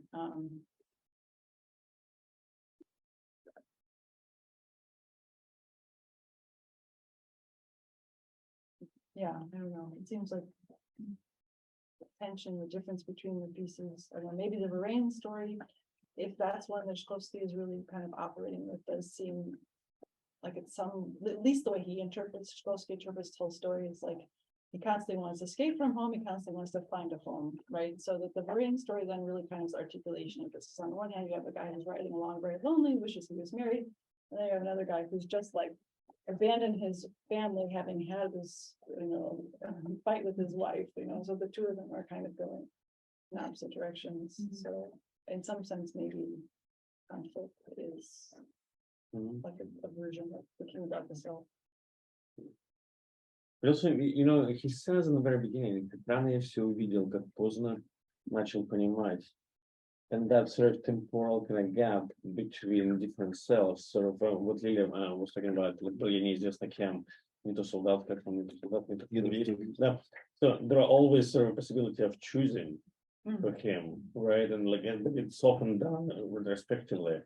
So precisely because, you know, you don't understand who you are at the time when you see when you experience yourself, right? So I guess like that's kind of, that creates a possibility for this other communication. So you can talk to your earlier self in the way you construct it later, right? Again, with your distinction, but yeah, you know. Yes, thank you. So just continuing, following up on what Jessica just said, just want to talk, kind of bring attention to the final pages of that section where he talks about Mayakovsky, right? And he says, он хотел увидеть свою жизнь, встроенной в жизнь общества, которое еще не достроено. Он писал стихотворение «Домой, пролетарии приходят к коммунизму низом шахт, серпов и вил. Я ж с небес поэзии бросаюсь в коммунизм, потому что нет мне без него любви». Right? And then kind of you have this distinction between an empirical reality of proletarian existence and then which is communism, and communism as and love as principle projected from below. И это тоже реальность для анализа. А на реальность нашего времени, движущегося в будущее, верующего в будущее, освещающего сегодняшний день верой в будущее, on the one hand, and then like a couple of just a paragraph below, he says, he brings in the question of rhetoric, right? The whole idea of rhetoric as analysis, as textual analysis. Старые риторики для нас не безразличны, но должны быть не повторены, а переосмыслены. Они были в основном построены для того, чтобы научить, как убедить слушателя, а не для того, чтобы показать, как писатель создает модель мира. Создатели риторик мечтали о том, чтобы создать науку о слове так, как майор Верейн мечтал о семейной жизни, прийти в будущее, пропустив настоящее, его новые задачи нельзя. So, which means, apparently, I mean, my guess is as good as yours, but it means apparently that there is a wrong rhetorical, wrong way of understanding the model, which is associated with rhetoric here, not how I would use the word, just to avoid confusion, right. Which is about ignoring the actual world of today and its utopian potential, right? So just skip it over, just land somewhere where authorial fantasy rules. Right, this is the one direction. Yeah. It has to be going in two directions. Right? Yeah. And so just the sort of fantasy, like, oh, I Yeah, had a yeah, life, yeah. right? That's sort of Yeah, meaning. yeah, just kind of, you have to work through reality. And this working through reality is called модель мира in a sense, because the emphasis is on мира. Not on model, right? Не модель, а модель мира. As opposed to rhetoricians who just, okay, have a fantasy, have dreams about being married to somebody they never met, right? Which just adds confusion. Yulia, Okay, I guess I'm gonna. perhaps confuse us more. Yes, exactly. To add a little more confusion, I just want to say that actually the concept of model existed already in the historical avant-garde. So we kind of think about it through the, right, through the idea of semiotics and Lockman, but actually already in the 20s, there was an understanding, right? Like Tatlins had an understanding that how does individual artist takes part in, right, in the collective. Well, the individual artist creates the model, which is unfinished by definition, right? It is the model that is a projection of what needs to be completed in the future, right? So you create model of the Third International, and then at some point in the future, somebody will create, will turn this model into, right? So it's both finished and unfinished. And I don't know if this changes anything, but I thought that I would throw that in, right? That there is also actually an understanding of the model as something that is that an artist does as something incomplete that then is to be completed. Yeah. Hmm. That makes sense. I think that Shklovsky in this sense hasn't made this kind of structuralist departure into thinking that, you can't use language to like recreate reality. This would have been, I think, comment to the avant-garde project of like, well, if we combine these materials in a new way, we are going to transform things. And that was the point. Michael. No, I didn't really have one, but one thing that I was thinking about as you were speaking is I had been thinking, sort of now that you mentioned, like what is the affect towards world culture that we detect in this work? And that's like a large question, but Shklovsky. And I was thinking about that because the comparisons here would be something like what you mentioned, Auerbach or Spitzer, and those sorts of the after pieces. And when you have this kind of emphasis on dislocation, and kind of what is the responsibility of the critic, the one thing I couldn't quite understand is like it's not a Taskapa Mirovoy Kulture sort of feeling that you get in this work. And given all of the references, like what is the world here that's being modeled as for a kind of critical or cultural relationship to it? And so it's, because yesterday we're talking about melancholy, but I guess I just don't know what we're supposed to think about, like world culture as he is experiencing it.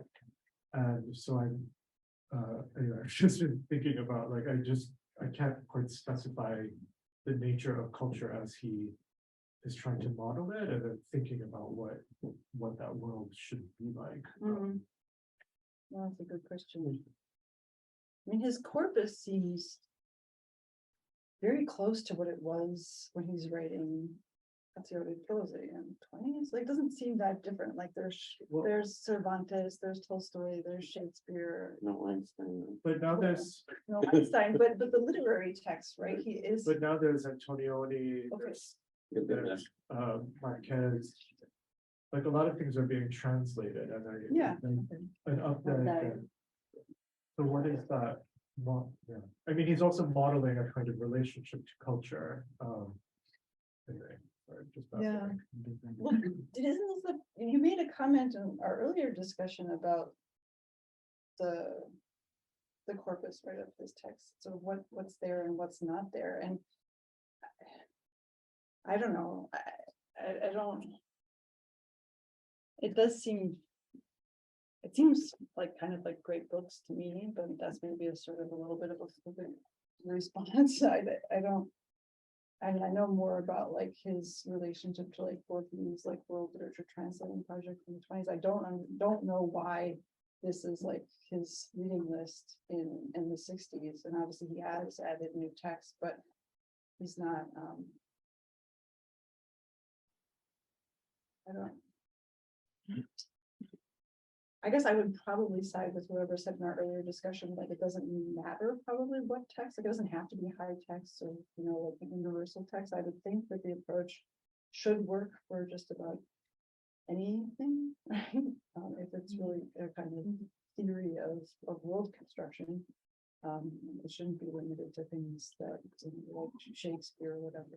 But It's just, sorry, just to continue, there's this line about Auerbach's Mimesis that it's to frame Western European literature as a textual corpus that is historically connected by repairing motifs, narrative devices, and explicit intertextual references. this is from where? This is like this East-West Mimesis.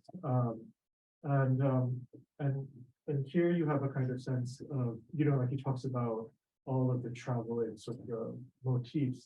He's being very Shklovsky, but they come from, you know, sort of like Arabic sources. And so it doesn't, I guess I kind of feel, yeah, understand like how stable is the corpus, or is he really thinking about actually tracking them much beyond a kind of preservation of a West European kind of model of things? Because I also thought flippantly that it is like a pretty, that they are standard books, but some of the gestures, I guess one of the points that you were making at the beginning is, could this be foundational for a different way of thinking world literature? And I guess if you were to push that further, what would that look like? And how would the maneuvers be actually really significant or anticipatory of the ways that people are resisting world literature now? So I think the Hayo takes you in a direction that the beginning was actually trying to move quickly away from. Yeah, anyway, so that's. You want to finish? I feel like. I don't know how, you can't fit your language piece in because that's Jakobson, but I thought that there was the possibility that the kind of modeling that's happening is actually could be like set us on a different footing for other understandings of book literature. So that would be my kind of response. I mean, my understanding is maybe simplistic, which is that, you know, it is this sort of abstraction in the sense that it is kind of doesn't entail, you know, any kind of specific structures, any sense of things that have been repeated and like retained through traditions, you know, so that you can put together your world model of world literature based on how you understand, you know, the concept of the world and the text that you want to take from different places to construct that world literature. So it's pretty open-ended. On that note, thank you.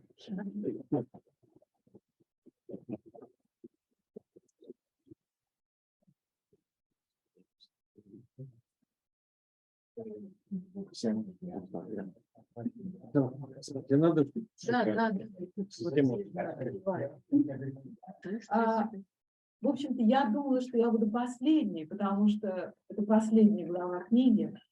И с открытым концом, как бы, напомню только, что открытая опера «Аперто» Умберто Эко появилась в 1962 году. В 1965 перевели на французский. И как бы это такой диалог несостоявшийся глухих, как и странное очень соотношение между картинкой, где мы забудем слово. Но до того, как начать, я буду говорить о блоуап. До того, как начать, я должна спросить, кто из вас видел блоуап? Проще сказать, кто не видел. Хорошо, кто не видел? А кто не знает? Хорошо, но это не страшно. Это не страшно, но стыдно. Это не стыдно, потому что умер Годар недавно, вместе с ним все истории кино, и 50% сотрудников самого главного берлинского фестиваля не знали имени Годара. Так что мы находимся в том времени. Хороший фестиваль. Тут я ничего не хочу сказать. Ой, я выключила, я не хотела. Я не знаю, я думаю, что я... Никто не знает. Вот, Вот Кирилл, та кнопочка, да. которую не надо. Вот та самая кнопочка. Ну, что значит blow Да. Don't push the red button. Хорошо. up? Они еще и без ракеток. Мне казалось, они с ракетками. Я все увидела. Шкловский пересказывает их. Он пересказывает фильм неверно в своей главе, но верно замечает, что в blow up нет цели, нет реальности, нет конца, страница 369. Все развязки сменяются сопоставлениями. Тут я цитирую, но я привожу цитату не все, она очень длинная. Речь идет про знаменитую картину увеличения, как он ее называет. И если попросту сказать ее содержание, это Шкловский, то оно вот такое. Но имейте в виду, что событийная тропа, по которой я вас проведу, ведет в тупик. Фотограф ищет сенсацию. Заказчики требуют от него истории преступления. Труп, фотографию с которого можно напечатать в газете. Фотограф делает случайный снимок, потом производит извлечение. Внезапно обнаруживается, что в саду под деревьями лежит труп. Труп обнаружен. Появляется женщина, которая хочет купить фотографию. Мы видим, как организовывается похищение снимка. Мы этого не видим, если вы помните. Все это довольно несвязно и очень трудно. Фотография похищена. Репортер идет на место, где был труп. Трупа нет. Он ездит к друзьям, которые к нему хорошо относятся. Они заняты своими делами, которые в кино сейчас имеют короткое название «секс». Им нет до него дела, и до крупного плана нет дела, сенсация не удалась. По дороге репортер видит группу молодежи. Сейчас мы ее увидим. Они едут в пародийно-маскарадных костюмах, что-то поют. Потом компания играет в теннис. Отчетливо слышим резкие, умелые удары ракеток по мячам. Потом постигаем, что это теннис без мяча. Нет цели игры, нет мяча, есть призрак звука. Цель, конец исчез. Развязка исчезла. Конца нет. Все замечено верно, но он не делает следующий вывод, наш дорогой Виктор Борисович. В сторону анализа замечает лишь, что ирония не помогает и не спасет. И это он. Пишут роман о романе, фильм о фильме, играют в теннис без мяча. Нужен смысл. В общем, анализ Шкловского не ухватывает сути и структуры фильма. При этом фильм этот можно анализировать только прибегая к параллелизму и сопоставлению повторов приему, который Шкловский в теории прозы 29 года так часто использует, чтобы вскрыть нарративные механизмы там, где анализ сюжета буксует. Так что я попытаюсь теперь вернуться к этому фильму, последовательно опираясь лишь на параллелизмы и повторы, которые Шкловский замечает в драмах Шекспира, но пропускает в этом фильме. На вскрытие несходства в сходстве, части в целом, которые он определяет, собственно, как главную тему своей книги. Именно при помощи этих параллелей, повторов на разных уровнях Антониони, который не читал Шкловского, выстраивает для себя новую нарративную систему и выражает то, что он считает смыслом. Совсем по Шкловскому, который формулирует на странице 82, сюжет не происшествия, сюжет построения, который, пользуясь событиями, сжимая время, создает явление, переживаемое так, как хочет автор. И вот именно у Антониони через эти параллелизмы создается сюжет, который отсутствует, потому что обещанная разгадка исчезает. В общем, я этот фильм знаю наизусть, простите. Это первая интернациональная работа Антониони, продюсированная Дино де Лориантисом и МГМ, то есть это очень крупные продюсеры в это время, снятая в 1966 году на английском языке, в самом модном городе Европы середины 60-х, Свенни-Кломен, по новелле аргентинского писателя, живущего в Париже, Хулио Кортасера, и переписанная для кино Тонино Гуэра. То есть, в общем, world literature и culture в полном наборе. Но я начну в своем анализе с тупиков, в которые попадают люди, пытающиеся справиться с фильмом при помощи теории сюжета, которые развиты современными кинотеоретиками, книги которых всегда начинаются с Шкловского. Тут я должна показать картинку всех этих книг, по которым учатся анализировать наррацию и драматургию кино сегодня в киношколах и Америки, и Европы, и, как вы видите, в России. И все книги, я действительно повторяю, все начинают со Шкловского и предложенного им различия сюжетной фабулы, торможения и других нарративных кодов, которые перечислил Илья, и я не буду к ним возвращаться. Барт называет эти оппозиции «récit et narration», Тодоров «histoire et discours», Сеймур Четман «story and discourse», Бордвелл «story and plot» и так далее. Но киноведение ведь Каннибала, оно заимствовало безбожно у всех дисциплин до него: литературоведение, семиотику, лингвистику, музыковедение, искусствоведение, театр, перформанс, а также психоанализ, марксизм, феминизм и прочее, прочее, прочее. Одним словом, слеп, как обобщил этот Бордвелл, Сосюр, Лакан и Тюссербат. Однако сегодня термины и концепты, как арка характера, многолинейное повествование, background, world building в другом смысле, cliffhanger, разработанные теоретиками кинонаррации, особенно для серий, могут быть продуктивно использованы для анализа толстых романов, проделав обратный путь. И также тут можно соединить ритм рассказа с ритмом тела, потому что все ритмы, все термины, которые используют сегодня для анализа серий, beat, pace, новые ритмические деления фильма, это все ритмы биологические и телесные. Тоже тема Шкловского, как анализировать ритм прозы. Но вернемся к фотоувеличению. На этом фильме именно нарратуры ломают зубы, если прибегают не к молодому, а к старому Шкловскому, который сам себя в обращении к этому фильму забыл. Тупик номер один обычный. Set up, plot point, resolution. Новой терминологии, экспозиции разные, когда старой. Серия ее называют сюжетной аркой. Тут должен возникнуть либо конфликт, который разрешается в конце, либо загадка, которая раскрывается, либо цель героя и его желания, которые реализуются или не реализуются, либо констелляция фигур. Но тут все это разрешается очень быстро. Хотя фильм начинается классически с небольшой загадки. Хук. Что это за тип, который выходит из ночлежки для бездомных и уезжает на Роллс-Ройсе? Загадка разрешается моментально. Это фотограф в поисках натуры.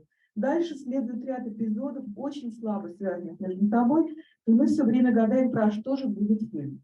Первая мысль, как всегда, Стэнли Кавелл, кто на ком женится или кто с кем спит. Фильм предлагает нам массу вариантов. Сразу в первой сцене. Это история отношений с моделью-девушкой. Это история адюльтера с Патрицией, женой его друга. Обратите внимание на материнский жест и банки с макаронами на заднем плане. Или это история отношений с двумя девицами-близнецами, блондинкой и брюнеткой. Или с продавщицей магазина антикварного, где он покупает пропеллер. Или с произведениями искусства, которые изображают женщин. Но все эти завязки остаются без последствий. И нам не ясно ни цели, ни желания героя. Где-то на 30-й минуте, очень поздно, намечается история с парой в парке. Женщина пытается вырвать из Томаса фотоаппарат, и опять же мы не знаем, какую тайну она пытается скрыть. Диаграмма, которую я сделала, маркирует поворотные пункты, во всяком случае точки сюжета. То, что неизвестный позже обыскивает машину Томаса, а женщина появляется в ателье и предлагает свое тело в обмен на снимки, как бы подтверждает подозрение или ожидание, что это главная история. Но поворот не случается позже, когда Томас увеличивает снимки и обнаруживает труп. Но когда негатив и отпечатки пропадают из него ателье, так же как труп исчезает из парка, напряжение затухает без развязки. То есть set up, plot point, resolution не срабатывает как схема. Теоретик кинодрамы был бы, как и Шкловский, недоволен построением фильма, потому что конец разрешения заменен игрой, невидимый мяч. Все вопросы, которые могут возникать и возникают, кто был убийцем, кем был убитый, что за мотив, старый богатый муж убитым любовником, или наоборот, любовник убитый мужем. Фильм не дает никакой информации, чтобы герой или мы могли разрешить загадку преступления. Зато фильм дает четко понять, что развязки не будет. И это даже вербализировано в диалоге героя с Патрицией. Она задает вопросы, которые мы задаемся и мы. Who was it? How did it happen? На что фотограф, которого, кстати, имени нет, Томасом он назван только в сценарии. В фильме имя ни разу не произносится, отвечает I did not see, I did not ask. Ладно, тут мы понимаем, что жанровые ожидания не оправдываются, детектив нерелевантен, хотя Патриция читает книгу Трюфо Хичкока. Тогда к чему вся эта история с blow up, рассказанная и показанная так подробно? Но именно тут фильм переключает внимание от сюжета фабулы на другой уровень. Речь идет о восприятии, вроде бы о восприятии увиденного. Ладно, тут мы можем сказать, современный режиссер, авторский, ему нет дела до развязки, детектив, компромиссное решение, фильм финансировала MGM, который взял в прокат.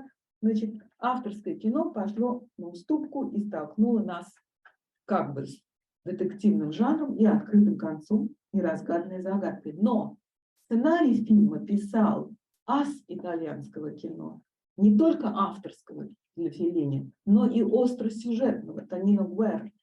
Этот открытый конец как бы ведет нас к кино метарефлексии. Герои исчезают, вместо них остаются вещи, как затмение, о чем говорила Лиля, где ни Ален Делон, ни Моника Вити на свидание не приходят, а мы вместо этого видим бочку с дождевой водой, газету.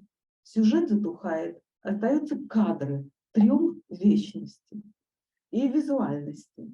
А мы возвращаемся к немым картинам, как игра в теннис. Мяча не видно, но его слышно. В общем, все как бы ничего, но при помощи этой модели мы можем очень мало извлечь из фильма. Ладно, пойдем другим путем. Дэвид Бортвелл предлагает нам различать два сюжета. Главный и сабтон. Он изучал это на примере 138 фильмов классического Голливуда. Мы это очень хорошо знаем, я имею в виду мы, советские люди, по производственным драмам. Там план горит, а тут жена уходит. Если мы посмотрим на блоу-ап при помощи этой модели, то попадаем в новый тупик, и опять ничего не изучим. Можно допустить, что главный сюжет – это фотоувеличение, которое открывает глаза на тайну, а сабплот, побочный сюжет – частная история женщины. Но мы и тут спотыкаемся.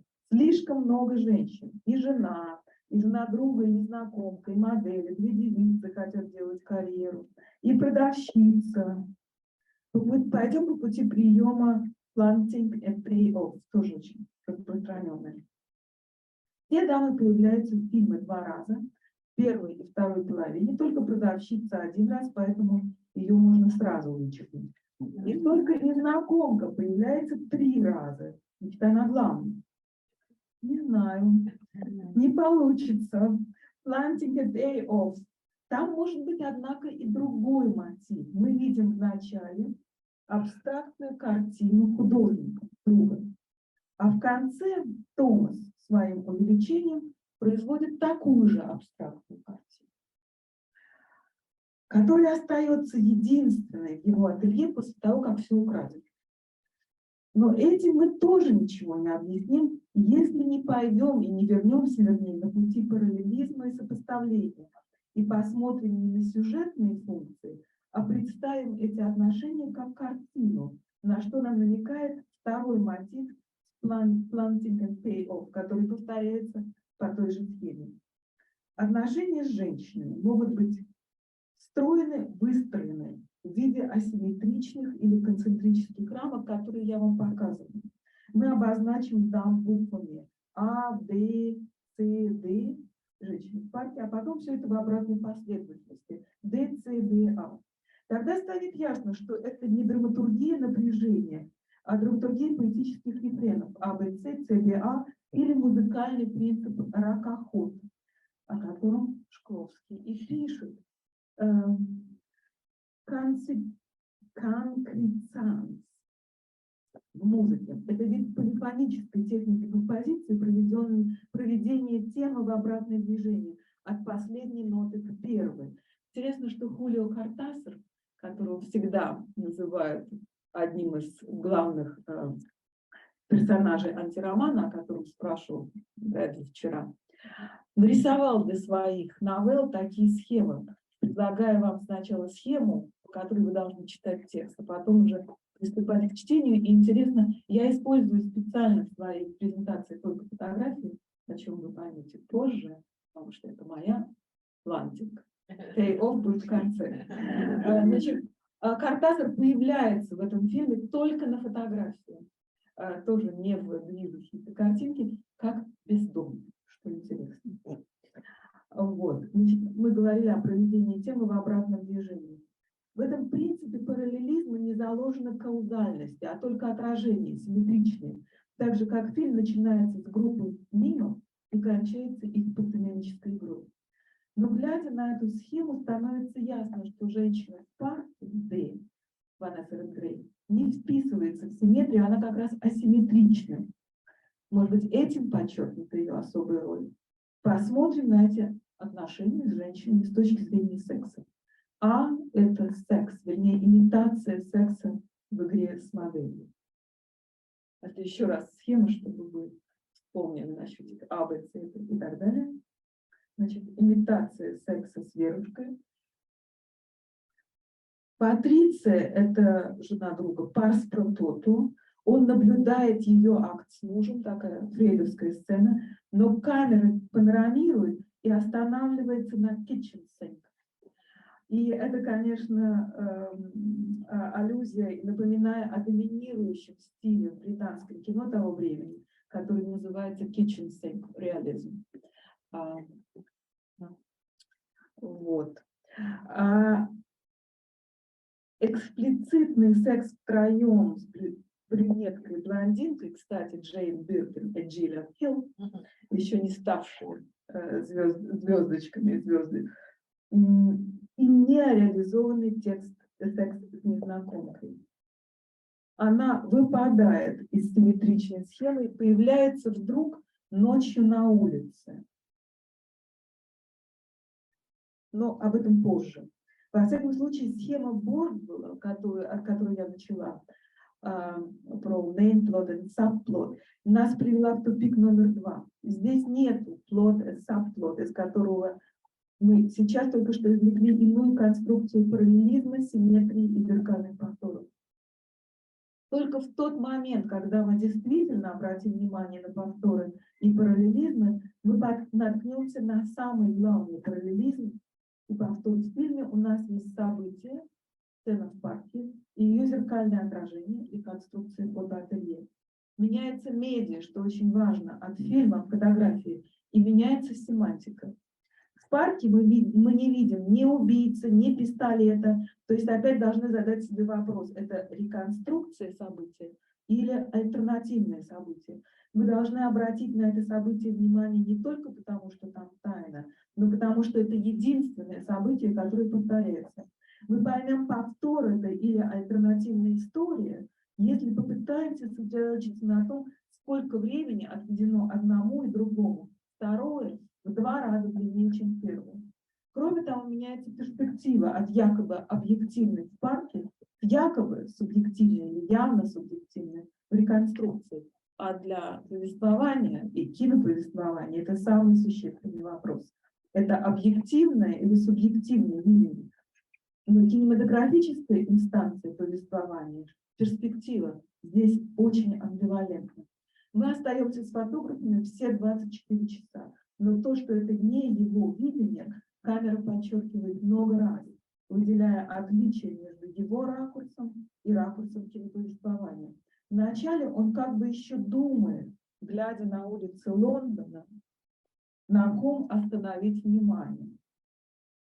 В конце он вообще прощается, я имею в виду фильм и Антонимони, прощается с героем из перспективы сверху и стирает его из кадра буквально. И это решение ясно в сцене в парке. Сначала как бы это его перспектива, он смотрит, Потом мы видим то, что он видит, ответная реакция. Но потом позиция камеры меняется, позиция камеры становится объективным. Я показываю вам сейчас схему немного. Вот здесь. И дальше реконструирую эту сцену в парке, где камера обладает многочисленными позициями, но не герой. То есть все время вклинивается разница между глазом фотографа и инстанцией рассказчика и глазом иного существа, который видит то, что не видит фотограф, и частично видим мы, но это не планиметрия, Сережа. И тут опять сомнение. Мы правда видим пистолет? Мы правда видим пистолет? Сейчас увидишь. Секунду, мы рассматриваем все.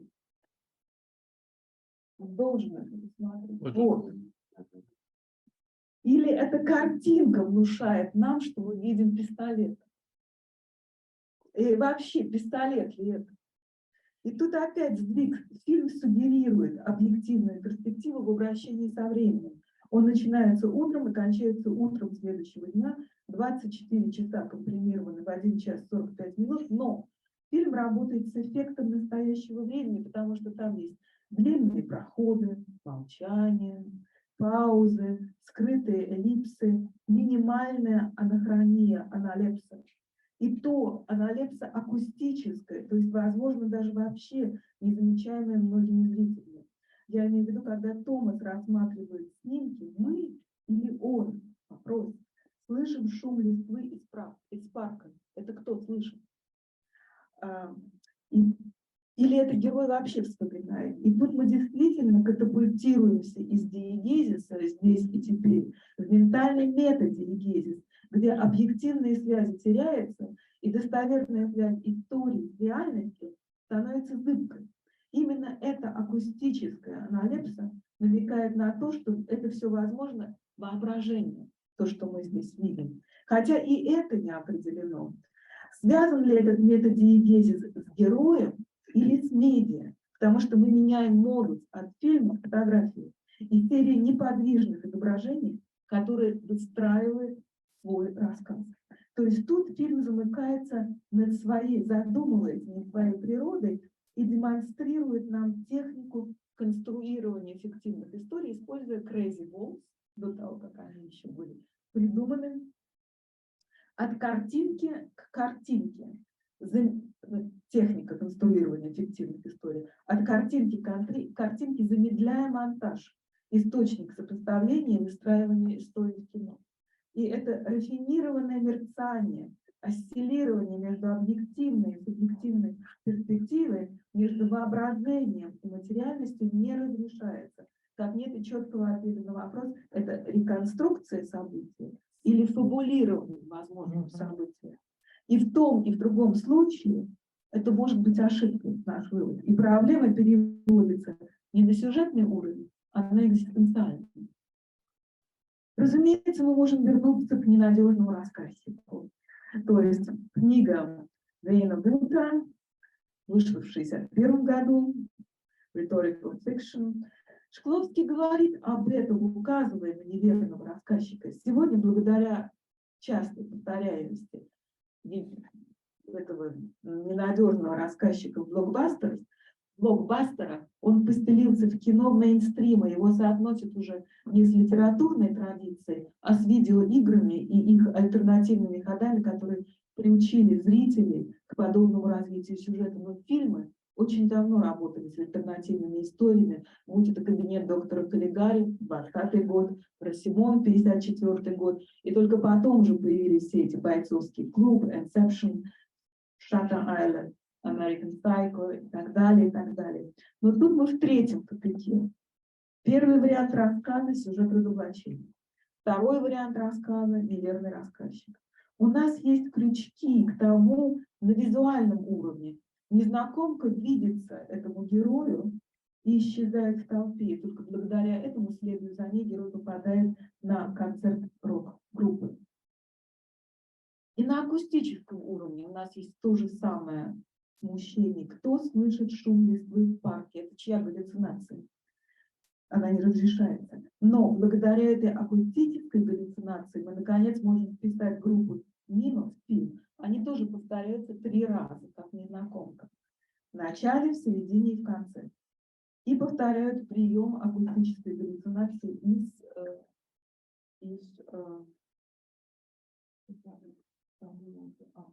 вот тут вот пистолет, я забыла вам показать. Я вообще не понятно, пистолет ли это или что. Вот они. Еще раз. Еще раз. Благодаря этому повтору мы можем посмотреть на поведение Томаса из конца в начало и открыть в нем все додатки галлюцинирующего сомнамбула, следуя принципу пересмотра сюжета после Last Act Twist. У него странная мерцающая идентичность, бродяга, социальный репортер, фотограф моды, детектив. Он дает в течение фильма все время странные информации о себе. То говорит, что женат, у него 2 детей, тут же отрицает это. Он восторгается пуантилизмом в работах своего друга-художника. Он находит труп, который настолько искусственно инсценирован, что мы можем сомневаться в его достоверности, а вдруг это восковая кукла, а вовсе даже не труп. Все это не каузальные, а эстетические моменты, моменты визуальные. Так в чем же смысл? В самом изображении или монтаже их стоячих изображений? Смысл фотосеквенции только в монтаже, в движении от картинки к картинке, а не от картинки в действительности. Потому что именно эта связь и ставится под сомнение. Каждый сам рассказывает свою историю. С точки зрения антропологического конструктивизма, это акт освоения или присвоения мира. Но тут, конечно, можно вспомнить много. Тут уже говорили у меня очень много как раз про конструирование истории и техники рассказа, которые пользуются историками, о чем напоминают нам очень многие авторы и докладчики. События в парке префигурируют рассказ. В ателье этот рассказ конфигурируется и становится частью нарративной идентичности героя, который пытается потом этот рассказ рефигурировать перед Патрицией или своим издателем, которому не может продать этот рассказ, если мы следуем схеме поля Рикера. Но в конце Томас теряет не только рассказ, но и самого себя, потому что камера стирает его из кадра. Так почему же все-таки Шкловский не оживил Шкловского в анализе Антониона? Эта загадка как бы остается неразгаданной, так же, как и смысл фильма, книги Тетива. Тут мы можем заняться только психоанализом, который я исключаю.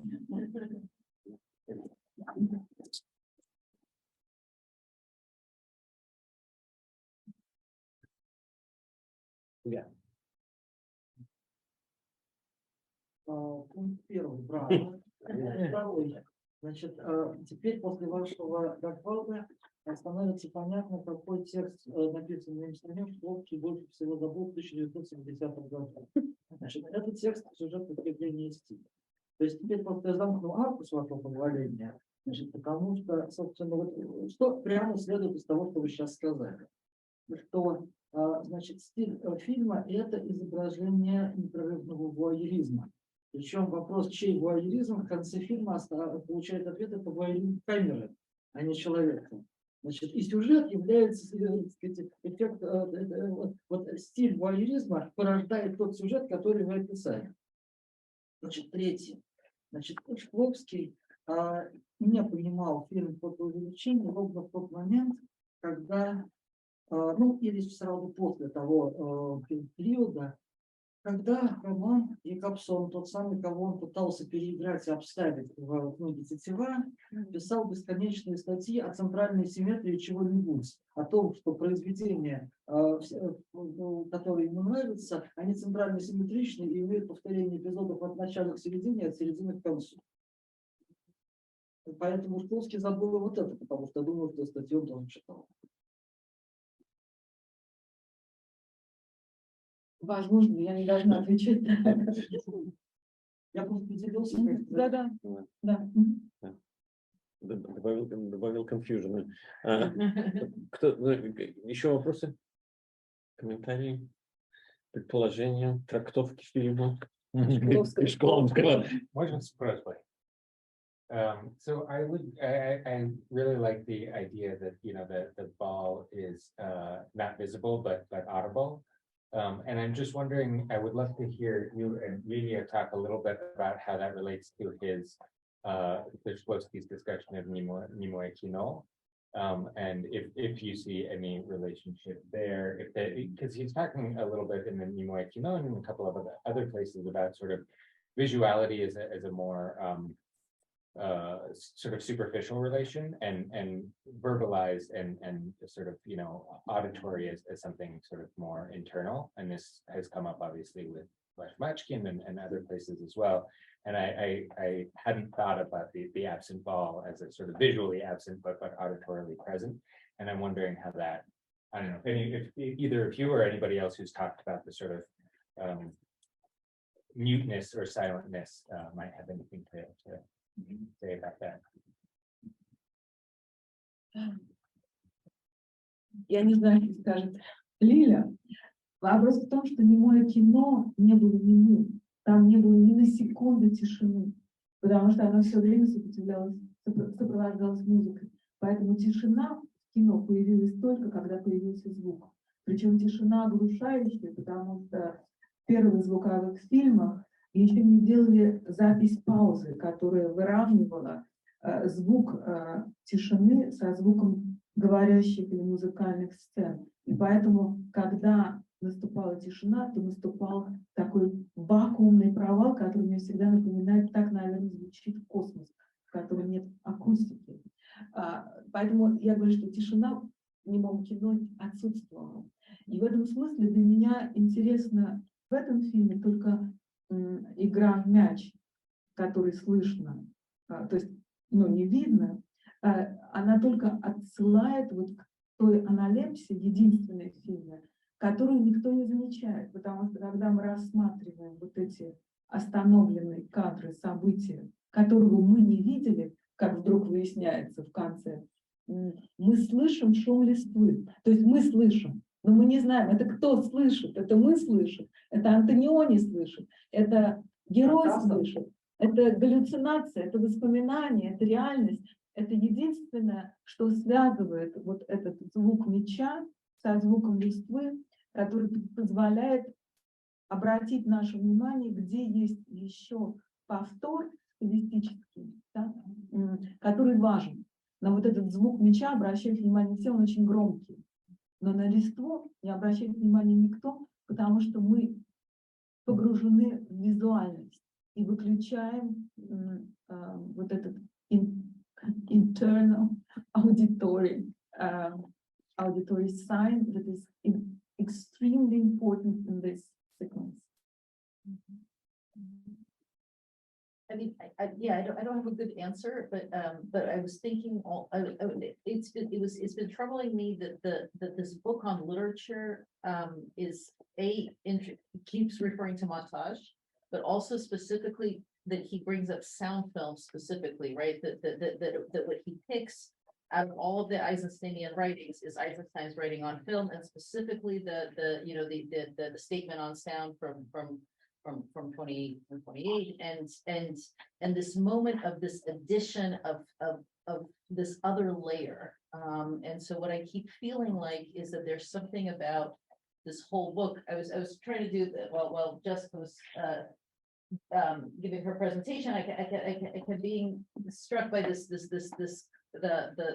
сознание и бессознание, or сознательное и бессознательное, right? The sort of the conscious and unconscious, the idea of the poetic having different temporalities, but also having depth, but also like the echo again that pulls you down into some of this other dimension.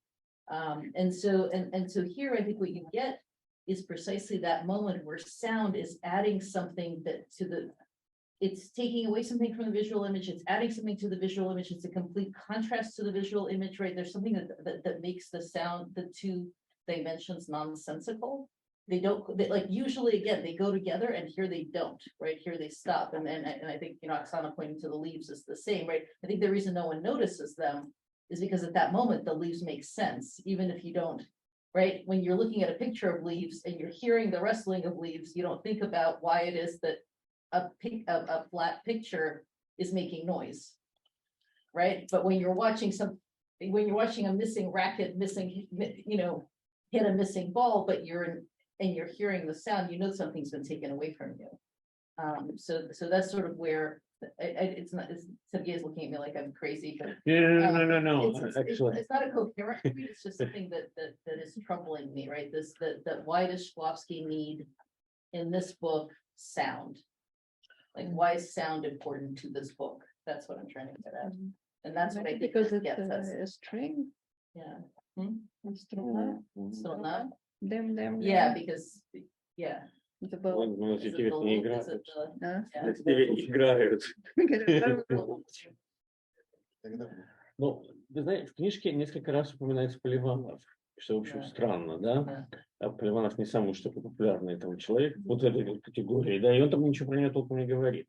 У Поливанова есть интересная концепция звуковой жест в японском языке. Вот я думаю, с точки зрения звукового жеста, он что все время делает, кроме того, что это называет звуковым жестом, для него принципиально, что это не сигнал, не означающий, это жест, который позволяет построить траекторию, которая не дается заранее, да, чего-то там.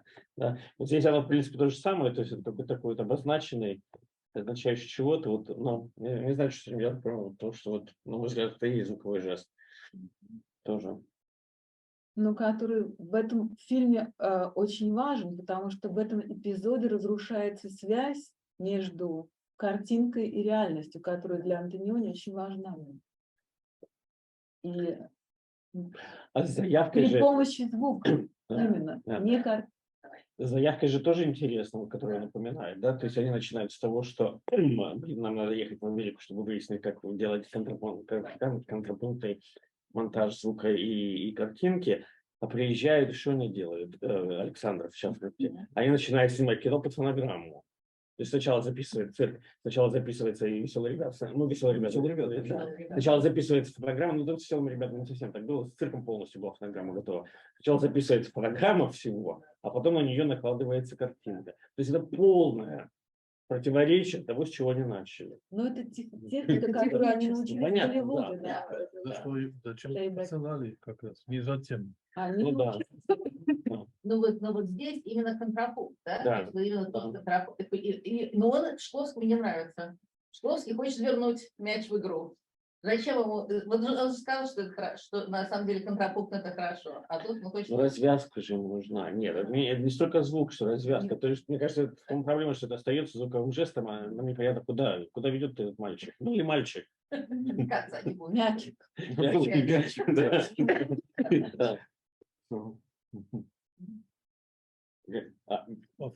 Фильм-то еще работает на парадоксе, что одна вещь – это узнавать что-то по звуку, узнавать звук – это одно, это нужно для себя такой опыт, а второе – это узнавать видение.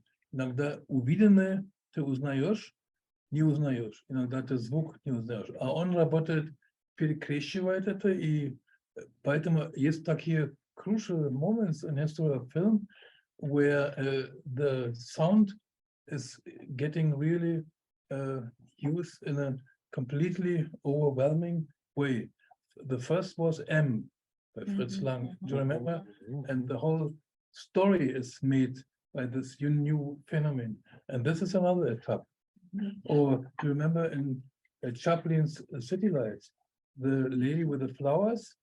700 times he made the shooting, and 700 plus times he found the solution how to show in a silent film a deaf person because of this intermixing of узнаваемость. Но интересно с точки зрения перцепции, конечно, когда появился звук, то все считали, что наше ухо очень неразвито, и мы слышим меньше. Но это связано с тем, что мы очень мало узнаем звуков без изображения.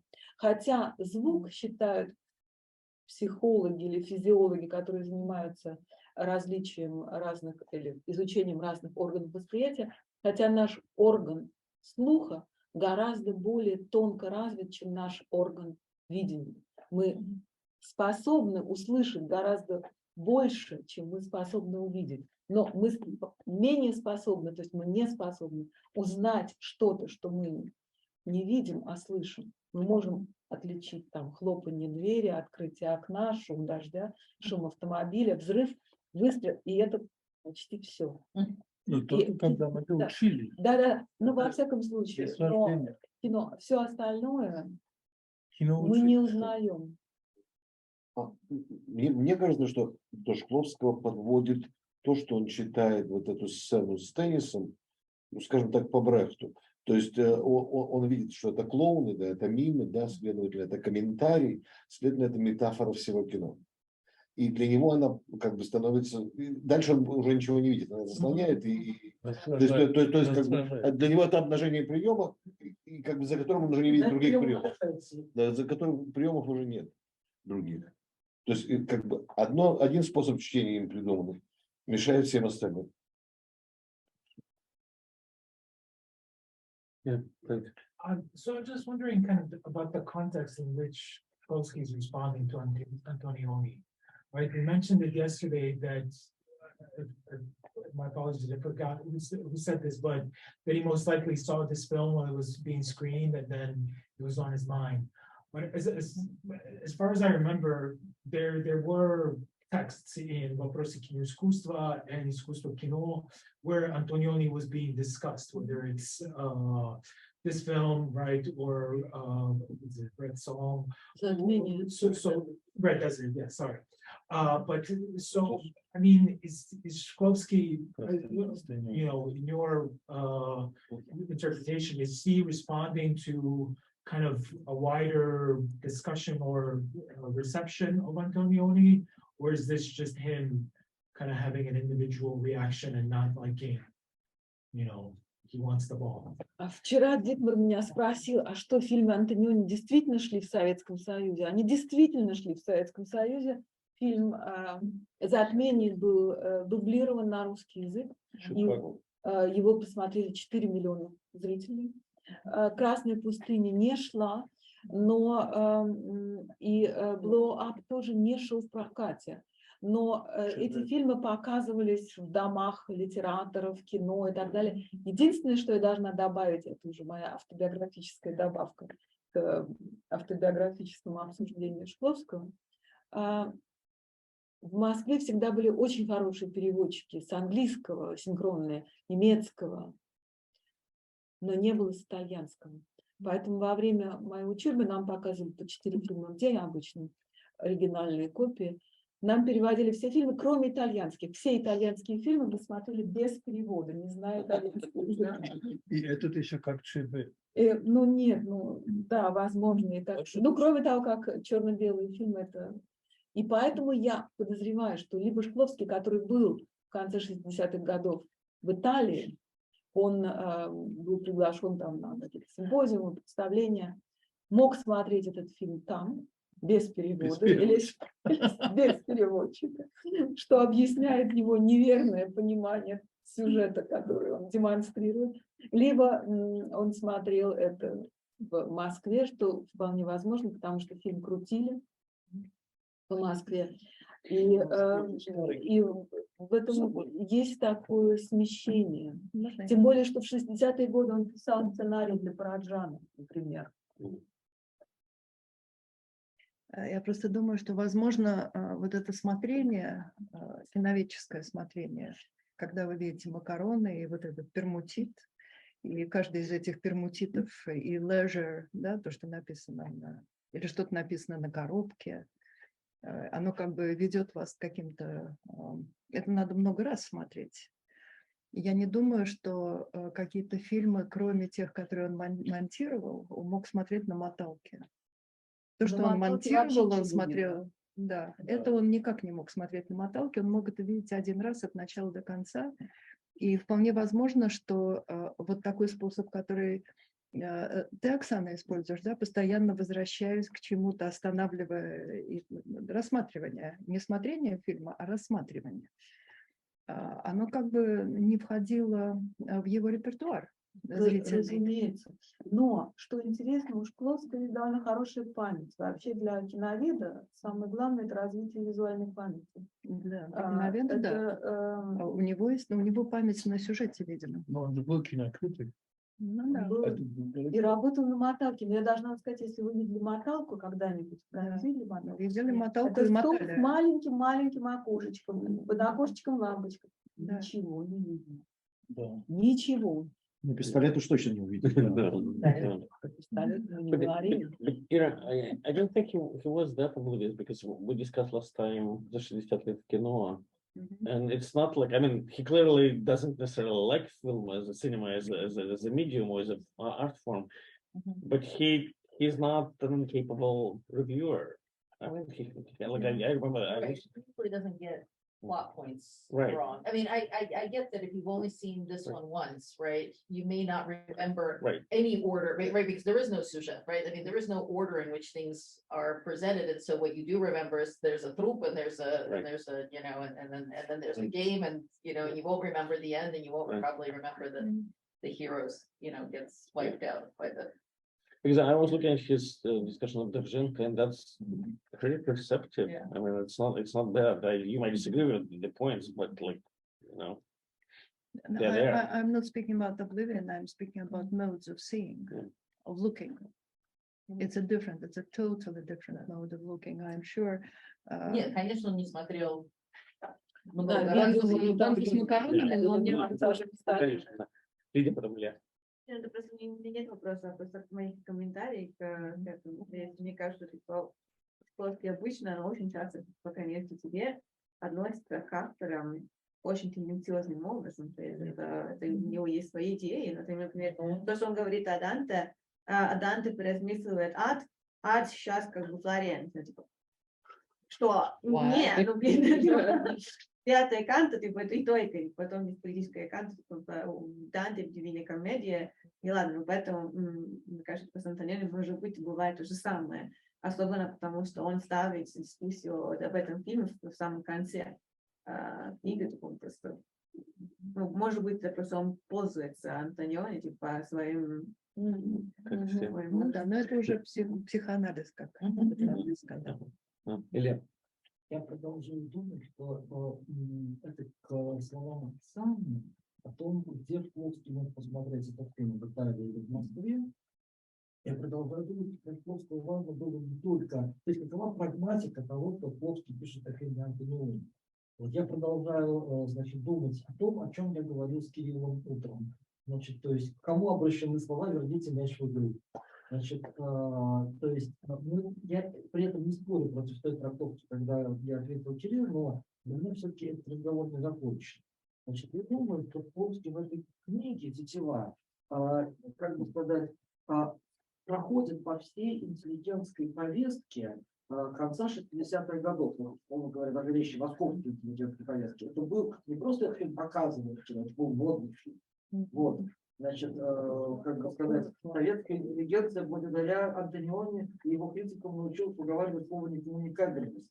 Вот, значит, и поэтому для меня очень важно, что прагматика вот этого высказывания «верните мяч в игру», она обращена не к Антониони, а к людям, для которых этот фильм был модным. То есть Шкловский не просто, ну, как бы сказать, митрится фильм, не просто как бы, неправильно его интерпретирует. Ему важно перенести некоторые акценты в эстетических дискуссиях конца 60-х годов. Ему важно вернуть некоторые, ну вот тут я готов, возможно, у нас будет с Кириллом длинный разговор о терминологии, вернуть героическое усилие в жизнь. Вот, и, как бы сказать, он это воспринимает вот на фоне «8,5» как очередной автореферентный фильм. Именно поэтому у него абсолютно вытесняется и ставится его собственная работа «Сюжет как явление стиля», ну, подобного рода способ подхода к кино, такой несюжетный. Вот, потому что ему очень важно, чтобы сюжет имел некоторое, ну, как это сказать, дидактическое значение. То есть здесь включается его эстетическая нормативность. Ну, границы его, то есть здесь это границы его понимания кино. Значит, и вот на эти границы включаются, может человек включить или не включить нормативное мышление. Шкlovsky его включает, это сознательный выбор.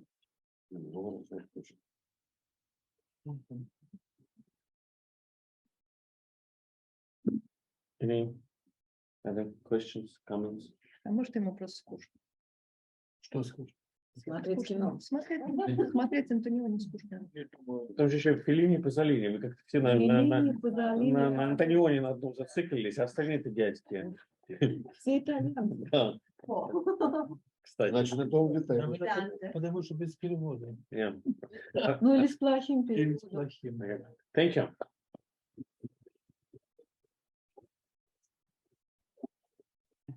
We begin our end, so to speak. But before we do this, I want to say one thing.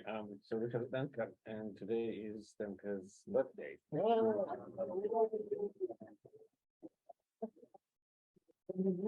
congratulations. So, the floor is yours. So that's everything you want. You get to We give need to know. It's a big general. No, I really appreciate it. I was trying to keep it up under wraps, but I want to thank Sergey and Mark for inviting me to be part of this workshop. And it's been stimulating to listen to everybody that I got a chance to listen to so far. So as I was just telling Sergey, my title is completely, or I don't know what percent different. But I really wanted to utilize this opportunity to rewrite Titiwa and Shklovsky from the perspective of my research, right, which is mainly focused on Soviet cinema of the 1950s and the 60s, so kinematograph otepy, but also to consider a way that kind of contradictions within Shklovsky's own arguments, ranging from Tetival all the way back to some of the early discourses, specifically from the 1920s. So my presentation will relate Shklovsky's discussion of how art implements old models in new ways and creates new ones, really to the enduring tension between fact and fiction. Especially within Soviet cinema, whether we want to call that fact and fiction, the play or the unplayed, all right? And my parameters are from the 1920s to the 1960s, but of course this extends out into the present. So, I mean, as we all know at this point, right? For Shklovsky, this idea begins in the prologue with the way that the Yabliki continue the songs of the Silabi. And so in this way, what I was particularly drawn to and intrigued by is the way that Shklovsky defines repetition, revision, and dissimilarity as the central concepts of his discussion. So what I intend to do is draw on Shklovsky's assertion, right? So let me get this. Sorry. Right, his assertion that старое остается в новом, но оно не только узнается, но и переосмысливается, приобретает крылья и иную функцию. Right, so that's where this idea of contradictions with wings comes from, right? This idea of приобретает крылья. So I approach Soviet cinema by looking backwards from the 1960s and the adoption of documentary production techniques, the usage of nonfiction montage nonfiction footage. I think Shklovsky is having an influence on me. The usage of nonfiction footage in thought films and the surrounding film discourse from this period. So today I specifically focus on kind of the continuity change and dissimilar in historical understandings of cinematic fiction, nonfiction, the combination of these two modes, and the contradictions between them. In this regard, I take up Shklovsky's assertion that that великое искусство противоречиво, right? И противоречие это является в разности материалов, которые в него входят. So, although it would seem that Shklovsky doesn't regard any particular thought film as великое искусство, right? It's thought cinema is largely absent except for the reference to which I'll get to in a second, right? But the films nonetheless present a contradiction of materials. And I'm specifically interested in Shklovsky's understanding of a nonfiction document once it has been integrated into a work of fiction, specifically when it comes to film.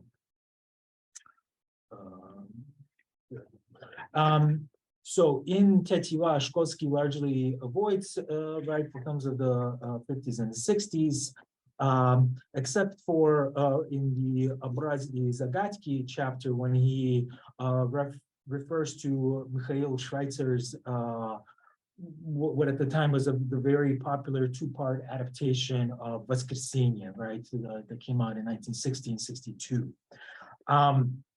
So for Shklovsky, right, Schweitzer's adaptation doesn't delve into the social and symbolic dimensions of the Tolstoy's original depiction of Katyusha. So I want to utilize really Schweitzer's subsequent film, his critically and popularly far less successful adaptation of Pataev's Время в период, to consider the status of the documentary footage once it is inserted into fiction, and fiction's claim to authenticity that kind of piggybacks on this integration. So if you allow me, at some point I will show you a brief clip of the beginning of Время в период so we can take a look at this. But before we get to the film, I want to consider what Shklovsky says about literatura facta in the Новые жанры chapter from Tetiva. So after providing examples from Herzen, Tolstoy, Shklovsky turns to Isaac Babel, right, claiming that во многом документален Исаак Бабель. У него явления, поэтические описания остаются документальными. Сопоставленным авторам освещают друг друга, создавая новый сюжет.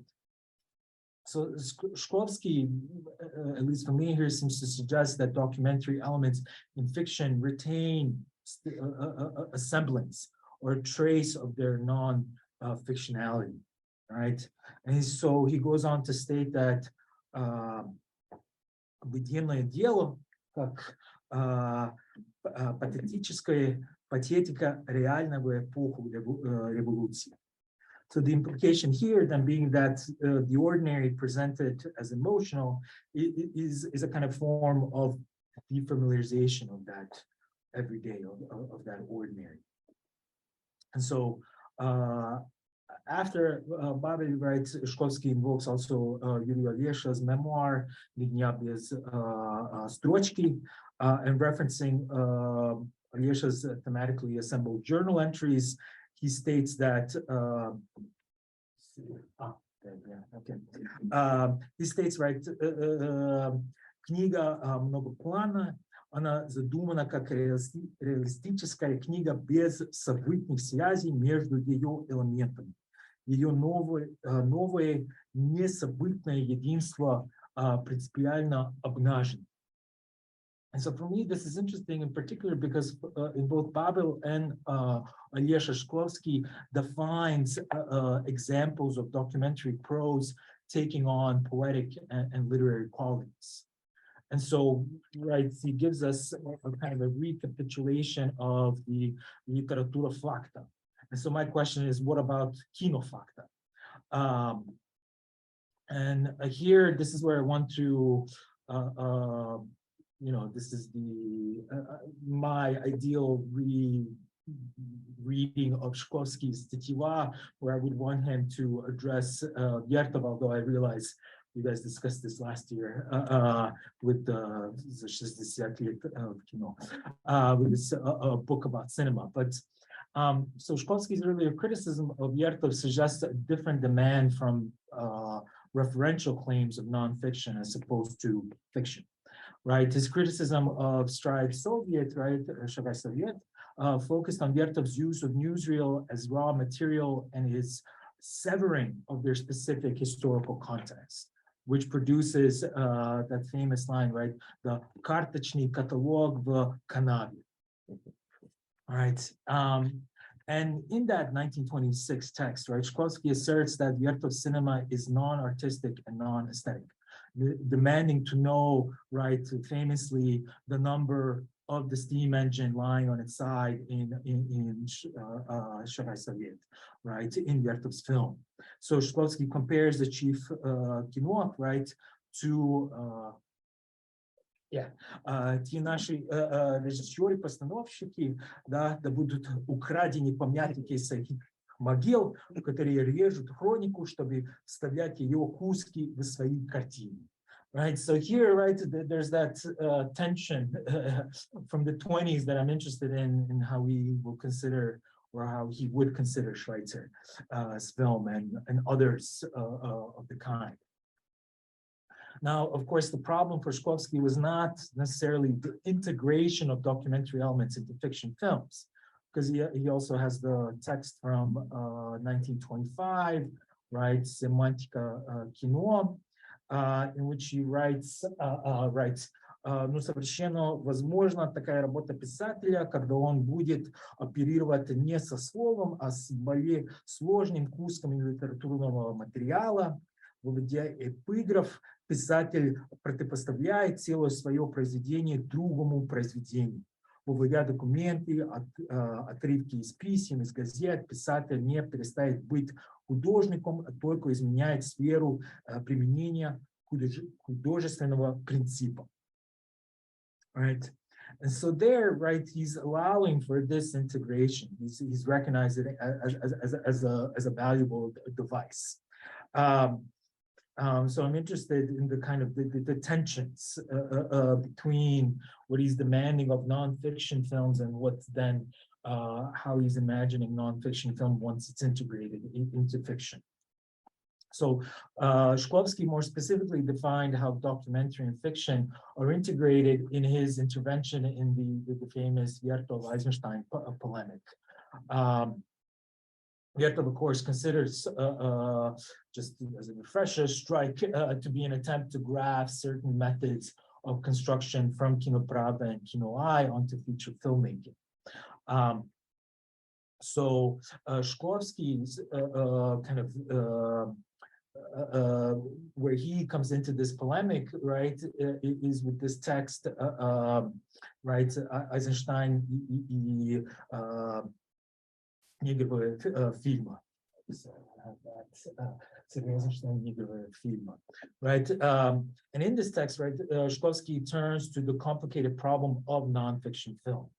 Right, he references Vertov when he recalls that that early on people maintained that nonfiction films were жизнь врасплох, right, life caught unawares, which is of course Vertov's subtitle to Kino Glas, but also a part of his early theory. And this prompts Shklovsky to reframe nonfiction as montage films. Right, Shklovsky then goes on to question the basis on which works, literature, and by extension films are judged to be nonfiction and non-aesthetic. Right, he states, there, okay, в вешах Стендаля, Достоевского мы имеем выключение внеигровых кусков, right, и все равно эти вещи эстетические. Right. And as part of his criticism of nonfiction films, Shklovsky brings up the use of played material in newsreels, right? This is a kind of a gotcha moment, right, where he brings up the fact that one of Vertov's assistants impersonated a peasant in Kino Pravda number 23, right? And he then goes on to basically express a suspicion of newsreels in general, because as in his words, they tend to have a lot of actual played material. And so in another rebuttal of Vertov, Shklovsky is very much on the side of utilizing actors, right, as opposed to turning away from them. as Viktor argued.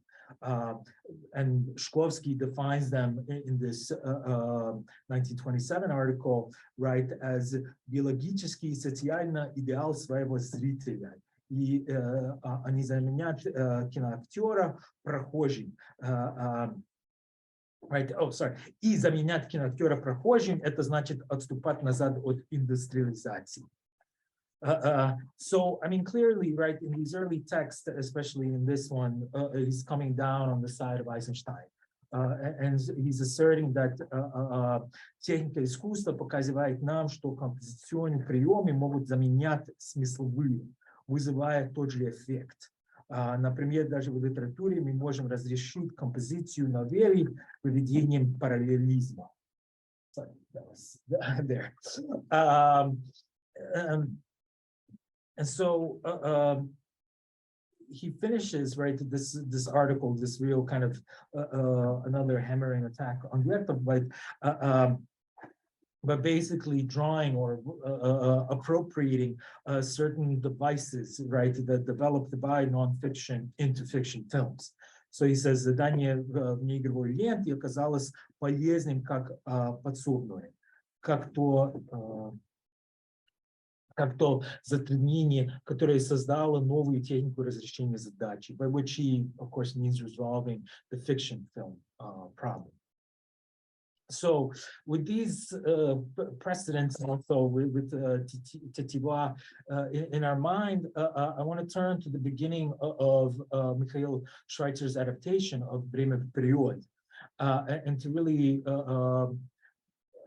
consider what's, how this particular beginning would fit into these various moments in Shklovsky's criticism of nonfiction film, or more specifically, Viktor.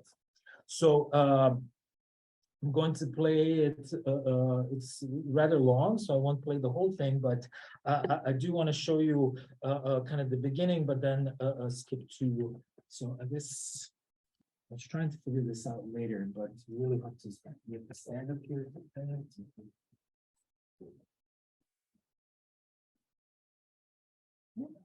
Okay.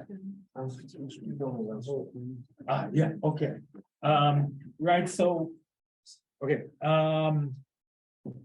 Right, so this was, of course, an anniversary film. And you're getting the Georgy Sigov's suite in period.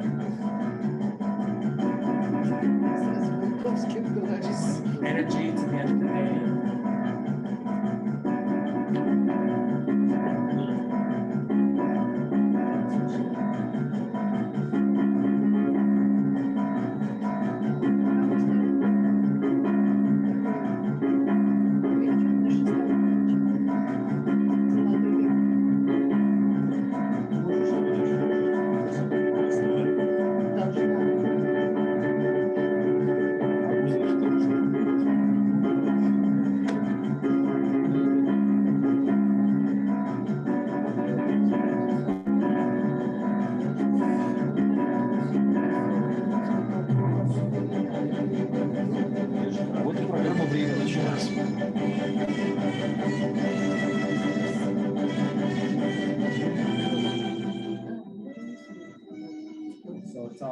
I'll try to talk a little bit over this, right? So you get the full effect.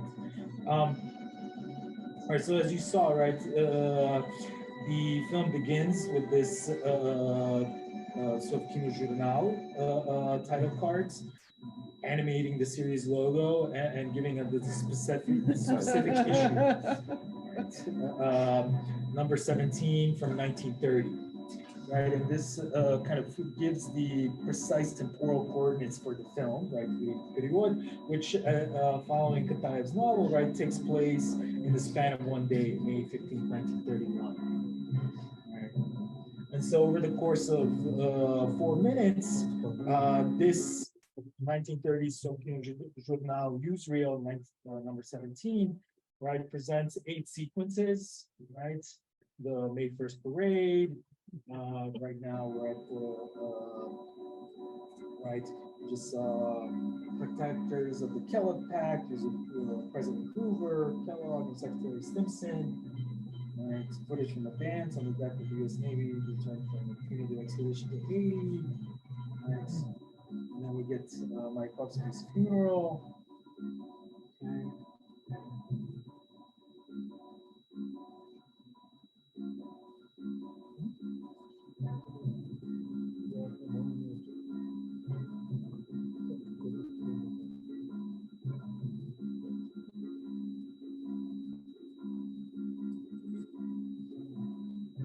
So icebreaker.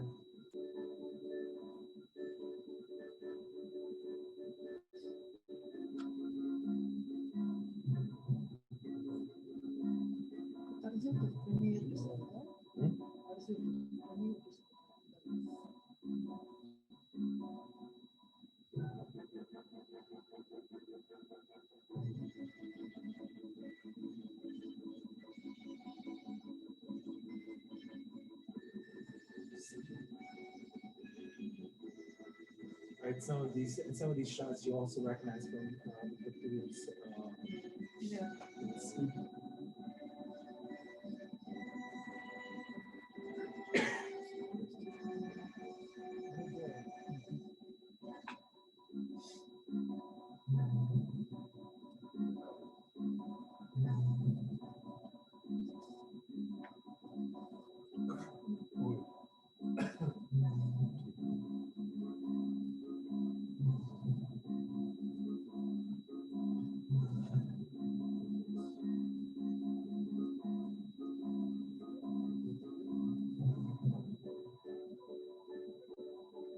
Новости старого эпоса. So, I'll stop here and then I'll continue for another 30 seconds in a bit, right? But for me, what's interesting here, right, is that right, so you have this the presentation, right, of the Kino Journal number 17 from 1930. Right, and as Naum Ardashnikov, who was Schweitzer's main главный кинооператор for Время период, right, he claims that the director Schweitzer, he conceived this opening in order for the newsreel to kind of imperceptibly to enter the representative structure of the film. Right, so the title cards introduce each segment by identifying important figures and the location of the depicted event, giving specific historical and temporal and spatial coordinates. And then this pattern continues when the film transitions to the constructions of the Magnitogorsk in the Ural district, where, and so here is where I just want to continue. Actually, wrong button.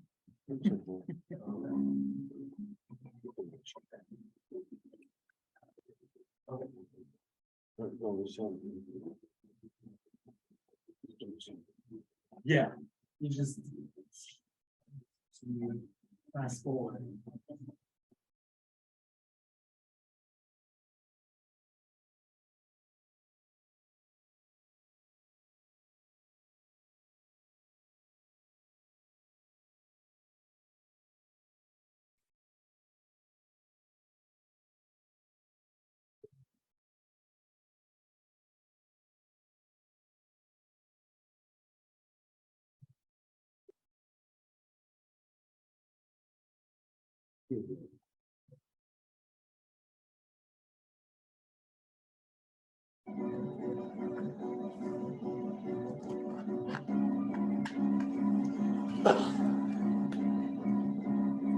Okay, so you saw, right, you get to Magnitogorsk.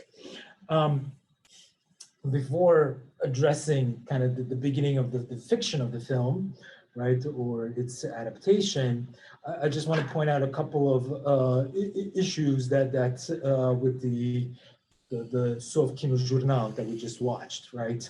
So although the opening cards suggest that the subsequent sequences, right, the 8 sequences present a specific issue of Sovkino Journal, right, giving it this appearance of historical document.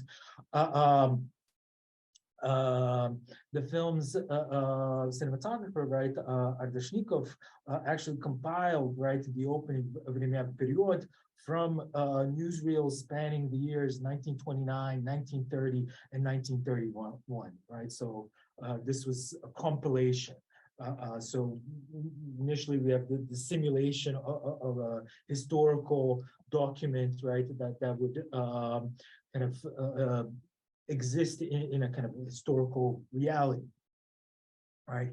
And so the outline of the actual Sovkino Journal newsreel number 17 from 1930, which you can look up at the Russian State Archive of Film and Photographic Documents, reveals a completely different and much less exciting set of sequences, which I won't bore you with, right? But so in this regard, Schweitzer's film follows, right, Kataev's expressed desire for his original novel to carry a stamp of the era, right? But at the same time producing this pseudo newsreel, right?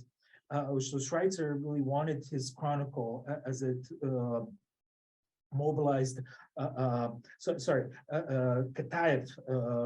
going back to the original novel, wanted his chronicle as it mobilized the contemporary reader to preserve its value for the future reader, appearing to him as a historical chronicle. So this is Schweitzer picking up on this idea and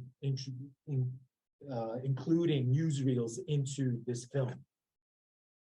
So, right, most post-release articles about the Время Period from 1964, right, discuss this opening sequence and how it ascribes historical authenticity to the film. Right, so writing in Moskovskaya Pravda, Yakub Varshavsky asserted that artists in the 1960s are passionately visiting the documents of Soviet Union's first decades, and these documents, such as the newsreel shots featured in Время Period, offer the course of time as it's transformed into artistic images. So, writing around the same time in Stроительный Рабочий, a critic by the name of Brusyanin asserted that the Sovkino Journal footage immediately presents viewers with the atmosphere of the first 5-year plan, epic, and ascribes to the film an absolute authenticity. And in Sovietskaya Rossiya, film critic by the name of Anne Ignatieva wrote that the film's style and artistic approach was documentary and objective. I don't know if she saw the rest of the film, because it strays away from that. At the same time, beyond delineating the temporal coordinates of Schweitzer's film adaptation of Время Period, the selection of the newsreel footage emphasizes specific compositional devices.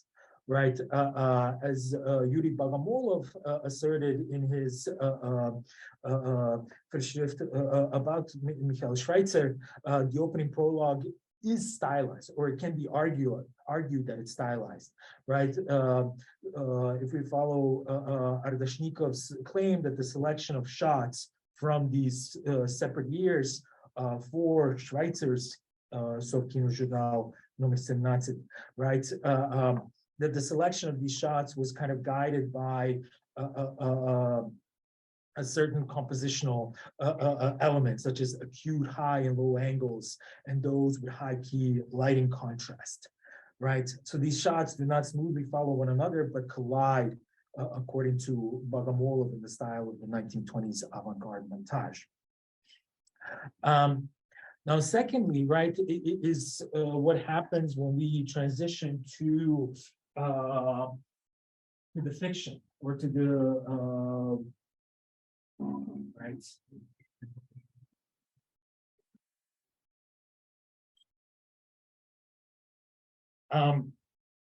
So it's this emphatic transition, right, from newsreel to fiction, this widening of the frame that really strikes me as a kind of a moment of, well, a transition on the one hand, but clearly demonstrating a tension between the different scales of the film frame, right?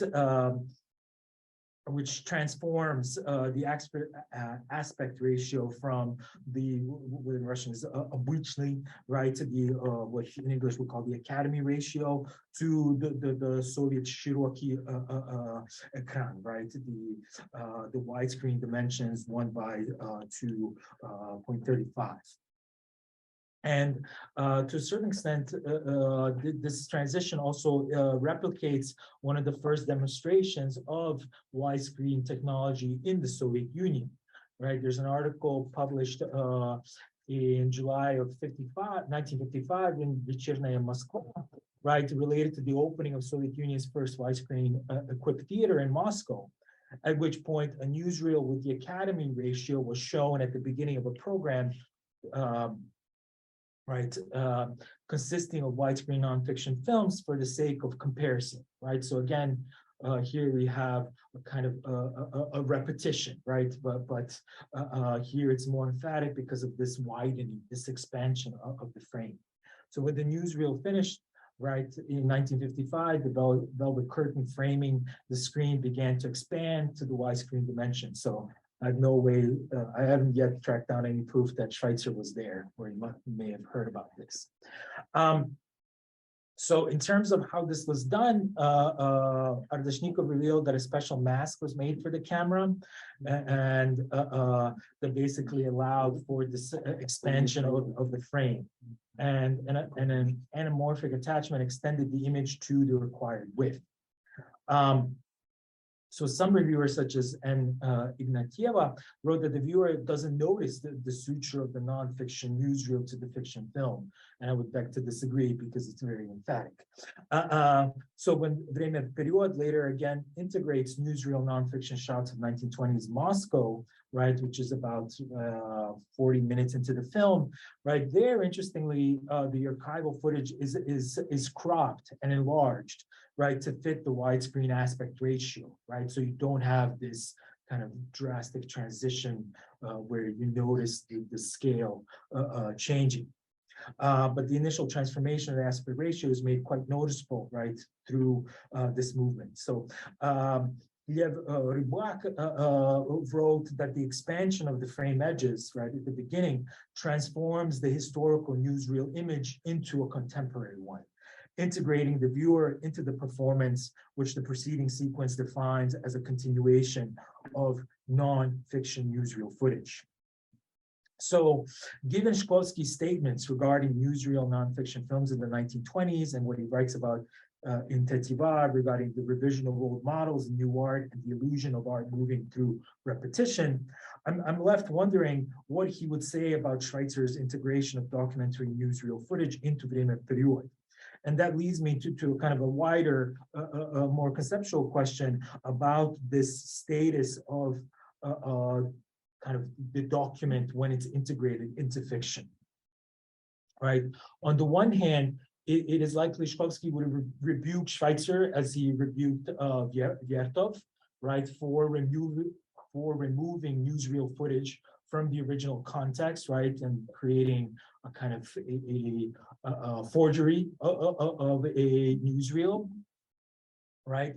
At the same time, on the other hand, this footage was chosen according to specific aesthetic criteria, which would fit into Shklovsky's idea that, you know, as mentioned earlier through the quotes from the 20s, right, that this is something that writers and filmmakers do, especially in fiction film, this integration. Right, and so that according to specific aesthetic criteria, right, the transition from fact to fiction through the expansion of the film frame is an effective compositional device, right, for grounding Время Вперед in documentary reality, right? So in conclusion, right, but not to offering an ending, here I'm still left with this contradiction, right, because looking at diachronically, right, at what Shklovsky has to say about the integration of documents into fiction, right? The status of that document, right, and its trace non-fictionality is still not entirely clear to me. So here's where if you can offer any suggestions or insight, I'd be most appreciative. But so that's where I end, a conclusion, but not an ending. Thank you.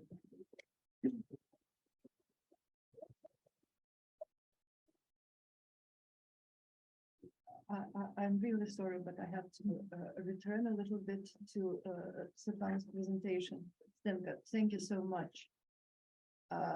Especially first when you said conflict and contradiction, I all of a sudden realized that probably why Shklovsky didn't like Antonioni is that absurd is not contradiction. And absurd, it's absurd. It means from deafness. Literally, absurd, starting from deafness. So I was thinking maybe that's the problem. That maybe we have to find out like what's contradiction, why contradiction is not absurd, and absurd is not conflictual.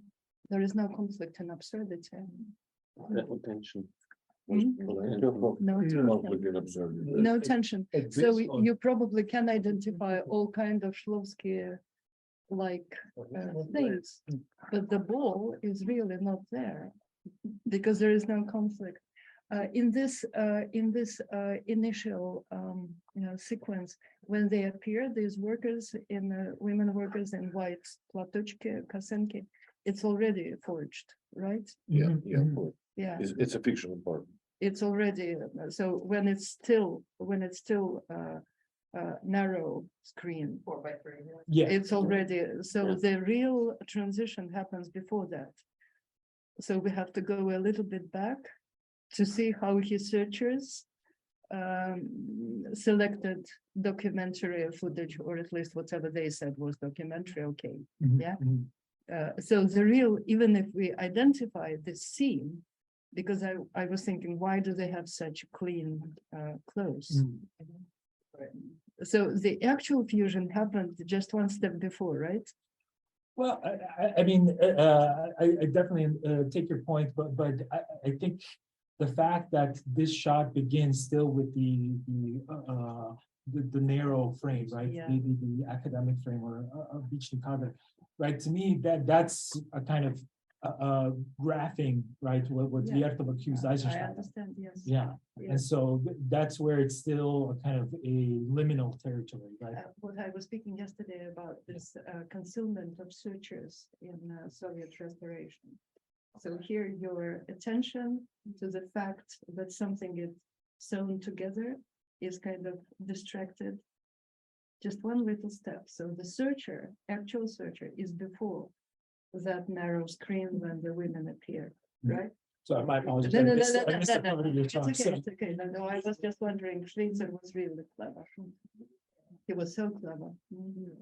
And just to add on to this, that there's like multiple sutures, right? Because it says it's the Kino Journal from 1930, which it is part of what is in there, right? You said that it's from 29, 30, and 31. Yeah. So it's not an entire lie, right? So it's a sort of fabrication that has that sutures itself to truth. So to Irina's point, there are some 1930 footage right in there. Yeah. But then when it transitions to 1929, 1931, we don't know. It doesn't tell us at all, right? And then when it transitions into Igor Vaitsana, right, it also doesn't tell us at all, Yeah. right? So like all the sutures are covered up, and then the widening is actually not a suture, right? That's the magic of it, right? Is that the Control ships are covered up. You see, I mean, you see all the transitions, right? They're not hidden from you, right? You see the title yeah, cards, you mean? because of the Yeah, title yeah. cards, because of the way But that it it's doesn't cut, tell you which right? one is like. No, but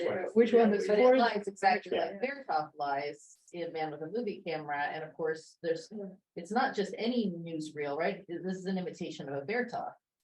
Right, it's got shots that look like it's part of the world. It's got shots that look like Man with a Movie Camera. It's got the Mayakovsky funeral is done exactly like Leninsky na Pravda, right? It's the type of it's the coffin, it's the mourning, it's the last even the inner titles, and the inner titles are done like the constructivist inner titles, right? Everything looks exactly like And the cutting paste too. and the I cutting think, paste, yeah, exactly. it's very. Yeah.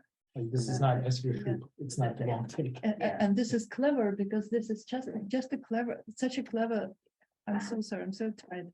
Simulation of dialectical montage Yes. in totally Hollywood montage.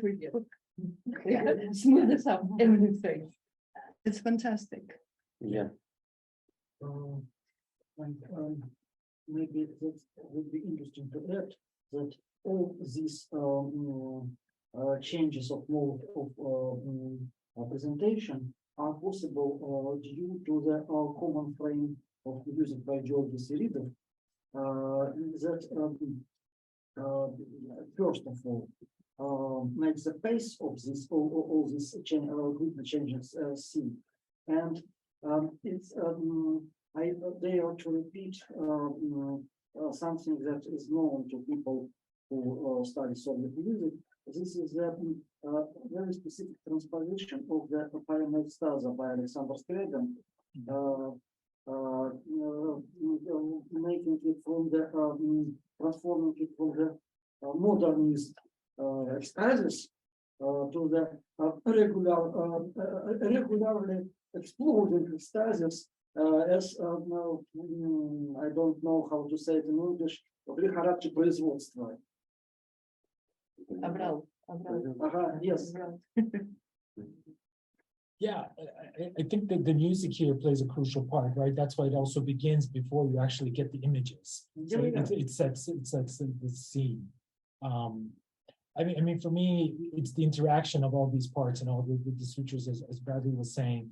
And then I mean, I was thinking about this when working on it when I was invited to be part of this, so perhaps that's why it was on my mind.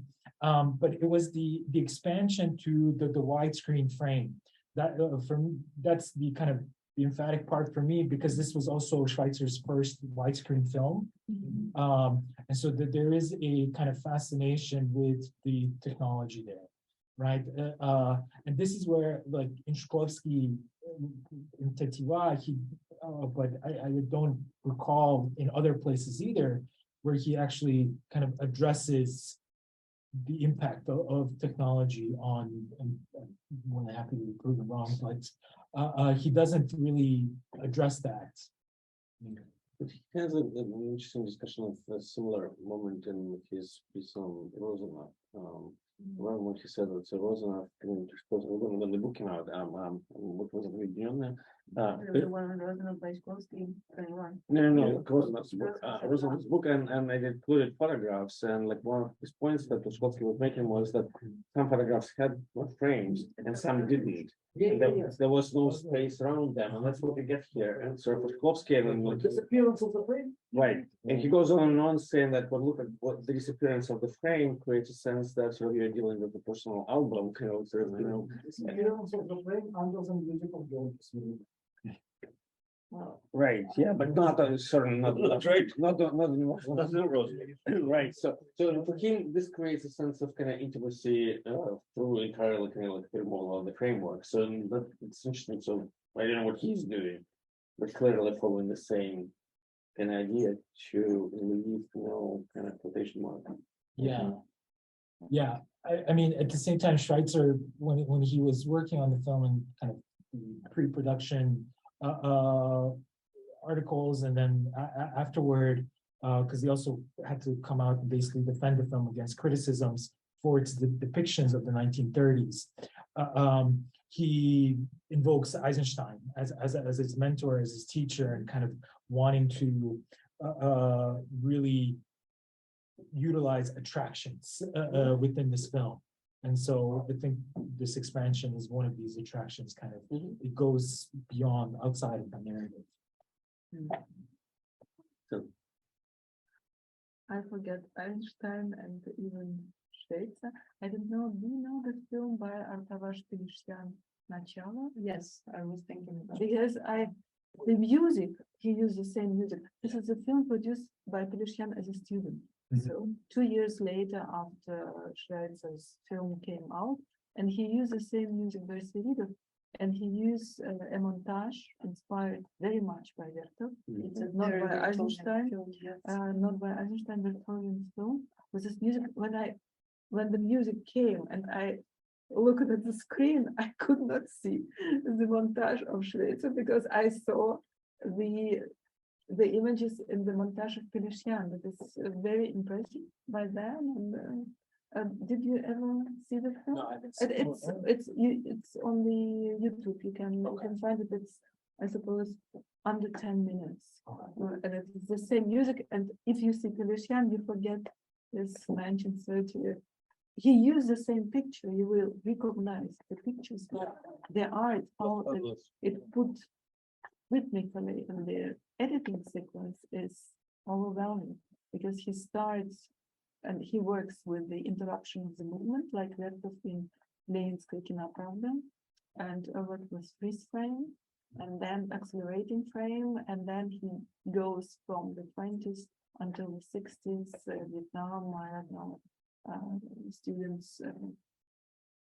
Without any widescreen, because that destroys the montage. No, but for me, that's what totally disturbing. I couldn't see it. Yeah. I couldn't see it. Any other?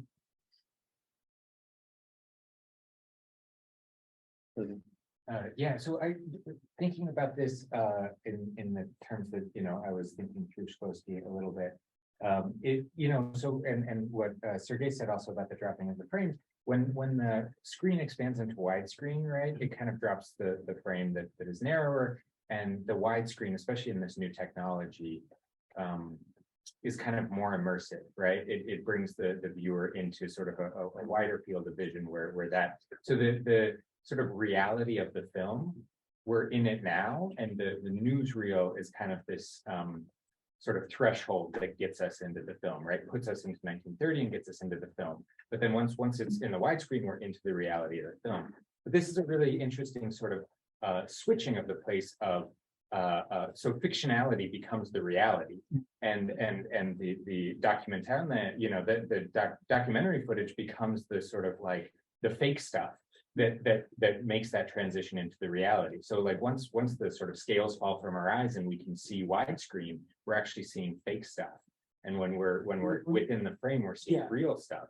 And it kind of like, do you see it as a kind of reassertion of the primacy of fictionality over sort of, the documentary avant-garde?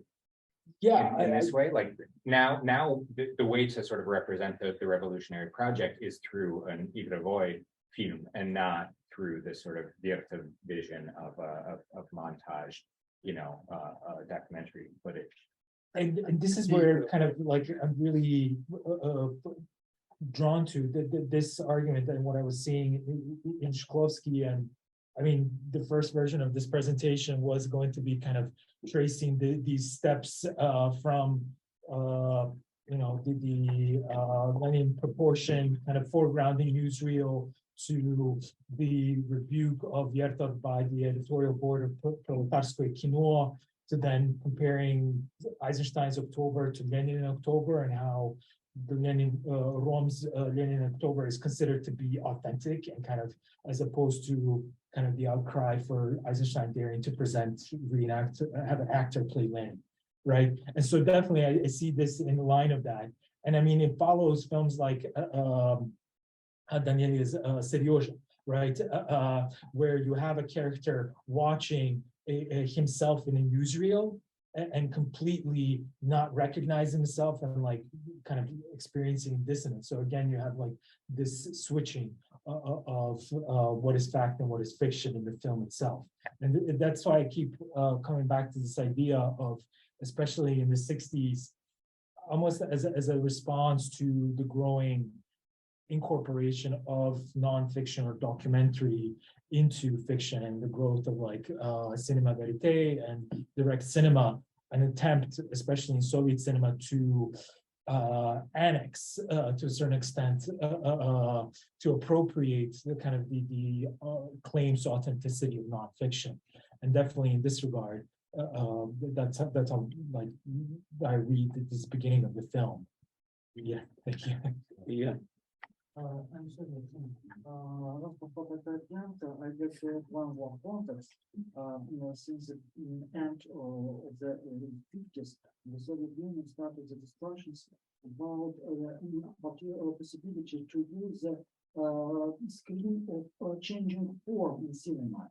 In 1959, as far as I remember, an article like sort of manifesto by Mikhail Rom was published in the journal Искусство кино, proposing this idea of journal of cinema or of a screen of changing form, of changing proportions. And in the same year, above mentioned Solzhenitsyn wrote a scenario, Знают истину танки, for the screen of changing form. Yeah, I mean, it's interesting that Rom would say that, right? Because his response to Lukia Juragli was praising Kalatozov and Novoselsky for sticking with black and white and kind of not going with widescreen. But yeah, I'll have to look that up. Thank you.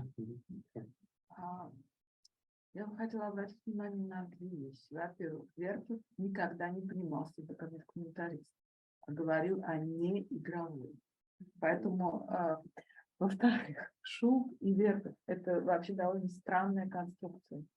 Лев нападает на Верхова за его предательство документальной натуры, монтаж, где особенно Шкловский, конечно, который вы цитируете, наш Шкловский огрызается, и Вертов огрызается друг на друга. Они очень обижены. Но Шуб, который использует тот же принцип игрового монтажа, абсолютно игрового монтажа в своем документале, она идет как нетронутая святая. Вертов, который пользуется тем же принципами игрового монтажа, и, не говоря уже об Эйзенштейне, он уничтожается полностью как человек, придающий идею документальности. То, что вы говорили об этой мультиэкран по-русски, полиэкран, и Кармен снимает для какой-то выставки, я не помню, где была всемирная выставка, полиэкранный фильм в этом 55-м году. Это вообще прием, который идет из Голливуда, причем из такого мейнстрим, entertainment. Фрэнк Ташлин, посмотрите его фильмы середины 50-х годов. Я, к сожалению, не помню. Его все фильмы строятся на столкновении разных медиа. Сам Фрэнк Ташлин, он был комик-артист, ставил замечательные комедии с Джерри Льюис и Дин Мартином и всегда острил по поводу телевидения, Голливуда, широкого экрана, узкого экрана, звука присутствия, звука отсутствия. И я только забыла, это Rock and My Baby или что-то другое из его фильмов, где он начинает говорить: да посмотрите на телевизор, и он сжимает экран до размера телевизора, где там идут какие-то полосы, ничего не видно, ничего не слышно. А вот посмотрите, что у нас в кино идет. Он раздвигает тут же экран до невероятных размеров, там все цветное, разнообразное, красивое, звучащее. И это тема, которая идет в середине 50-х годов через многие голливудские блокбастеры. Ниночка, Silk Stockings, где они поют дуэт, это Астера, и там вторая дама, не Чик Норрис, о зрелище stereophonics and stereophonic sound and multi and color, etc. И советское кино именно вот в это время переживает огромнейшую техническую эволюцию. Если они снимают там, не знаю, в 61 году, в 62-м, 3-м один фильм, то через 8 лет эти фильмы 2/3, широкоэкранные фильмы составляют 2/3 продукции. То же самое происходит с цветным кино. Черно-белое кино нельзя снимать только в экстренных случаях особо артистического. Поэтому Швейцар, он такой вот. И кроме того, последняя мысль, простите, что я так долго, последняя мысль, вот, я забыла, кто говорил. Илья, по-моему, вы, Кирилл, о разных реализмах. О разных реализмах. Да. И это, конечно, идет к тому, потому что в этом квазиреалистическом стиле и реализм 20-х, 30-х, 50-х годов снимается все. Шекспир, Козинцев и время. Yeah, I mean, one thing that I was looking at with Время Период in Schweitzer is it's also he wanted to actually not make this film, he wanted to adapt was it Zolotoy Telenok, right? And that's, he actually had this script. Which he did. Yeah, which he does, of course, right? But he wanted to do that, and then the script was approved, and then it was taken off the production plan, and then that he starts to make this in time for the anniversary.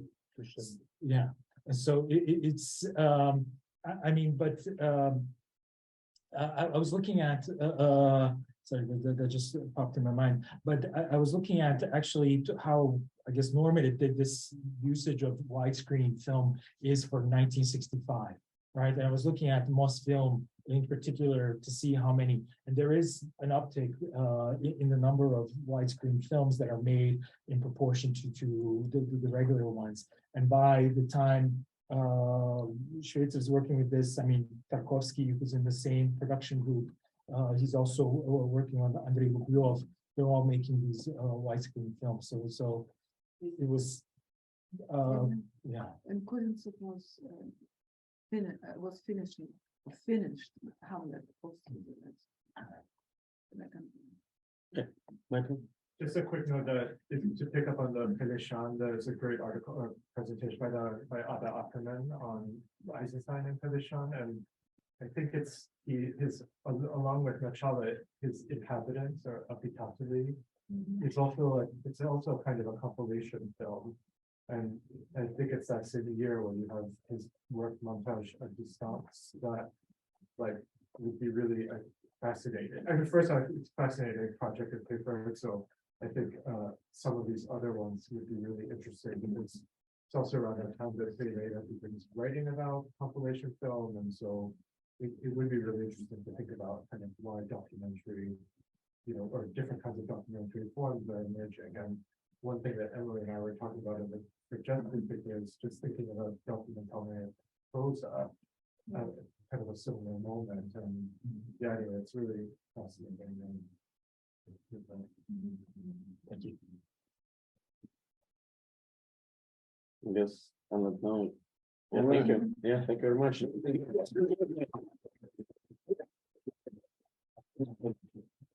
Do we want to spend 15 minutes talking about our future plans, if there are any? Just a simple question. Actually, two parts of it. The first question is, do we want to continue? Do you want to continue? And if yes, with what? Staying with Shklovsky, going away from Shklovsky? Any ideas? So one idea, Ilya Kalinin, Ilya Kliger and myself were discussing is how kind of have a focused conversation, series of conversation on, and I understand that this is my first time here, so there might be overlap, but there is, it seems that there is a sense that more could be done on the politics of formalism, how exactly, the politics of formalism, how exactly do we understand that? And kind of, yeah, so. So a thematic focus rather than Well, a textual focus. if this is an idea, we could actually kind of develop a concept that could be a series of text. I mean, it's obviously a long conversation. We could develop a more specific focus. Specifically Or selected not, text. depending on what the group wants. No, Like, yeah. it's just the brainstorming, Yeah. so ideas that come to your mind. Yulia, No, I'm just thinking. Jessica, No, I'm just nodding. I think that's good. I'm just okay. I don't mind if we discuss the editorial problems. Editorial I problems. mean, those editors and secretaries, who edited whom, I wonder. Because it would be interesting, I understand it's not quite possible, but I just wonder if there is someone has been working with his manuscripts. Yeah. Maybe it's just a simple question, but I just wonder, was he correcting after his editors and secretaries? Did he look through his? Yes, sure. Yeah, so that would be interesting, how he edited his editors and who ultimately won.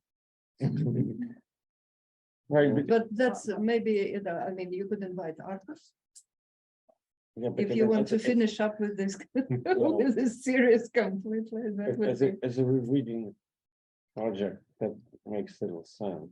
basically. It's a good paper. Yeah, you need Maybe one person who more tells than you, one. well, that's how it was. Well, that's how it was, and you learn that in none one. I think like part of what we are doing is also developing a certain skill set of reading the texts, and we're reading them and placing them in the context that otherwise individually we wouldn't be able to do.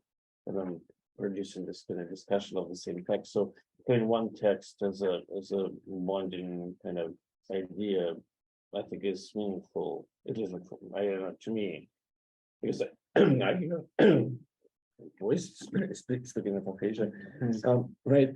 Because I learned a lot. I learned.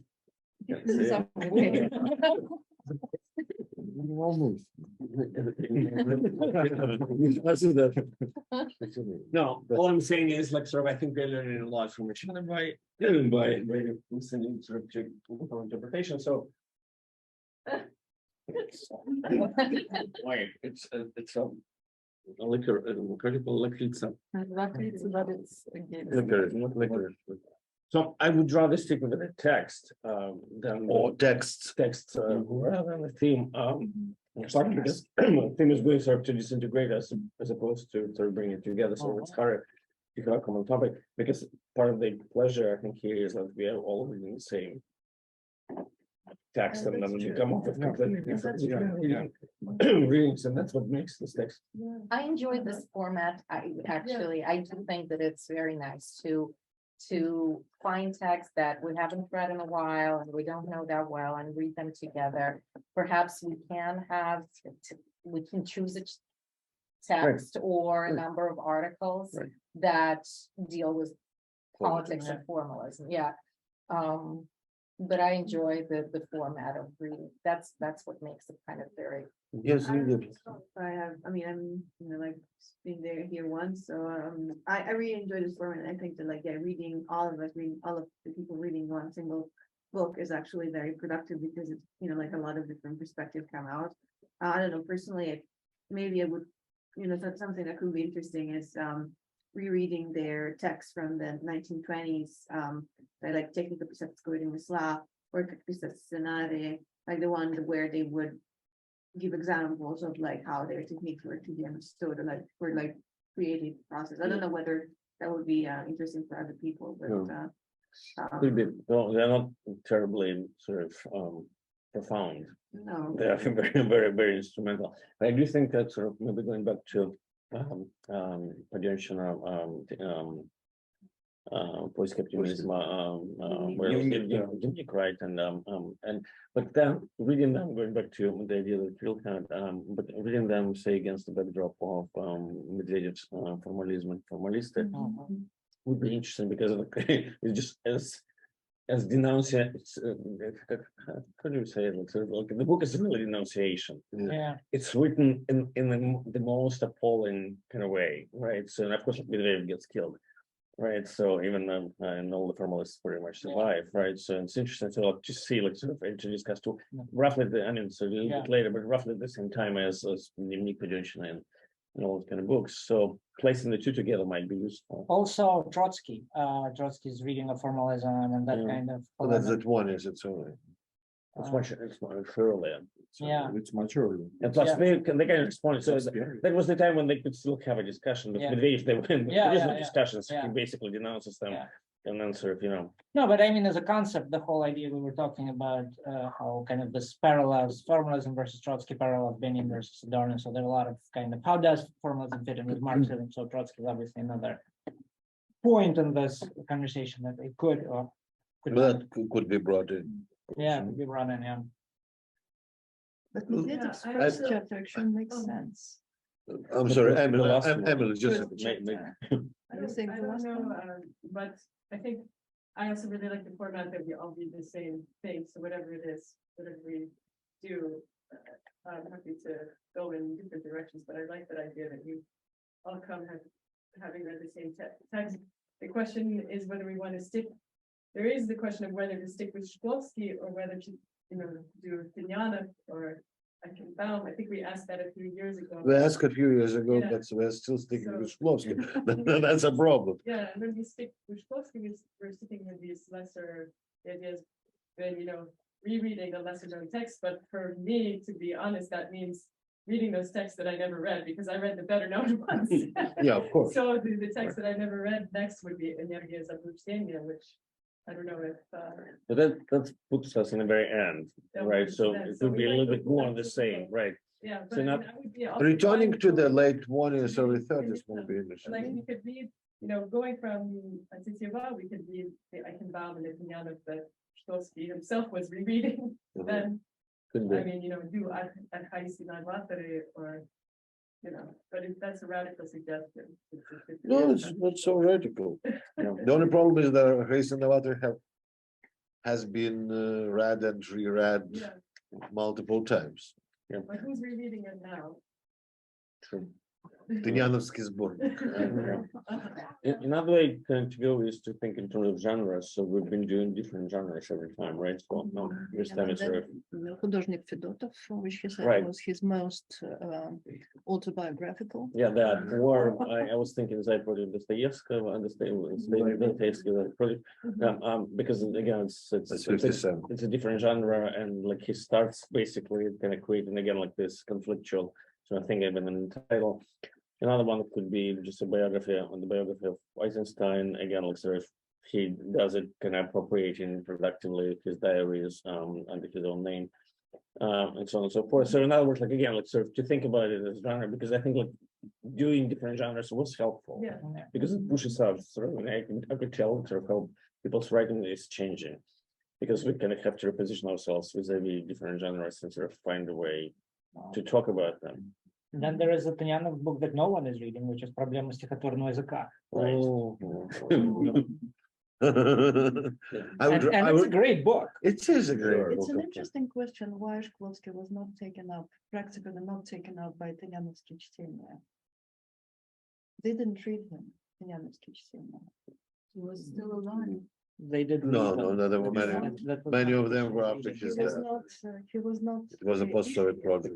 They didn't read much of Tynyanov either. They said Tynyanovsky чтение. Yeah, Они I know, but- начались в 70-х, но продолжались. It's practically another Tynyanovsky сборник, right? And it's like, I was thinking that maybe he was not scientific enough for that generation. no, because it's just a ritual or your gathering. father. So it was kind of, I'm not gonna go into this Okay. right now. All right. Да. I'm not sure about, but. But also повести о прозе, if you want a different genre. Yeah. But they're actually compilation. It's a compilation. Well, let's think then. But I think there is a more kind of pertinent question, whether we wanted to make a pause and start a volume. Because right now we kind of produced, I think, enough, not everyone should participate, but we've produced enough text that should be enough for one volume. And then we could do like Shklovsky too, like sort of like if we feel like next time, but because by now, given like there are several sort of, I mean, participants who are not here, but who have been here like in the past, so we could do that, and if that's the case, probably then Yuda, Mark and I will sit down and talk it through and then just contact. And you could tell us like if you want to consider a few papers. I mean, the volume has to be coherent, right? So like we need kind to be strategic how what to include, and it probably won't have more than like 12, more like 12, Well, 15, 15 now contributions. So But they may not be 8,000 Right. words. They may be short as the presentations were. Maybe that will give us an opportunity to include more papers. But basically, But Because again, like, if maybe they you did- could sorry. preserve the same structure for the book. The reading of one, everybody is reading the same book and then make this anthology on the same principle. well, not everybody I think like was equally good on each book. So like we have our strengths. No, but seriously, sort of, and then we in some cases we just didn't like the book, or some people didn't like the book, and sort of that's normal. Right, so in that sense, like sort of, I think we will have to, but I'm coming from a different perspective. Namely, the idea to some extent was, okay, so we know how to talk about these books now. So I think we need to pass this knowledge to the masses, right? And so, Yeah. and to enlighten the masses. the masses is the key. Yeah, and to make the masses just as interested in this books as we are. Right, so and I think there's sort of articles written in that kind of way, sort of pedagogically and propedeutically, I think would could be useful. But then again, maybe it could be a Shklovsky book that needs to be republished. And it can be Well, like they a unprint- forgotten book that has kind of Yeah. falling out of Yeah. relevance, and we want to return it back to relevance, and then to give it a frame and in the So form. you're talking about Russian publication? I don't know. It's a critical question. Yeah. I have no idea. Well, but Shklovsky, even like Poisk Optimism have been translated recently. I mean, Dnevnik hasn't been, I think, and Padushkin hasn't been. But Poisk Optimism have, and Fedotov has, Flushka.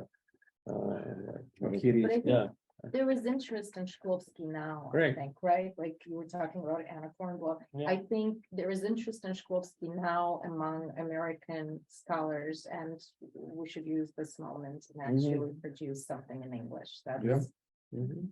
So something like the Shklovsky we haven't read, right? Something like that. Which is Yeah, Jessica. Would Yeah. be one way to translate then some excerpts from say not very or something. Yeah. And just Matvey Komarov. No, just as like part of a representation. But what about other really were translated? I guess. I think partially long within time the- ago. I think there was something. Broadly speaking, about mentioned by Nick. For me, it would be maybe more interesting to translate the final of this book, the final, I don't know, the 10 or 5 pages, because this is a wonderful prose.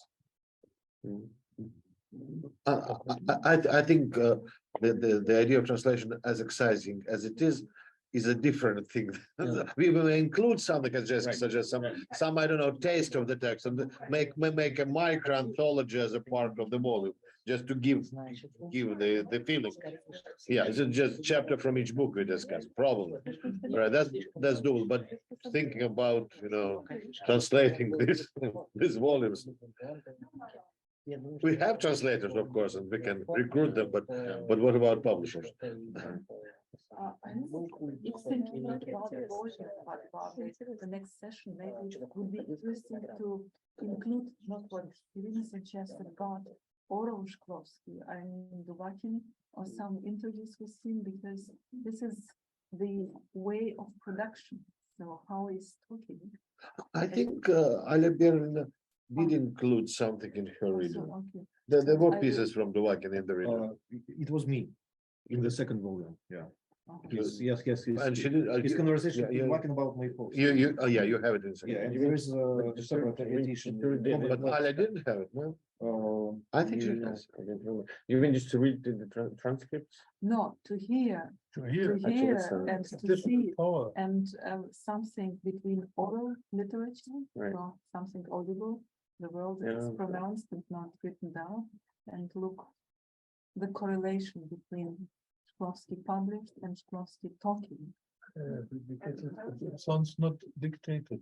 Yeah. Yes, I suppose that nobody of us, I suppose maybe Ilya, could now go to Moscow and work with a manuscript somewhere and the archive. I don't think you can. Not during the mobilization.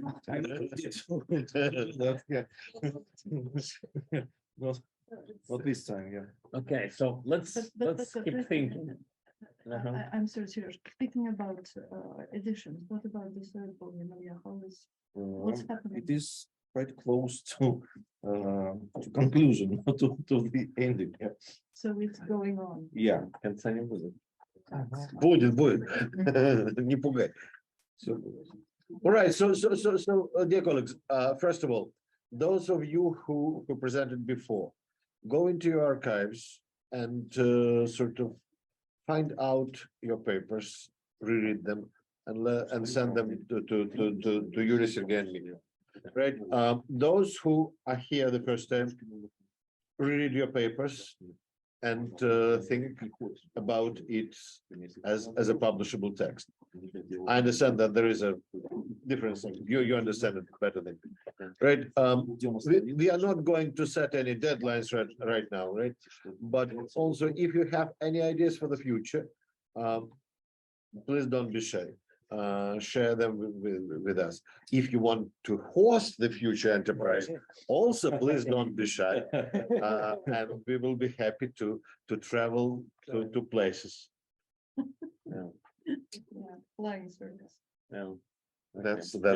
that's who we are. Yeah, And, thank you. and of course, thank you so much. Thank you. It was a great fun.